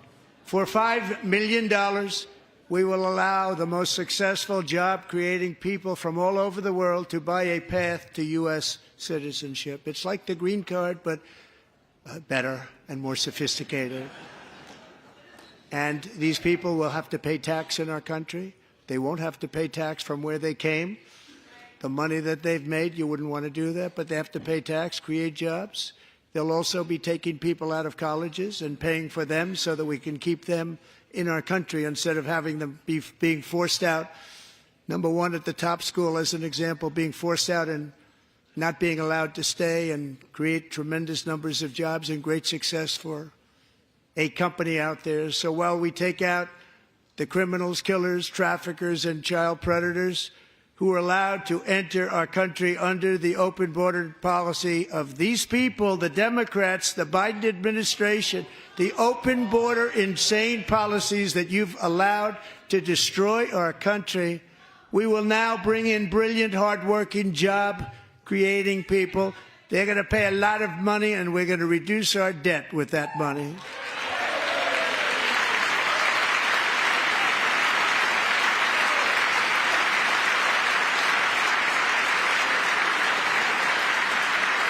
Americans have given us a mandate for bold and profound change. For nearly 100 years, the federal bureaucracy has grown until it has crushed our freedoms, ballooned our deficits, and held back America's potential in every possible way. The nation founded by pioneers and risk-takers now drowns under millions and millions of pages of regulations and debt. Approvals that should take 10 days to get instead take 10 years, 15 years, and even 20 years before you're rejected. Meanwhile, we have hundreds of thousands of federal workers who have not been showing up to work. My administration will reclaim power from this unaccountable bureaucracy, and we will restore true democracy to America again.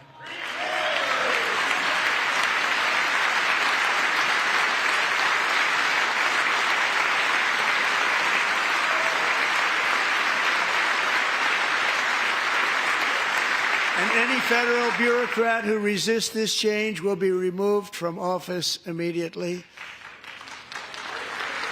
Because we are draining the swamp. It's very simple. And the days of rule by unelected bureaucrats are over.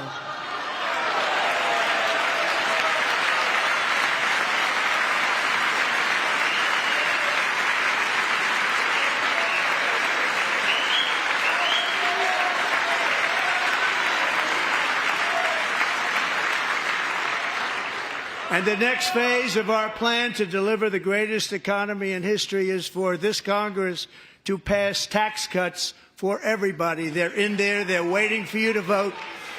And I'm sure that the people on my right, I don't mean the Republican right, but my right here, I'm sure you're going to vote for those tax cuts, because otherwise I don't believe the people will ever vote you into office. So I'm doing you a big favor by telling you that. But I know this group is going to be voting for the tax.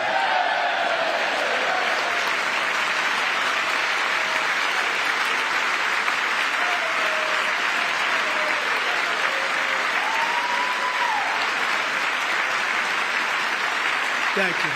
It's a very, very big part of our plan. We had tremendous success in our first term with it. A very big part of our plan. We're seeking permanent income tax cuts all across the board.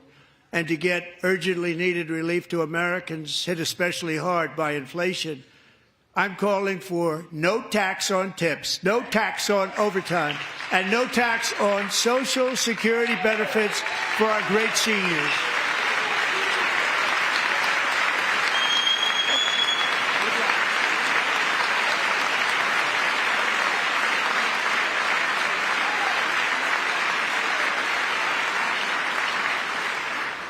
And I also want to make interest payments on car loans tax deductible, but only if the car is made in America.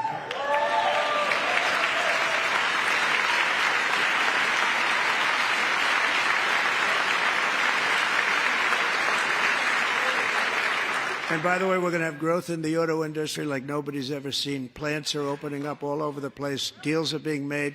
Never seen. That's a combination of the election win and tariffs. It's a beautiful word, isn't it? That, along with our other policies, will allow our auto industry to absolutely boom. It's going to boom. Spoke to the majors today, all three, the top people, and they're so excited. In fact, already numerous car companies have announced that they will be building massive automobile plants in America, with Honda just announcing a new plant in Indiana, one of the largest anywhere in the world.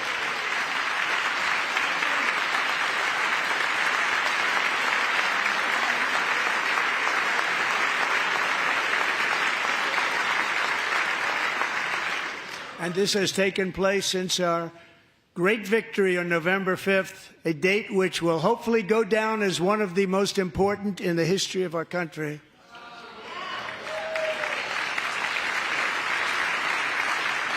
In addition, as part of our tax cuts, we want to cut taxes on domestic production and all manufacturing. And just as we did before, we will provide 100% expensing. It will be retroactive to January 20th, 2025. And it was one of the main reasons why our tax cuts were so successful in our first term, giving us the most successful economy in the history of our country. First term. We had a great first term.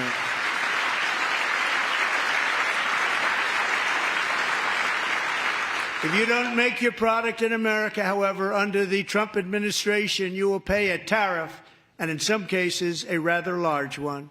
Other countries have used tariffs against us for decades, and now it's our turn to start using them against those other countries. On average, the European Union, China, Brazil, India, Mexico, and Canada, have you heard of them? And countless other nations charge us tremendously higher tariffs than we charge them. It's very unfair. India charges us auto tariffs higher than 100%. China's average tariff on our products is twice what we charge them. And South Korea's average tariff is 4 times higher. Think of that, 4 times higher. And we give so much help militarily and in so many other ways to South Korea, but that's what happens. This is happening by friend and foe. This system is not fair to the United States and never was, and so on April 2nd, I wanted to make it April 1st, but I didn't want to be accused of April Fool's Day. That's not, just one day was cost us a lot of money. But we're going to do it in April. I'm a very superstitious person. April 2nd, reciprocal tariffs kick in. And whatever they tariff us, other countries, we will tariff them. That's reciprocal, back and forth. Whatever they tax us, we will tax them. If they do non-monetary tariffs to keep us out of their market, then we will do non-monetary barriers to keep them out of our market. There's a lot of that, too. They don't even allow us in their market. We will take in trillions and trillions of dollars and create jobs like we have never seen before.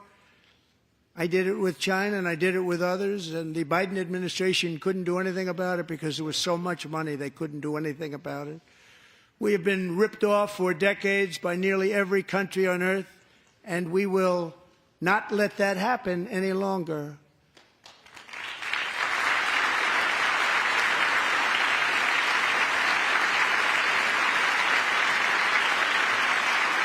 Much has been said over the last 3 months about Mexico and Canada, but we have very large deficits with both of them. But even more importantly, they've allowed fentanyl to come into our country at levels never seen before, killing hundreds of thousands of our citizens and many very young, beautiful people, destroying families.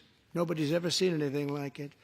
They are, in effect, receiving subsidies of hundreds of billions of dollars. We pay subsidies to Canada and to Mexico of hundreds of billions of dollars, and the United States will not be doing that any longer. We're not going to do it any longer.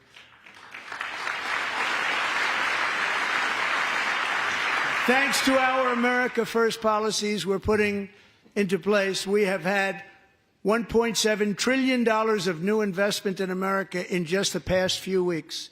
The combination of the election and our economic policies that people of SoftBank, one of the most brilliant anywhere in the world, announced a $200 billion investment. OpenAI and Oracle, Larry Ellison, announced $500 billion investment, which they wouldn't have done if Kamala had won. Apple announced $500 billion investment. Tim Cook called me. He said, I cannot spend it fast enough. It's going to be much higher than that, I believe.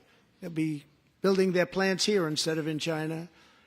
And just yesterday, Taiwan Semiconductor, the biggest in the world, most powerful in the world, has a tremendous amount, 97% of the market, announced a $165 billion investment to build the most powerful chips on earth right here in the USA.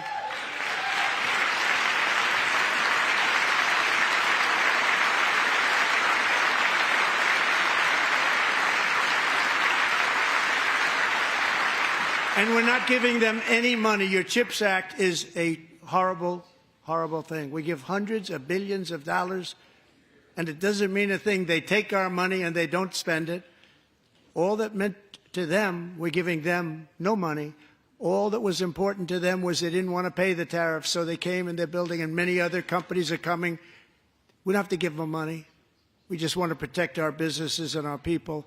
And they will come because they won't have to pay tariffs if they build in America. So it's very amazing. You should get rid of the CHIP Act, and whatever's left over, Mr. Speaker, you should use it to reduce debt or any other reason you want to.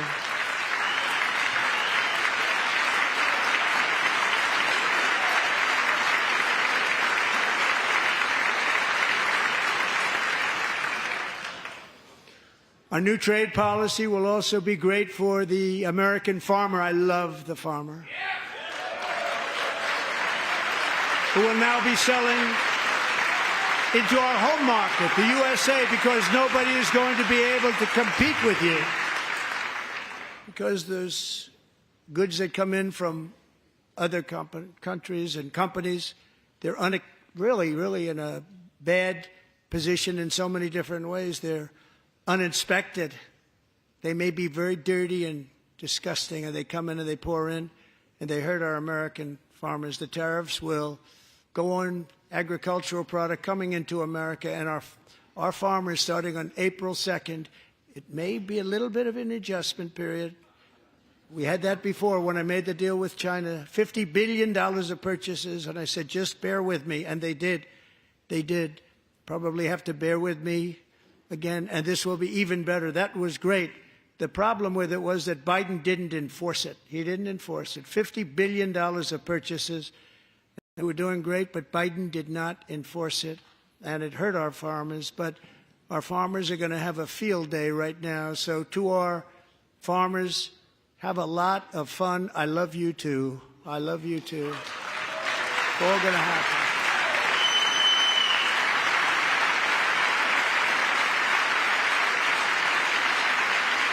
And I have also imposed a 25% tariff on foreign aluminum, copper, lumber, and steel, because if we don't have, as an example, steel and lots of other things, we don't have a military, and frankly, we just won't have a country very long. Here today is a proud American steelworker, fantastic person from Decatur, Alabama, Jeff Denard.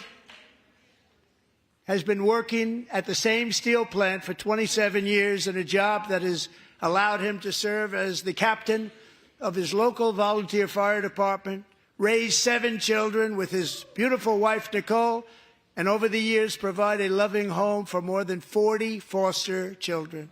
So great, Jeff.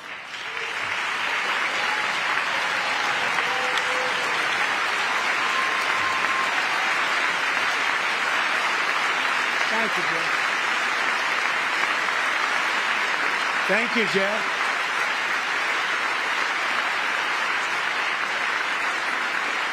Stories like Jeff's remind us that tariffs are not just about protecting American jobs.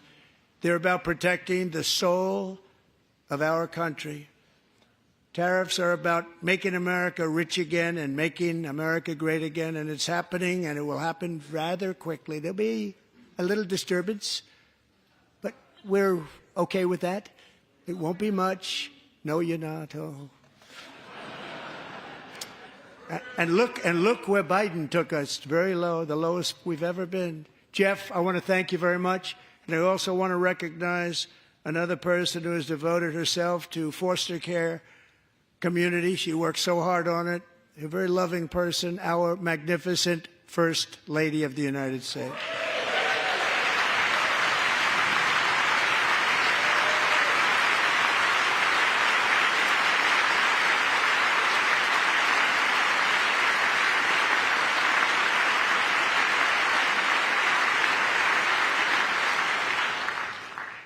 Melania's work has yielded incredible results, helping prepare our nation's future leaders as they enter the workforce.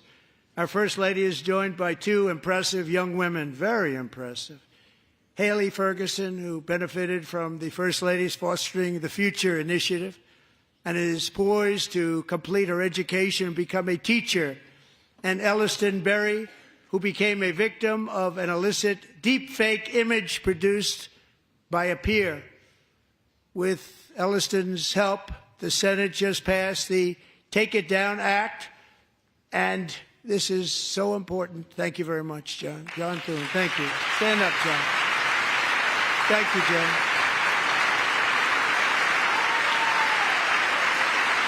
Thank you all very much.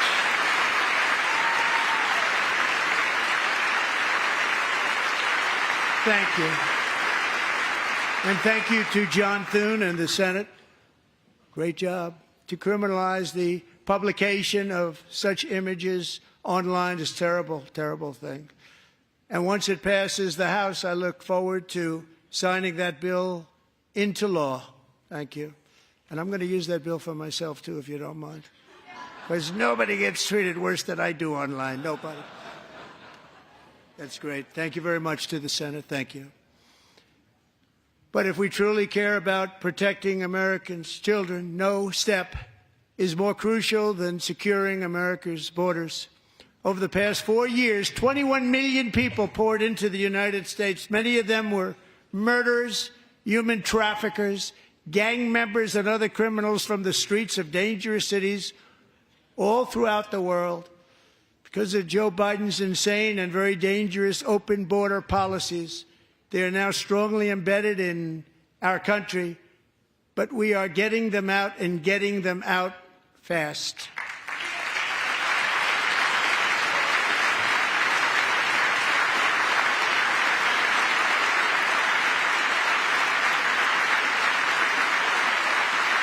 And I want to thank Tom Homan and Christy. I want to thank you and Paul of Border Patrol. I want to thank you. What a job they've all done. Everybody, Border Patrol, ICE, law enforcement in general is incredible. We have to take care of our law enforcement. Have to.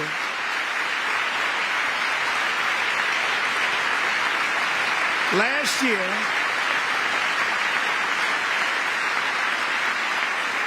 a brilliant 22-year-old nursing student named Laken Riley, the best in her class, admired by everybody, went out for a jog on the campus of the University of Georgia.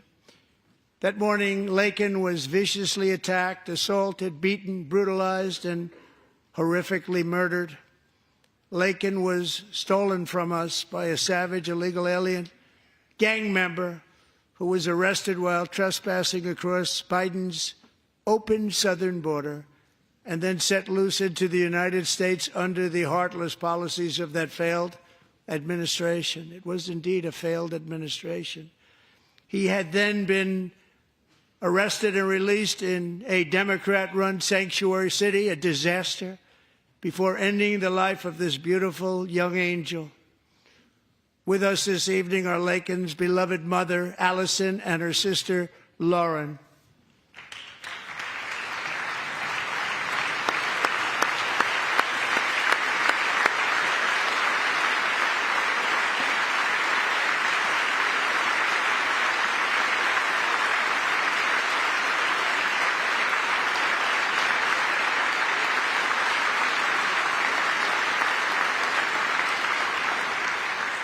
Last year, I told Laken's grieving parents that we would ensure their daughter would not have died in vain.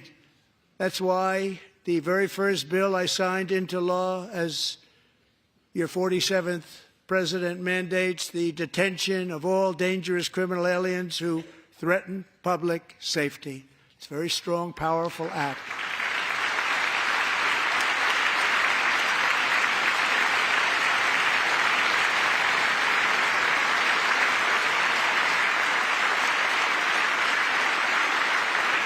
It's called the Laken-Riley Act. So Allison and Lauren, America will never, ever forget our beautiful Laken Hope Riley.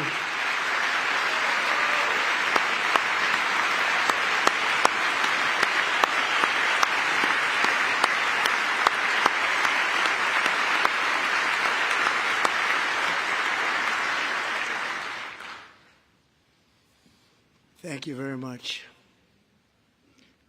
Since taking office, my administration has launched the most sweeping border and immigration crackdown in American history, and we quickly achieved the lowest numbers of illegal border crossers ever recorded. Thank you.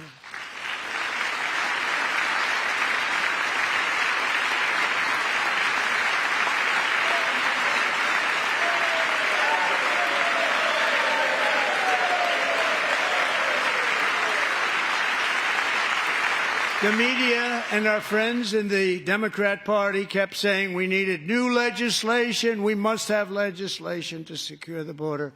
But it turned out that all we really needed was a new president.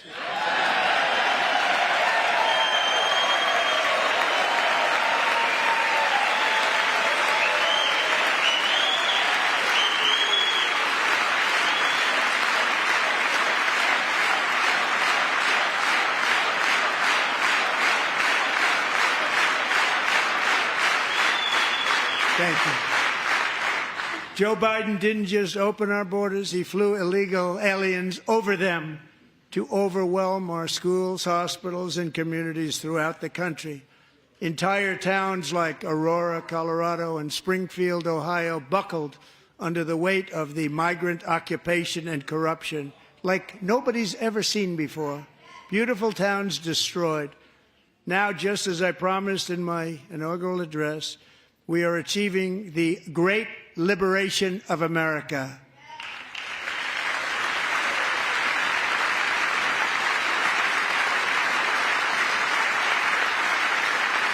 But there still is much work to be done. Here tonight is a woman I have gotten to know, Alexis Nungari from Houston.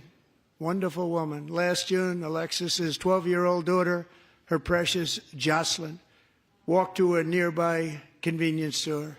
She was kidnapped, tied up, assaulted for 2 hours under a bridge, and horrifically murdered.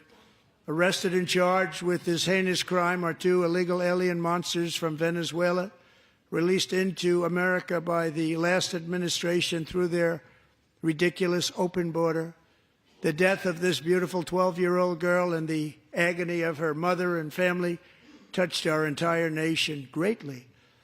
Alexis, I promised that we would always remember your daughter, your magnificent daughter, and earlier tonight I signed an order keeping my word to you. One thing I have learned about Jocelyn is that she loved animals so much. She loved nature. Across Galveston Bay, from where Jocelyn lived in Houston, you will find a magnificent national wildlife refuge, a pristine, peaceful, 34,000-acre sanctuary for all of God's creatures on the edge of the Gulf of America. Alexis, moments ago, I formally renamed that refuge in loving memory of your beautiful daughter, Jocelyn. So, Mr. Vice President, if you would, may I have the order?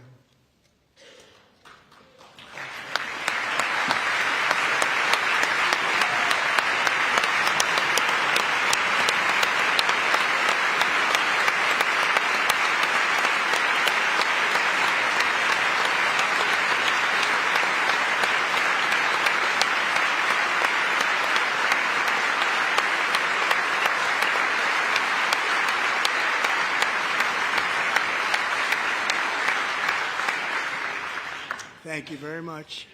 All 3 savages charged with Jocelyn and Lakin's murders were members of the Venezuelan prison gang, the toughest gang, they say, in the world, known as Tren de Aragua. 2 weeks ago, I officially designated this gang, along with MS-13 and the bloodthirsty Mexican drug cartels, as foreign terrorist organizations.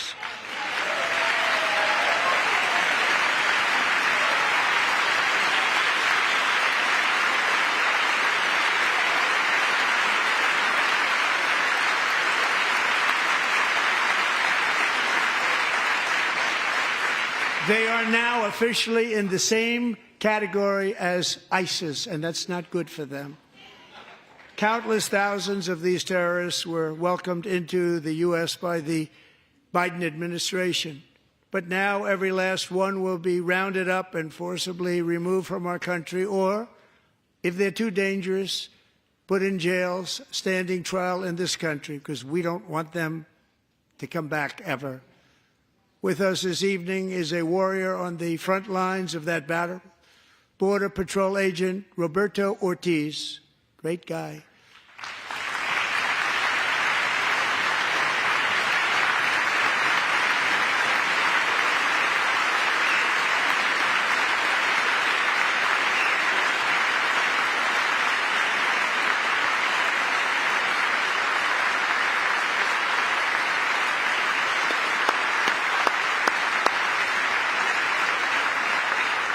In January, Roberto and another agent were patrolling by the Rio Grande near an area known as Cartel Island. Doesn't sound too nice to me.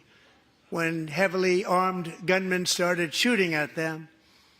Roberto saw that his partner was totally exposed, at great danger, and he leapt into action, returning fire and providing crucial seconds for his fellow agent to seek safety, just barely. I have some of the prints of that event, and it was not good. Agent Ortiz, we salute you for your great courage and for your line of fire that you took and for the bravery that you showed. We honor you, and we will always honor you. Thank you, Roberto, very much.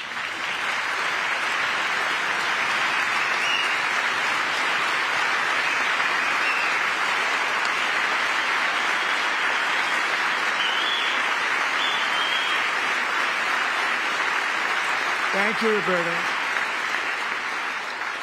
And I actually got to know him on my many calls to the border. He's a great gentleman. The territory to the immediate south of our border is now dominated entirely by criminal cartels that murder, rape, torture, and exercise total control. They have total control over a whole nation, posing a grave threat to our national security. The cartels are waging war in America, and it's time for America to wage war on the cartels, which we are doing.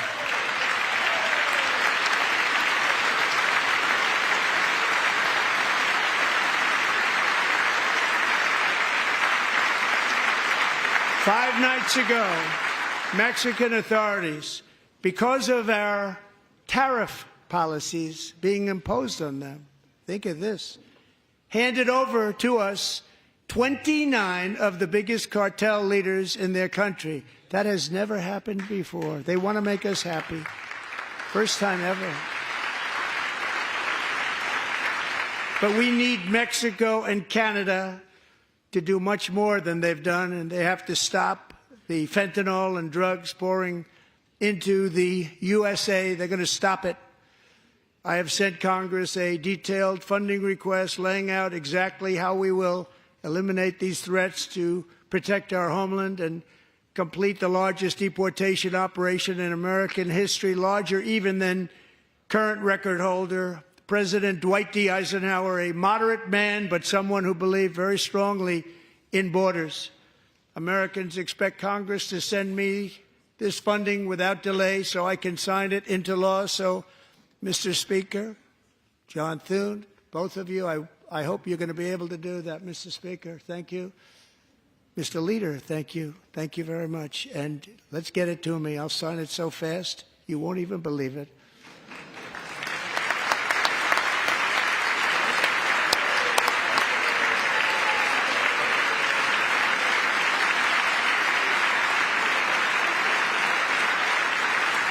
And as we reclaim our sovereignty, we must also bring back law and order to our cities and towns.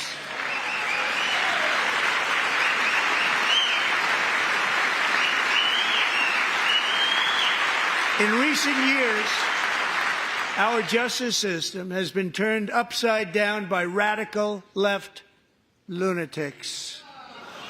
Many jurisdictions virtually ceased enforcing the law against dangerous repeat offenders while weaponizing law enforcement against political opponents like me. My administration has acted swiftly and decisively to restore fair, equal, and impartial justice under the constitutional rule of law, starting at the FBI and the DOJ. Pam, good luck. Cash, wherever you may be, good luck. Good luck. Pam Bondi. Good luck. So important. Going to do a great job. Cash, thank you. Thank you, Cash.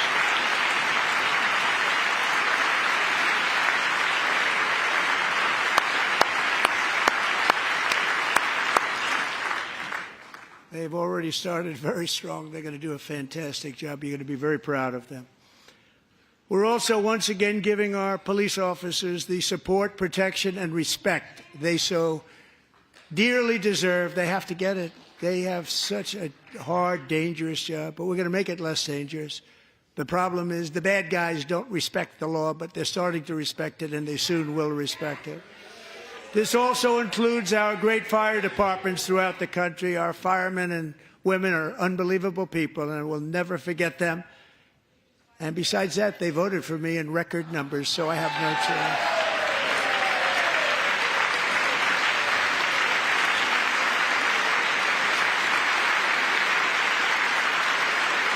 1 year ago this month, 31-year-old New York police officer Jonathan Diller, unbelievably wonderful person and a great officer, was gunned down at a traffic stop on Long Island. I went to his funeral. The vicious criminal charged with his murder had 21 prior arrests, and they were rough arrests, too. He was a real bad one. The thug in the seat next to him had 14 prior arrests and went by the name of Killer. He was Killer. He killed other people, they say, a lot of them. I attended Officer Diller's service, and when I met his wife and one-year-old son, Ryan, it was very inspirational, actually. His widow's name is Stephanie, and she is here tonight. Stephanie, thank you very much, Stephanie. Thank you very much.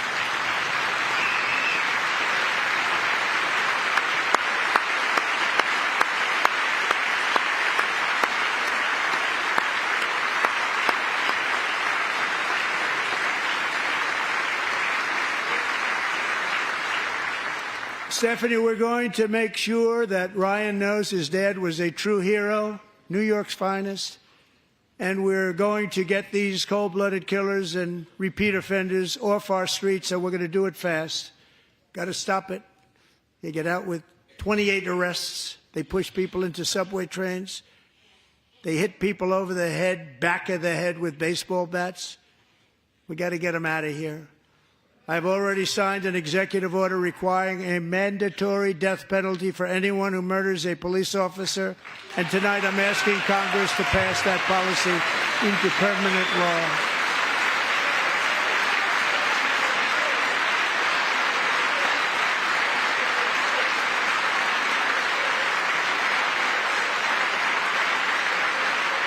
I'm also asking for a new crime bill getting tough on repeat offenders while enhancing protections for America's police officers so they can do their jobs without fear of their lives being totally destroyed.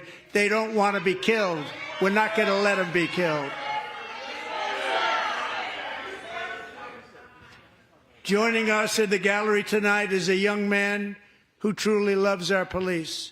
His name is DJ Daniel. He is 13 years old, and he has always dreamed of becoming a police officer.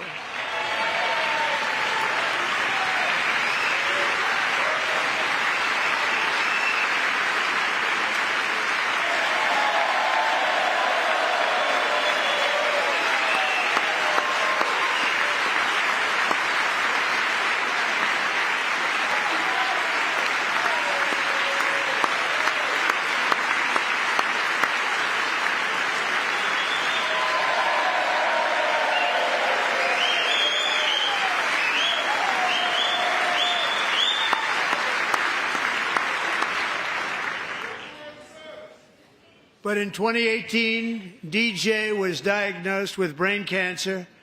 The doctors gave him 5 months at most to live. That was more than 6 years ago.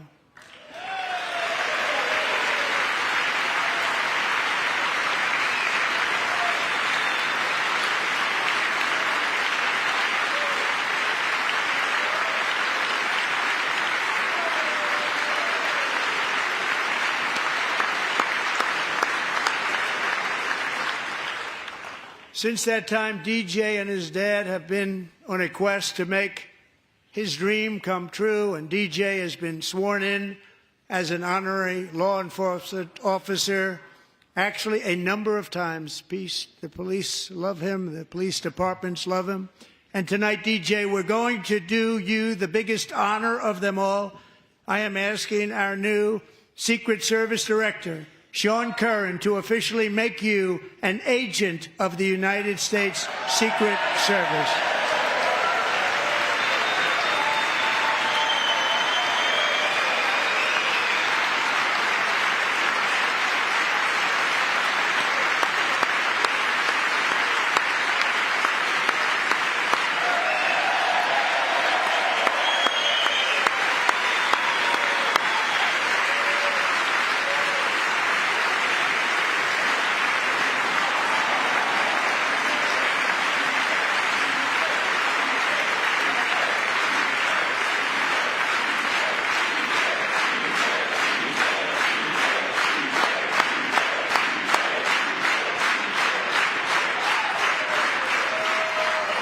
Thank you, DJ. DJ's doctors believe his cancer likely came from a chemical he was exposed to when he was younger. Since 1975, rates of child cancer have increased by more than 40%. Reversing this trend is one of the top priorities for our new presidential commission to make America healthy again, chaired by our new Secretary of Health and Human Services, Robert F. Kennedy, Jr.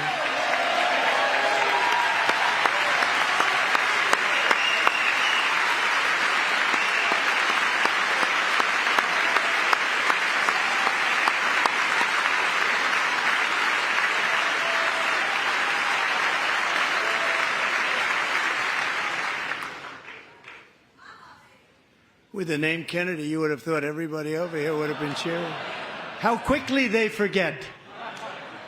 Our goal is to get toxins out of our environment, poisons out of our food supply, and keep our children healthy and strong.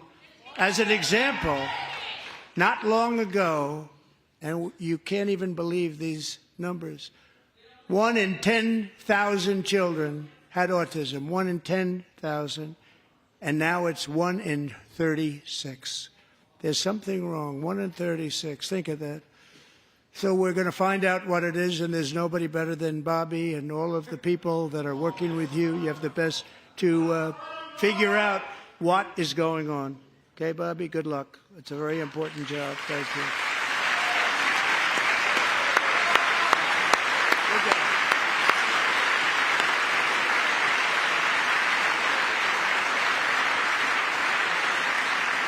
Thank you.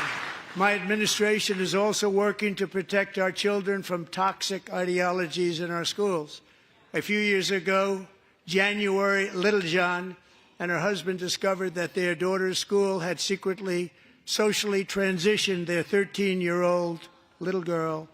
Teachers and administrators conspired to deceive January and her husband while encouraging her daughter to use a new name and pronouns. They, them pronoun, actually, all without telling January, who is here tonight and is now a courageous advocate against this form of child abuse. January, thank you. Thank you. Thank you very much.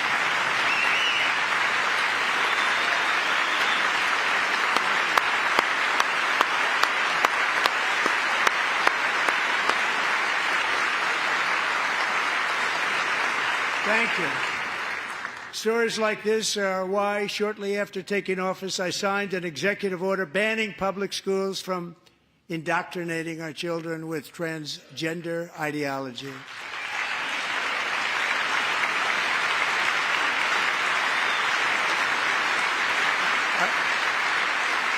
I also signed an order to cut off all taxpayer funding to any institution that engages in the sexual mutilation of our youth.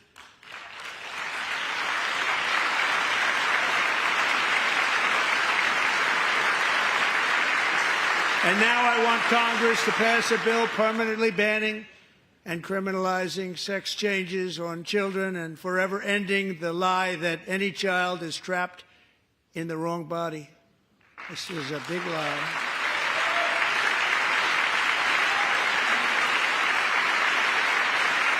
And our message to every child in America is that you are perfect exactly the way God made you.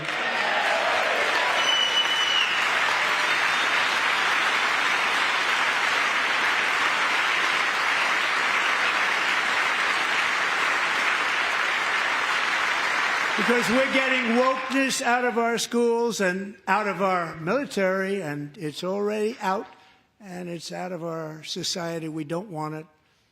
Wokeness is trouble. Wokeness is bad. It's gone. It's gone. And we feel so much better for it, don't we? Don't we feel better? Our service members won't be activists and ideologues. They will be fighters and warriors. They will fight for our country. And Pete, congratulations. Secretary of Defense, congratulations.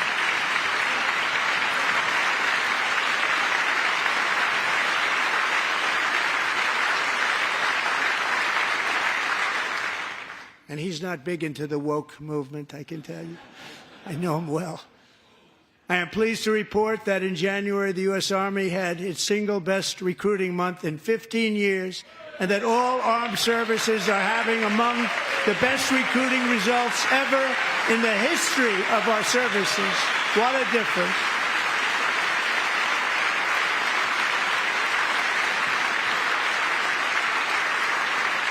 And you know, it was just a few months ago where the results were exactly the opposite. We couldn't recruit anywhere. We couldn't recruit. Now we're having the best results just about that we've ever had. What a tremendous turnaround. It's really a beautiful thing to see. People love our country again. It's very simple. They love our country, and they love being in our military again. So it's a great thing, and thank you very much. Great job. Thank you.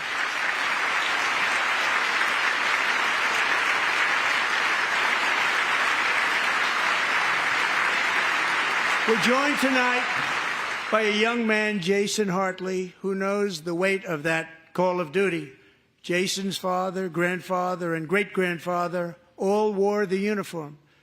Jason tragically lost his dad, who was also a Los Angeles County Sheriff's deputy when he was just a boy, and now he wants to carry on the family legacy of service. Jason is a senior in high school, a 6-letter varsity athlete, a really good athlete, they say, a brilliant student with a 4.46, that's good, GPA. And his greatest dream is to attend the U.S. Military Academy at West Point.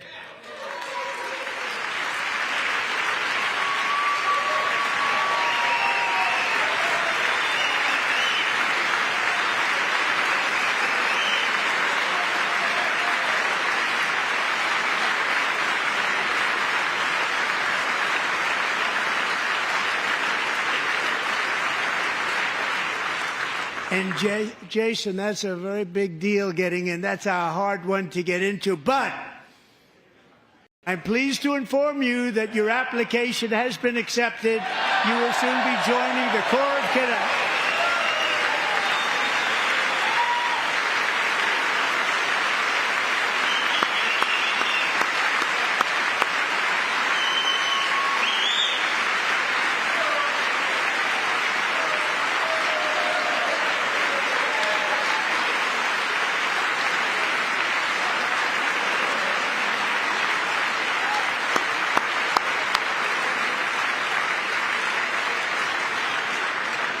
Thank you.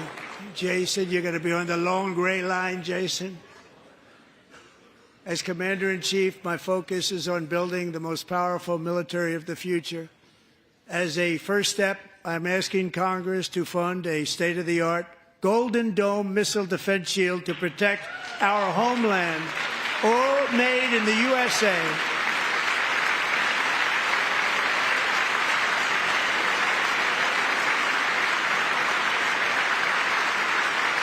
And Ronald Reagan wanted to do it long ago, but the technology just wasn't there, not even close. But now we have the technology. It's incredible, actually. And other places, they have it. Israel has it. Other places have it. And the United States should have it too, right, Tim, right? They should have it too. So I want to thank you. But it's a very, very important. This is a very dangerous world. We should have it. We want to be protected, and we're going to protect our citizens like never before. To boost our defense industrial base, we are also going to resurrect the American shipbuilding industry, including commercial shipbuilding and military shipbuilding.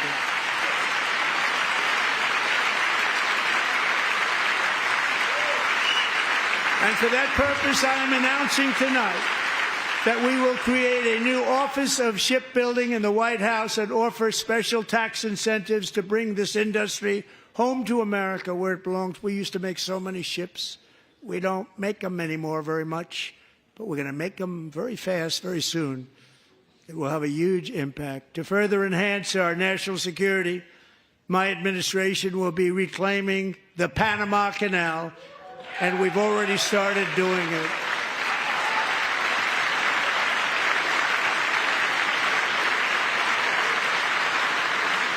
Just today, a large American company announced they are buying both ports around the Panama Canal and lots of other things having to do with the Panama Canal and a couple of other canals. The Panama Canal was built by Americans for Americans, not for others, but others could use it.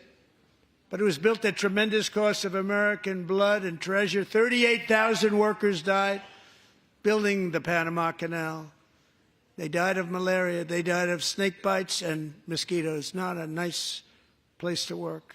They paid them very highly to go there, knowing there was a 25% chance that they would die. The most expensive project also that was ever built in our country's history, if you bring it up to modern day costs. It was given away by the Carter administration for $1, but that agreement has been violated very severely. We didn't give it to China. We gave it to Panama, and we're taking it back.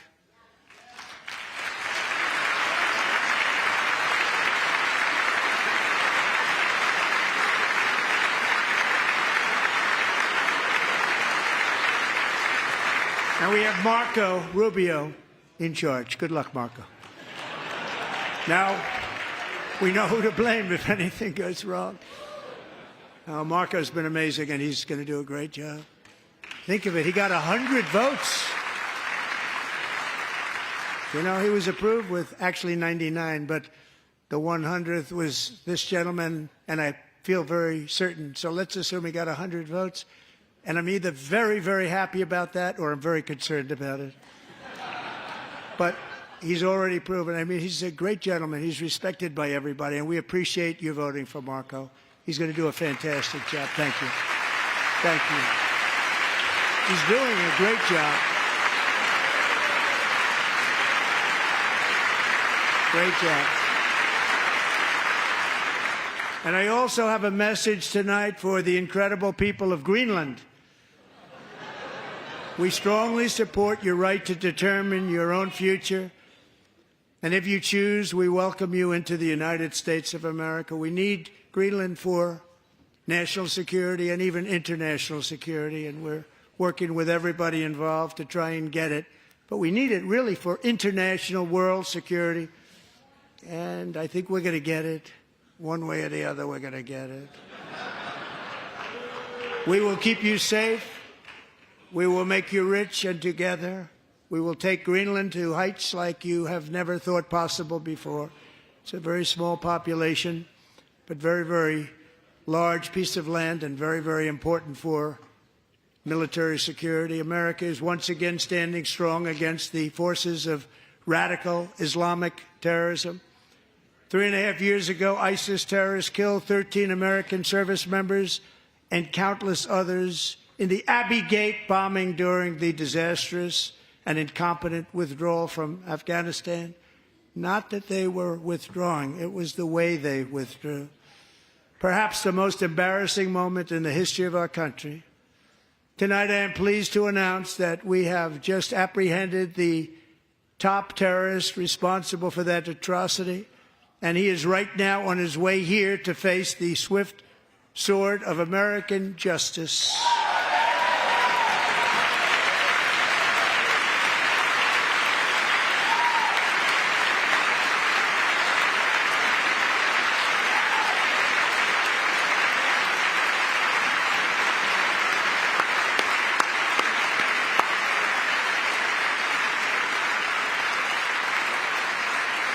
And I want to thank especially the government of Pakistan for helping arrest this monster. This was a very momentous day for those 13 families who I actually got to know very well, most of them, whose children were murdered, and the many people that were so badly, over 42 people, so badly injured on that fateful day in Afghanistan. What a horrible day. Such incompetence was shown. That when Putin saw what happened, I guess he said, wow, maybe this is my chance. That's how bad it was. Should have never happened. Grossly incompetent people. I spoke to many of the parents and loved ones, and they're all in our hearts tonight. Just spoke to them on the phone. We had a big call every one of them called, and everybody was on the line, and they did nothing but cry with happiness. They were very happy, as happy as you can be under those circumstances. Their child, brother, sister, son, daughter was killed for no reason whatsoever. In the Middle East, we're bringing back our hostages from Gaza. In my first term, we achieved one of the most groundbreaking peace agreements in generations, the Abraham Accords.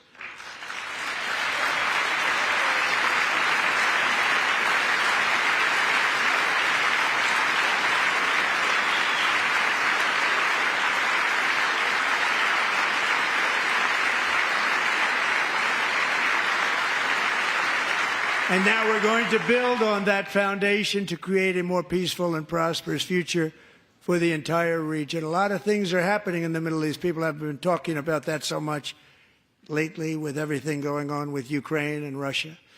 But a lot of things are happening in the Middle East. It's a rough neighborhood, actually. I'm also working tirelessly to end the savage conflict in Ukraine. Millions of Ukrainians and Russians have been needlessly killed or wounded in this horrific and brutal conflict with no end in sight. The United States has sent hundreds of billions of dollars to support Ukraine's defense with no security, with no anything.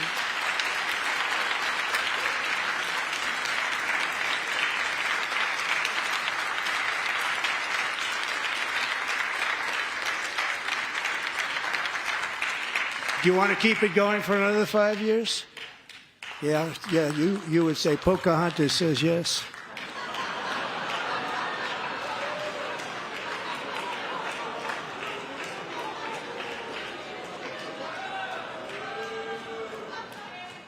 $2,000 people are being killed every single week. More than that. They're Russian young people. They're Ukrainian young people. They're not Americans. But I want it to stop.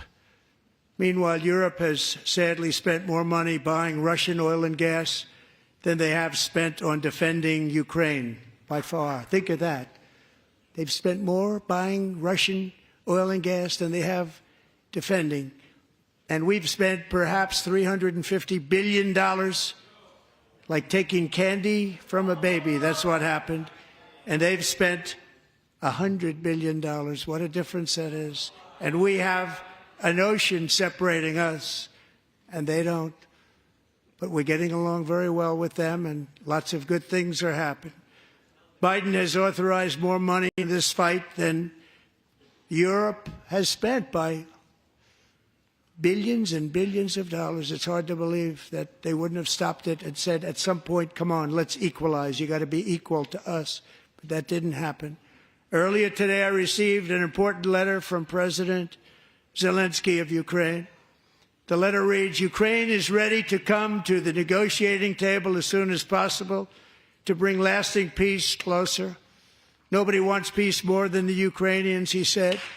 My team and I stand ready to work under President Trump's strong leadership to get a peace that lasts.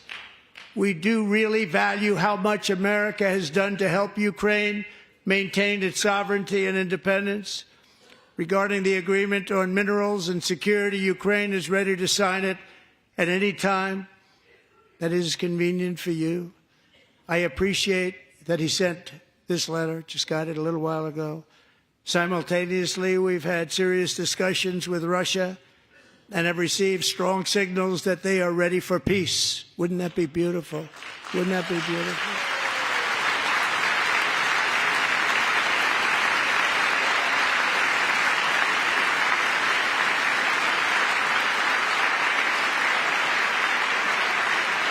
Wouldn't that be beautiful?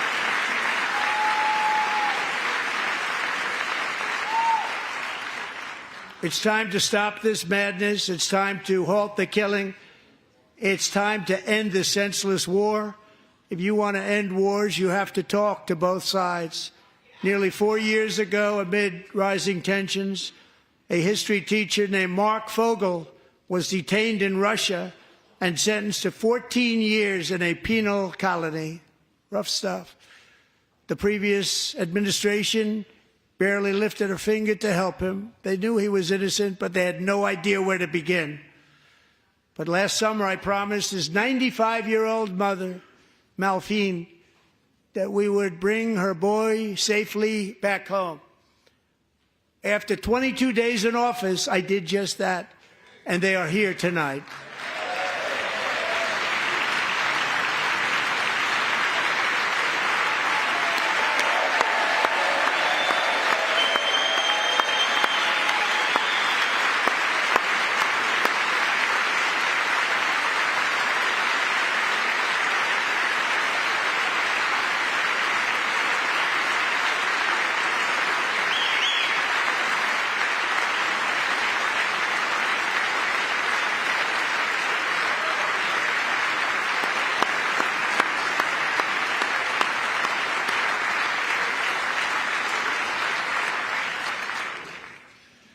To Mark and his great mom, we are delighted to have you safe and sound and with us. As fate would have it, Mark Fogel was born in a small rural town in Butler, Pennsylvania. Have you heard of it? Where his mother has lived for the past 78 years. I just happened to go there last July 13th for a rally. That was not pleasant. And that is where I met his beautiful mom right before I walked onto that stage. And I told her I would not forget what she said about her son. And I never did I? Never forgot. Less than 10 minutes later, at that same rally, gunfire rang out, and a sick and deranged assassin unloaded 8 bullets from his sniper's perch into a crowd of many thousands of people. My life was saved by a fraction of an inch, but some were not so lucky. Corey Commentator was a firefighter, a veteran, a Christian, a husband, a devoted father, and above all, a protector. When the sound of gunshots pierced the air, it was a horrible sound. Corey knew instantly what it was and what to do. He threw himself on top of his wife and daughters and shielded them from the bullets with his own body. Corey was hit really hard. You know the story from there. He sacrificed his life to save theirs. 2 others, very fine people, were also seriously hit. But thankfully, with the help of 2 great country doctors, we thought they were gone and they were saved. So those doctors had great talent. We're joined by Corey's wife, Helen, who was his high school sweetheart, and their 2 beloved daughters, Allison and Kaylee. Thank you.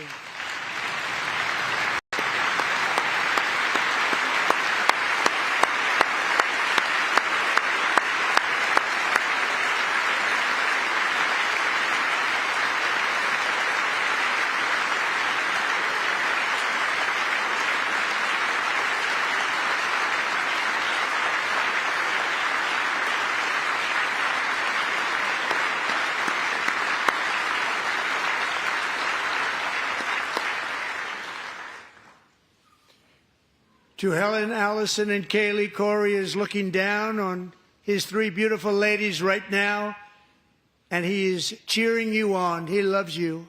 He is cheering you on. Corey was taken from us much too soon, but his destiny was to leave us all with a shining example of the selfless devotion of a true American patriot. It was love like Corey's that built our country, and it's love like Corey's that is going to make our country more majestic than ever before. I believe that my life was saved that day in Butler for a very good reason. I was saved by God to make America great again. I believe that. Thank you. Thank you.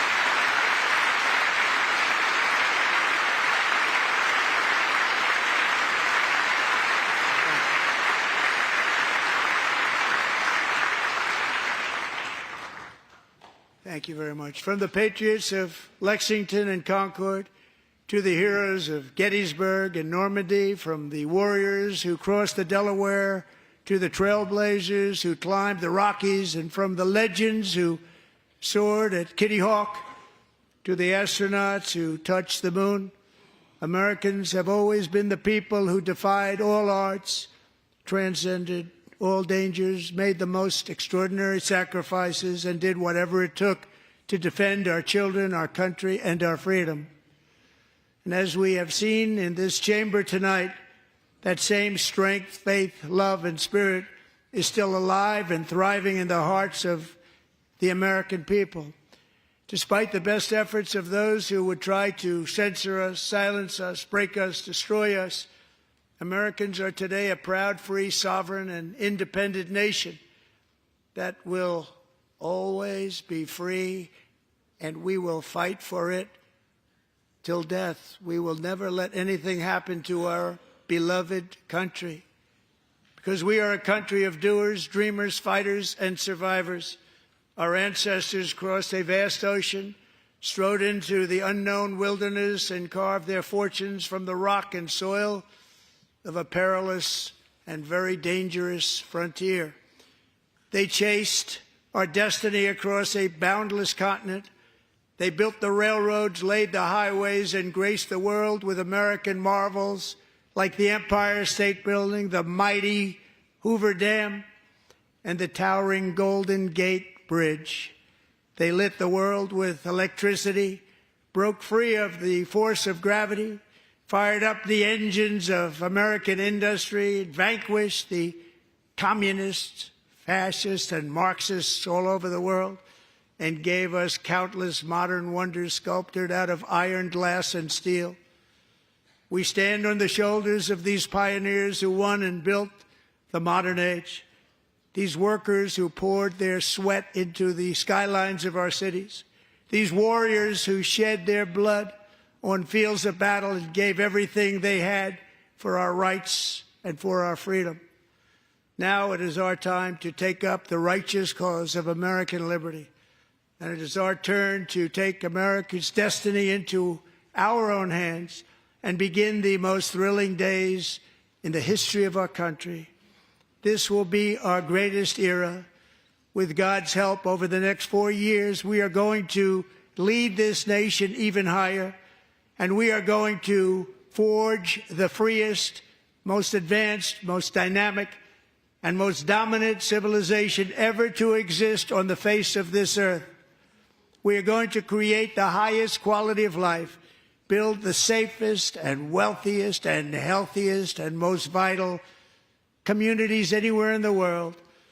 We are going to conquer the vast frontiers of science, and we are going to lead humanity into space and plant the American flag on the planet Mars and even far beyond.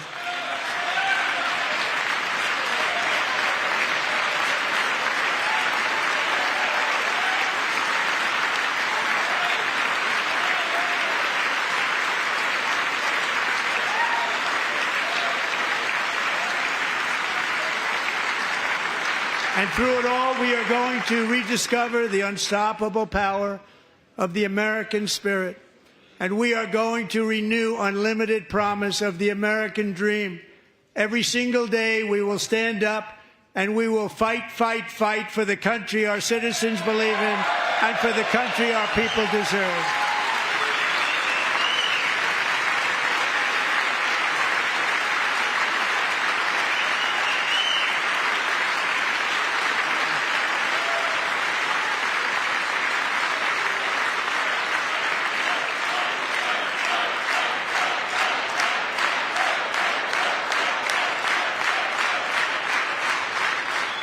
My fellow Americans, get ready for an incredible future, because the golden age of America has only just begun. It will be like nothing that has ever been seen before. Thank you, God bless you, and God bless America.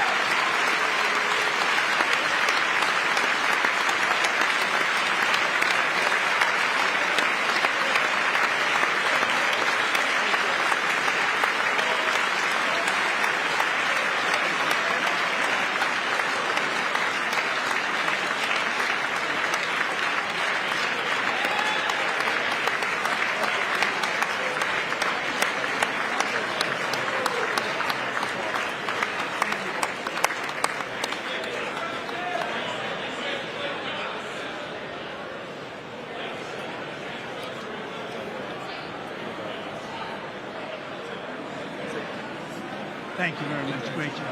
Thank you. Great honor. Thank you. Thank you. Get this place going, all right? Thank you. It's a great honor. Thank you. Thank you, Mr. President. Thank you very much.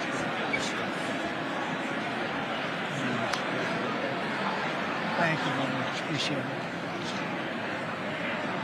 Thank you. I see you soon. Young people from all over the world. I'm trying to. Great guy. Thank you. That's your favorite. Thank you. Thank you. Thank you very much. Appreciate it. Howard. Thank you again. Thank you again. Won't forget. So good. So good, sir. Thank you. Terrific, Mr. Really good. Really outstanding. Thanks. Thank you. Yes, sir. Thank you. Good job, Mr. President. Thanks. Thank you. Great. President, one of your best speeches. Thanks again, Mr. President. Thank you, Mr. President. Thanks for the phone call last night. Absolutely. You know that. Thank you for your help. I'll do this. Give me the information. I'm not going to get the sorry. Thank you, everybody. Great speech. Great speech. Thank you. Best speech ever. Yes. Good. Congratulations. Good job.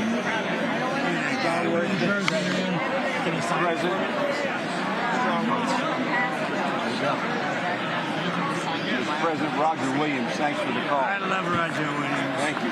You don't have to introduce yourself. Mr. President. I know you better than you do, Roger. Thank you so much. My great baseball player. America Good is- job. Great job you're doing. America is back. Thank you so much, Welcome you Mr. back in President. Pennsylvania anytime, sir. They stood for. Thank you all. You got him. They stood for another country, Matt. That was phenomenal. It's hard to believe, isn't it? That was fantastic, sir. That was Thank you very much. Thank you. quick selfie. Mr. President. Good job, Mr. President. Great speech. Yes, sir. President back in Pennsylvania. Oh, they're just I want to say it all. Absolutely. Good job, Mr. President. Oh, good. How you doing? All right? Did you get a chance to shake his hand earlier? Do you want me to get a picture of you shaking his hand or anything? You're good. Thank you very much. Let's do viral. Thank you, darling. Sir, thank you. I love you. Best speech on the floor ever. Yeah, it was so good. Thank you. So good. Hey, you rocked it, Mr. President. We're with you. 100% crushed. Thank you. Really good. Congratulations. President. Best speech ever. Thank you. It was. That's the best. Mr. President, that was a great speech. That was awesome. God bless you. It was. Thank you. Great job. Let's go. Get down to that. You get down. Good luck. Yes, sir. Thank you. It's so great. Thank you, everybody. Good job. Thank you for mentioning God needs to help us. Thank you, Mr. President. Mr. President. Thank you. Great speech. Great speech. Thanks for taking my call. Good luck. Yeah. My man. Thank you for standing You really triggered those people. Yeah. Tremendous, Mr. President. Somebody Thank you. did. Thank you so much. Thanks for the beneficial ownership and this week. Oh, yeah. Thanks for mentioning farmers. Well, we love our farmers. Thank you, man. Thank you, Mr. President. You earned this night. Thank you very much. Appreciate it. Worked hard. Thank you, man. Proud of you. Thank you, Mr. President. Thank you. Thank you. Great again, brother. Thank you. Again, RSBN here for you. I did indeed. You better believe it. Very well done, Good sir. endorsement. President, home run. Thank you. Great job. You killed it. Thank you, Mr. President. Thank you, everybody. You did great. Thank you. Good job. Thank you. Great to see you. Slam dunk. You're doing good. Thank you, sir. You did amazing, per usual. Thank you. I'll see you. Thank you. Yes, sir. Thank you. Hey, cheese. Thank you. Love you, Mr. President. Yes. Thank you, everybody. Look at this beautiful New Congressman from Eastern Washington. We've never met. Oh, Michael that's Baumgartner. good. I was one of Mike Leach's best friends. Oh, He that's thinks good. very highly Mike of you. was, he was Yeah, great. tremendous. He was a great guy. Great What a speech. Great Thank you. Thank you very much. Mr. Jr., you did a great job. Thank you. Home run, Yeah, Mr. right. President. Home run. That was a good one.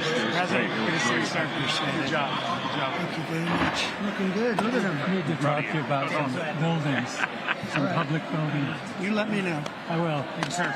Mr. President.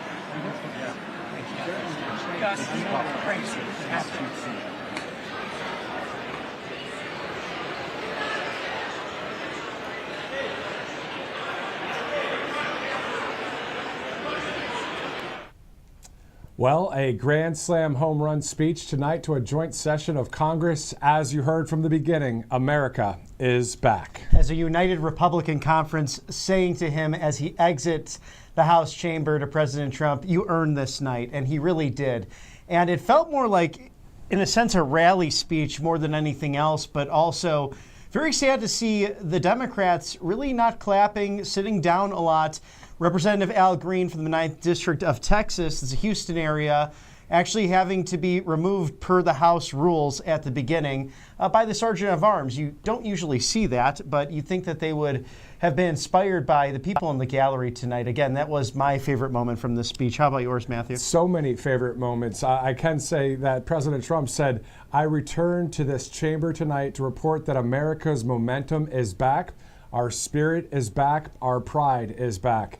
Our confidence is back. And the American dream is surging bigger and better than ever before. And is that not the truth as we are just 43 days into the second administration of President Donald J. Trump? We're thanking you guys so much for streaming in live. This has been quite awesome. Well, it's been remarkable. That moment, too, when little DJ from Texas, along there with his dad, surviving brain cancer, 8 years old, was given 5 months to live. He's now 13, and then gets sworn in as a Secret Service agent. And Sean Curran, the director himself, who helped save President Trump on that fateful day in Butler, Pennsylvania, giving him that hug. And that was just a special moment. Really pretty incredible. It was very incredible. You could see the Secret Service director there almost surprised getting that hug, that embrace. But this is what it's about in our country. Common sense, truth, the Constitution, love for God, love for our neighbor, as well as we know that this is all about making America great again. And we love common sense here at Right Side Broadcasting Network. And we know this is the Common Sense Party, the people's president. And we are happy as citizens of this nation and being part of this network that you guys are spending time with us tonight as we watch this great speech there that you have to watch it over and over again to really understand all of the things that these accomplishments that President Trump has had, along with his all-star patriot cast of cabinet members have had over the past 43 days. Yes, and over 400 executive orders, all changing the lives of Americans. And those hero stories, Mark Fogel coming back from Russia, being captive, but also those very sad stories with Laken Riley's family there. Of course, Jocelyn Nungary's mom. They'll never see their family members again, but their legacy is kept going by not only their lives, but also these executive orders. And of course, President Trump honoring Jocelyn with that wildlife preserve. I love how he takes these personal stories and he doesn't forget about them. And for example, Mark's mother, the 95-year-old wonderful lady, just meeting with him right before everything that happened in Butler. And he didn't forget about him. He went after and helped save him with Steve Wilcox bringing him back from Russia as well. So many of those themes tonight of resilience, of perseverance. And think back to his first joint session of Congress, that first address, now 8 years ago. It seemed as if half the Republican Congress was against him at that time. Now this caucus, this conference, completely united against a party, sadly, who seems to really hate America. I mean, that was the only sad moment of that speech, the fact that they did not stand, they did not clap. And I mean, this was a lot of bipartisan consensus within a really rah-rah, go America speech. Why would you not want to support these things? Exactly. It was appalling to see that side of it, but it was great on the other side of the aisle, on the right side of history, where President Trump and the team highlighting everyday Americans, just like they did during the RNC, just like they did tonight, because it's all about we the people. And that is what this team is all about, Team USA, and it's great to see it. Thank you guys so much for watching this live stream. Of course, we're going to be here all week and every day pretty much when it comes to RSBN Live, covering everything inside the Beltway, outside the Beltway when it comes to Washington, D.C. It's a lot of live coverage, and we're glad that you guys are with us. We do want to thank a number of our sponsors right now. Colonial Metals Group, a great organization, a great company. All you have to do is go to freegoldguide.com/RSBN for more information on gold and silver.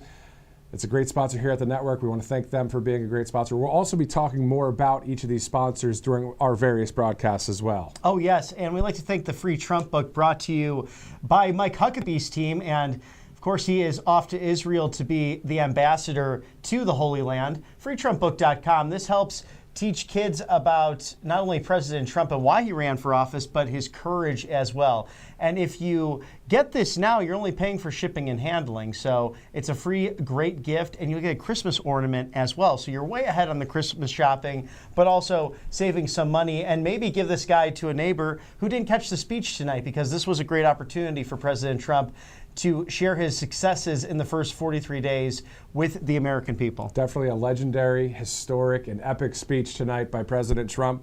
Also, Tax Network USA, 800-357-1415. If you have any back taxes and you're concerned and need some help with that, a great group right there, Tax Network USA. We also have Patriot Addict Deals. Yes, and for 30% off now, you can scan the QR code, RSBN30. Claim that at checkout, and this is great memorabilia for your MAGA man cave or your MAGA office. You don't want to miss out on this, because I can tell you from getting some stuff on this site, it will go. So this will go fast. Trump Combat Knife, claim your 30% off now using code RSBN30. And how about that Americava coffee? That's right. Let's pivot over there to have a cup of Joe with Americava coffee. You're about to see a QR code that will pop up right there on the bottom right of your screen. A great variety of coffee there. Stay awake, not woke. Visit AmericavaCoffee.com, an awesome sponsor at Right Side Broadcasting Network.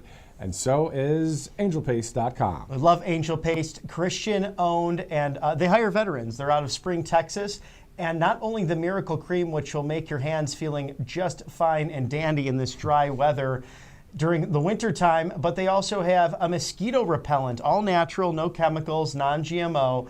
What you're putting on your skin is healthy to absorb. AngelPaste.com. And they know a thing about those mosquitoes down in Texas, right off the Gulf of America near Houston, as they're based in Spring. But AngelPaste.com will keep your hands healthy, and you don't have to worry about that dry skin anymore. What about the new sponsor, Lean? Yeah, exactly. Lean is a great new sponsor, dietary supplement. Right there, you see a lot of great information on your screen. All you have to do is go to takelean.com, learn more about this. It's all about getting off of that whole yo-yo diet where you do good, not so good, up and down. TakeLean.com, that'll get you where you need to go. I think I need to get that, to be honest with you, so TakeLean.com. Just being transparent with you. TakeLean.com right there, and also MyPillow.com. Yes, MyPillow.com/RSBN. The mega sale happening right now, but there's 2,000 different items on the website for up to 80% off, but this highlighted mega sale of the My Cross for 30% off, those My Towels flannel sheets going for a respective $29.98 and $44.98. A great night's sleep will just make the difference in your day, and Mr. Mike Lindell knows how to do that with all of these different products. MyPillow.com/RSBN. Give them a call at 800-836-7566.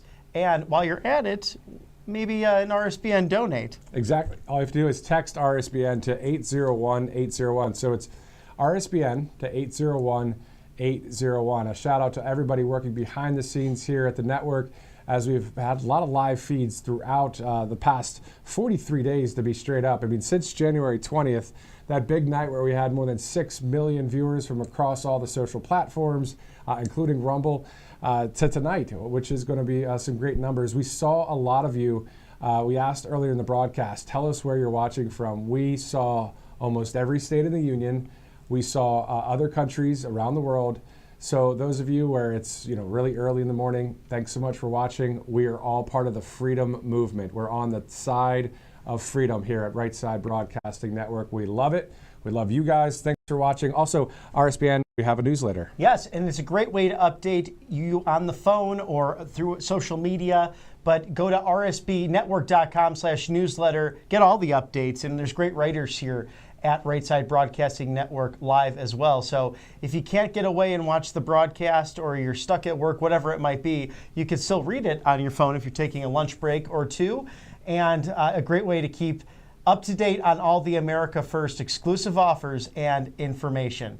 And that looks like the White House right there. President Trump going home after one of the greatest speeches he's ever made. Yeah, no, this was epic tonight. This was historic. And also, AIB, America is back. We are so glad to see a great speech there by the American President Donald Trump, the 47th Commander-in-Chief. We know he did great during his first administration. We know what happened in 2020. But here we are with this 4 years of a golden age, and hoping that will continue in 28 to 29. Right, and just incredible moments from tonight, especially in the gallery. And DJ going over and high-fiving Jason, who got accepted to West Point as a cadet and was informed of that tonight by the President of the United States. So kudos to the speechwriters and the team behind the scenes who have put so many successes into a nearly 2-hour or so speech that took place. Of course, there were some interruptions there, but Speaker Johnson wasn't messing around. Once Al Green was raising his cane, which was really kind of bizarre behavior on the behalf of a congressman. I don't know why you would do something so ridiculous. I think they started taking the rules more seriously over the course of time, and they were rather quiet the rest of the speech. Yeah, they were. Also, of course, it's 11:15 Eastern time right now as we're looking live, of course, at the U.S. Capitol building, and then to the left there, that maybe the White House in the distance there. So we're going to stick with these live pictures for now as we continue our coverage after this amazing speech that we heard from President Trump tonight. It was great to see everyone chanting USA and just some of the basics. I think a lot of us tonight are saying, woo-hoo, America is back. We know that this is what's happening in our country as we get ready to possibly go live to maybe one more live interview. If not, we still are just really just elated that tonight is a culmination of 43 straight days of President Trump doing great things for this nation, a lot of accomplishments. And usually it's after the 100 days, you start talking about the president's accomplishments, but not with this one. Well, as you said, too, it's the fastest moving administration in history. And the motorcade is pulling up right now. And of course, you see there the American flag and the presidential seal. And you will see the seal on the side of the limos, President Trump and First Lady Melania Trump. And she was honored as well tonight, graceful as ever with her initiatives with Be Best, and working hard in the foster care industry as well. I wasn't even aware that she was doing that behind the scenes work. She's so gracious and humble. And here he is once again, the 45th and 47th Commander-in-Chief, as he gets out of the beast, heading back into the diplomatic room at the White House. We'll go live there and let you see some of the audio, hear some of the audio as well.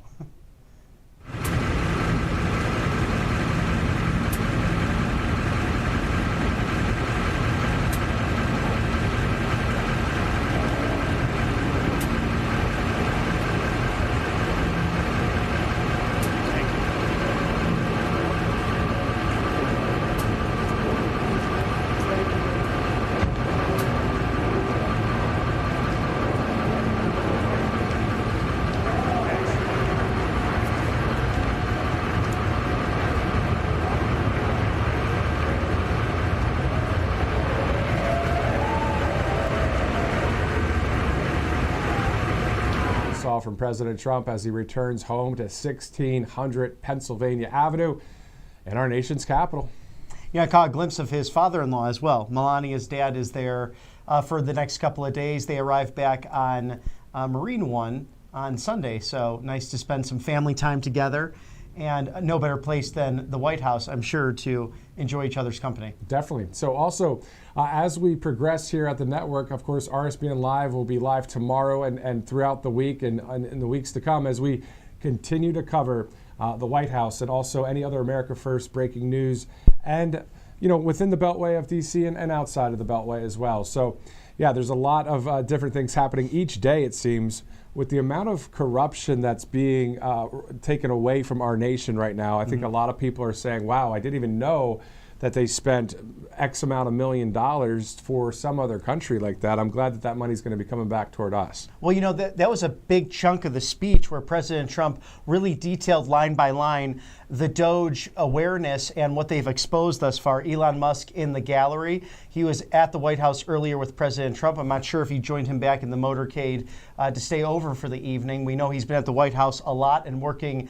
diligently, going department to department to make sure that this fraud is exposed and ultimately stopped. So that was an important point. I also thought for updates on Greenland, that was very big as well. President Trump saying that he's going to work to get that one way or another. So that was interesting there as a piece of foreign policy as we see the rest of the Trump family, including Ivanka there and Laura, I saw Eric and some others going into Tiffany as well and her husband going into the White House now. So nice to see this family who has really been through so much together. It's really remarkable to see just their perseverance and courage through everything. And of course, Stephen Chung there and White House Press Secretary Caroline Leavitt. Yeah, so family and staff re-entering the White House after this momentous speech.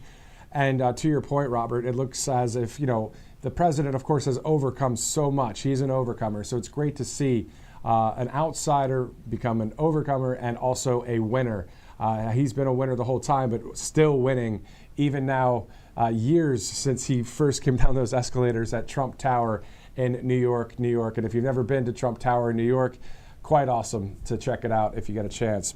All right, so it's 11:21 Eastern. It looks like we may be joined by Texas Representative Keith Self, who is inside that House chamber. We're going to get his live reaction to tonight's great speech by President Trump. So it'll be great to ask him what it was like to be inside there. And also, to hear how many times, the left, Democrats were booing and that kind of thing. But, at the end of the day, what else are they going to do? It's really what they did. They really are a party struggling for a message. And it just seemed as if tonight, for all the cameras to see that they truly hate this country. And I don't like to say that. I mean, we need a two-party system. We need multiple voices in this nation. And we're strong believers here at Right Side Broadcasting Network Live that we are on the right side of history, bringing you this unbridled access to President Trump as he stood boldly and said, freedom of speech is back in America. Our founding principles are being defended once again, along with common sense.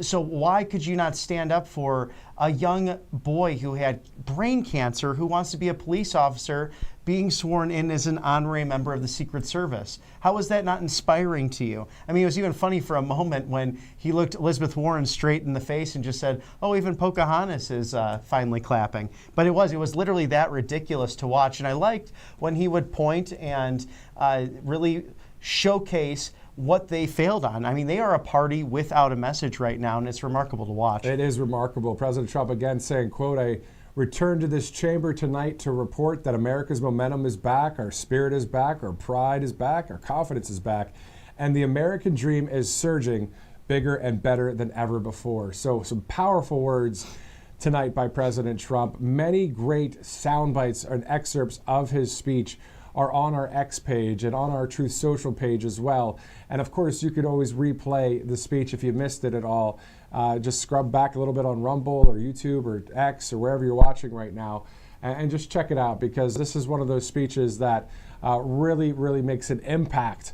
Just kind of talking about what just happened over the past 43 days. Again, it feels like more like, a year into President Trump's second administration, but it's only been 43 days. Right. It's an incredible amount of time to have all of that success in only 43 days. And the best is truly yet to come in this golden era. Joining us now is Texas Representative Keith Self. Sir, tell us what it was like there in the House chamber. Well, I tell you what, the first thing I got to say is it was a lot of fun. I mean, the zingers just kept coming. He had excellent guests up in the gallery to introduce. So it was exciting. It was just fun. But then when you get to the policies, that's what I enjoyed the most, because the successes, the progress that we're making on the promises that he made to the American people, and now we see him keeping those promises in real time. I mean, who's ever seen 40 days plus like this ever? I haven't in my lifetime. And I will tell you, it was pretty exciting. But again, just a lot of fun to hear him talk about his vision, about what he's doing, the successes that he's having. That's pretty exciting stuff. Yes, Congressman, we are just recollecting our ideas over what we just saw there. But what was the highlight for you? And did you find any surprises in the speech, you know, specifically with Greenland? Seems like there's some developments there. I don't know that there are developments, but yes, Greenland is strategically important now because of the shipping lanes, because of the emphasis on the Arctic. So yes, that's important. But let me just tell you, the American people voted for Donald Trump because of the border was one of the key issues. And he went back to it several times. That's how important it is, the border. And look at the numbers. The numbers have crashed. They have cratered. I'm telling you, the border is now as secure as it's ever been. So I was absolutely thrilled about that. But no surprises. The only surprise is that the Democrats would not clap for a young man who has cancer. I found that strange at best. Yeah, it's unbelievable. We were all shocked to see that they couldn't stand up once. They really couldn't clap at all. And almost, I was joking with Robert here. I was saying, oh, okay, do you like food? Clap if you like food. You know, these guys just stood there and sat there. But anyway, let's talk about the drug cartel situation. We know that President Trump's saying, hey, this is a terrorist organization. We know there's some drug cartels in Canada, obviously Mexican drug cartels. You being from Texas, sir, talk to us about that too when it comes to fentanyl, though, coming across the border. President Trump's still having the tariffs against Canada, Mexico, and China because of the production of that fentanyl. Well, that's only one of the elements that comes across the border. Obviously, the drug is incredibly dangerous, and it is so dangerous. But we also have sex trafficking across the border. We have indentured servanthood inside the United States of people who have come across the border, and then the gangs that have come across the border, and frankly, just the number of people. The border was incredibly dangerous to America. And he and Tom Homan has the mission to do this. They have started the deportations. They have started the arrests. They've started to hunt down the gangs. All of this, again, is what he promised the American people, and he is doing it, and he's doing it quickly. It is a great success story after 40 plus days. The border is incredibly important. Don't forget that. And everything else that he's doing with Elon, with DOGE, the border is one of the most important things that he promised the American people, and he's doing. And that's so true, Congressman. Without national security in place, you can't have a thriving economy. So it goes hand in hand. But what are you looking forward to in this legislative session really to accomplish? Are there certain bills on the table that you're hoping to get to President Trump to in the near future? Well, I will tell you what my emphasis is, and it is the deficit and the debt. We have got to get a handle on government spending. With $36 trillion in debt, we have a deficit that we're adding $2 trillion every single year. We've got to get a handle on that. It is a very tiny first step, this budget resolution that we have passed, a very tiny first step. But we've also got to have a great appropriations bill for FY26 the next year. So this is something we have got to watch carefully, because when President Trump says he wants to balance the budget in a very few short years, that's a tall order. Congress has got to get after it, and we've got to be serious about it. And Congressman, finally, can you just share with us that 30,000-foot view of really what we just experienced tonight? What would be your words of encouragement to the American people, both on the right side of history and those that maybe aren't supportive of President Trump? What is the message that you have for them, sir? I would go back and listen to the last 3 or 4 minutes of this speech. Donald Trump laid out a tremendous vision of the greatness of America that is coming. If we can execute his plan, if we can execute his vision, if we can secure the border, if we can get the economy back on track, if we can get inflation down, if we can reestablish American credibility around the world, that is not very high right now. If the tariffs work, if we can get people to cooperate with us, if we can get Europe to start funding more of their defense, that's what you heard in the last 3 or 4 minutes of this. The vision, the Trump vision for the future of America. Go listen to it. Exactly. Texas Congressman Keith Self, thank you so much for joining us live right here on Right Side Broadcasting Network. Thank you so much. Quite awesome. He just hit it out of the park as well. Oh, right no there. question. I mean, a great recap on everything that took place tonight and that crucial component, President Trump stating that he wants to bring down that deficit and pay off the debt in its entirety. And it is a tall order, but we know that Congress does hold the power of the purse. And there's really only one president who was able to rid the nation of our entire debt. At the time, it was $58 billion. That goes all the way back to Andrew Jackson. But we do know, President Bill Clinton, Speaker Newt Gingrich, Speaker Gingrich, and Ambassador Calissa Gingrich, his lovely wife, in the chamber tonight, up in the rafters, they were able to accomplish at least having a green budget and having savings for our federal government that has gone topsy-turvy in the last 25 years. So we'll see what President Trump and the Republican Congress can accomplish with this, but I have no doubt in my mind with the tenacity in the last 43 days that they can achieve that. Looking forward to day 44. We're just getting started to cover all of this news out of Washington, D.C. and around the country, and in some cases, global news, especially when it has to do with anything with America First policies right here at Right Side Broadcasting Network. And one thing we also love here at the network, of course, is the Constitution of the United States of America. At the end of the day, our constitutional rights and our freedom. We embrace that here, and we love you guys for watching here tonight on Right Side Broadcasting Network. So for all of us at RSBN, for Robert McNeely, I'm Matthew Alvarez, and for everybody behind the scenes at this great network, we'll see you tomorrow.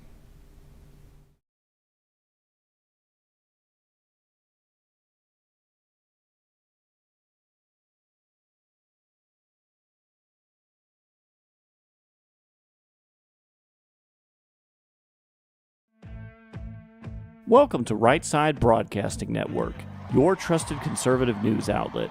At RSBN, we deliver the truth when the mainstream media falls short. Since 2015, we've proudly broadcasted every single one of President Trump's iconic MAGA rallies, bringing you the excitement and energy live before anyone else. By watching RSBN, you get an unfiltered front row view of the action on the ground. We interview the crowds to give a voice to millions of Americans just like you. We show you President Trump's speeches in their entirety, free from interruptions and censorship. We cover the stories that matter to you with the integrity and passion you deserve. Thank you for choosing RSBN as your home for America First news. Together, we stand strong, united, and informed. So join us and be part of the right side of history. Hey y'all, it's Silk from the Diamond and Silk Chit Chat live show. Look, don't forget to check me out right here on RSBN Network. Be sure to watch the show on Right Side Broadcasting Network, and I want you to support Right Side Broadcasting Network. Yes, it's imperative that you do so, okay? I look to see y'all soon. Bye-bye. I'm excited to announce that we're having our first ever mega sale on overstock clearance and brand new products. For example, save over 50% on this season's flannel sheets. Queen size only $59.98. Kings only $69.98. They sell out fast every year, so order now. Save 20% on our brand new My Crosses. They're designed in the likeness of the one I've worn every day for over 20 years. They come in men's and women's, and they're made right here in the USA. Get our 2025 six-piece My Towel sets for only $29.98. Our initial quantities are extremely low, so get them now before they go. And our best-selling standard My Pillows, just $14.98. So go to MyPillow.com or call the number on your screen. Use this promo code to take advantage of our first ever mega sale. But wait, remember that $75 free shipping rule? Well, that ship is sailed because right now, every order ships absolutely free. I'm excited to announce that we're having our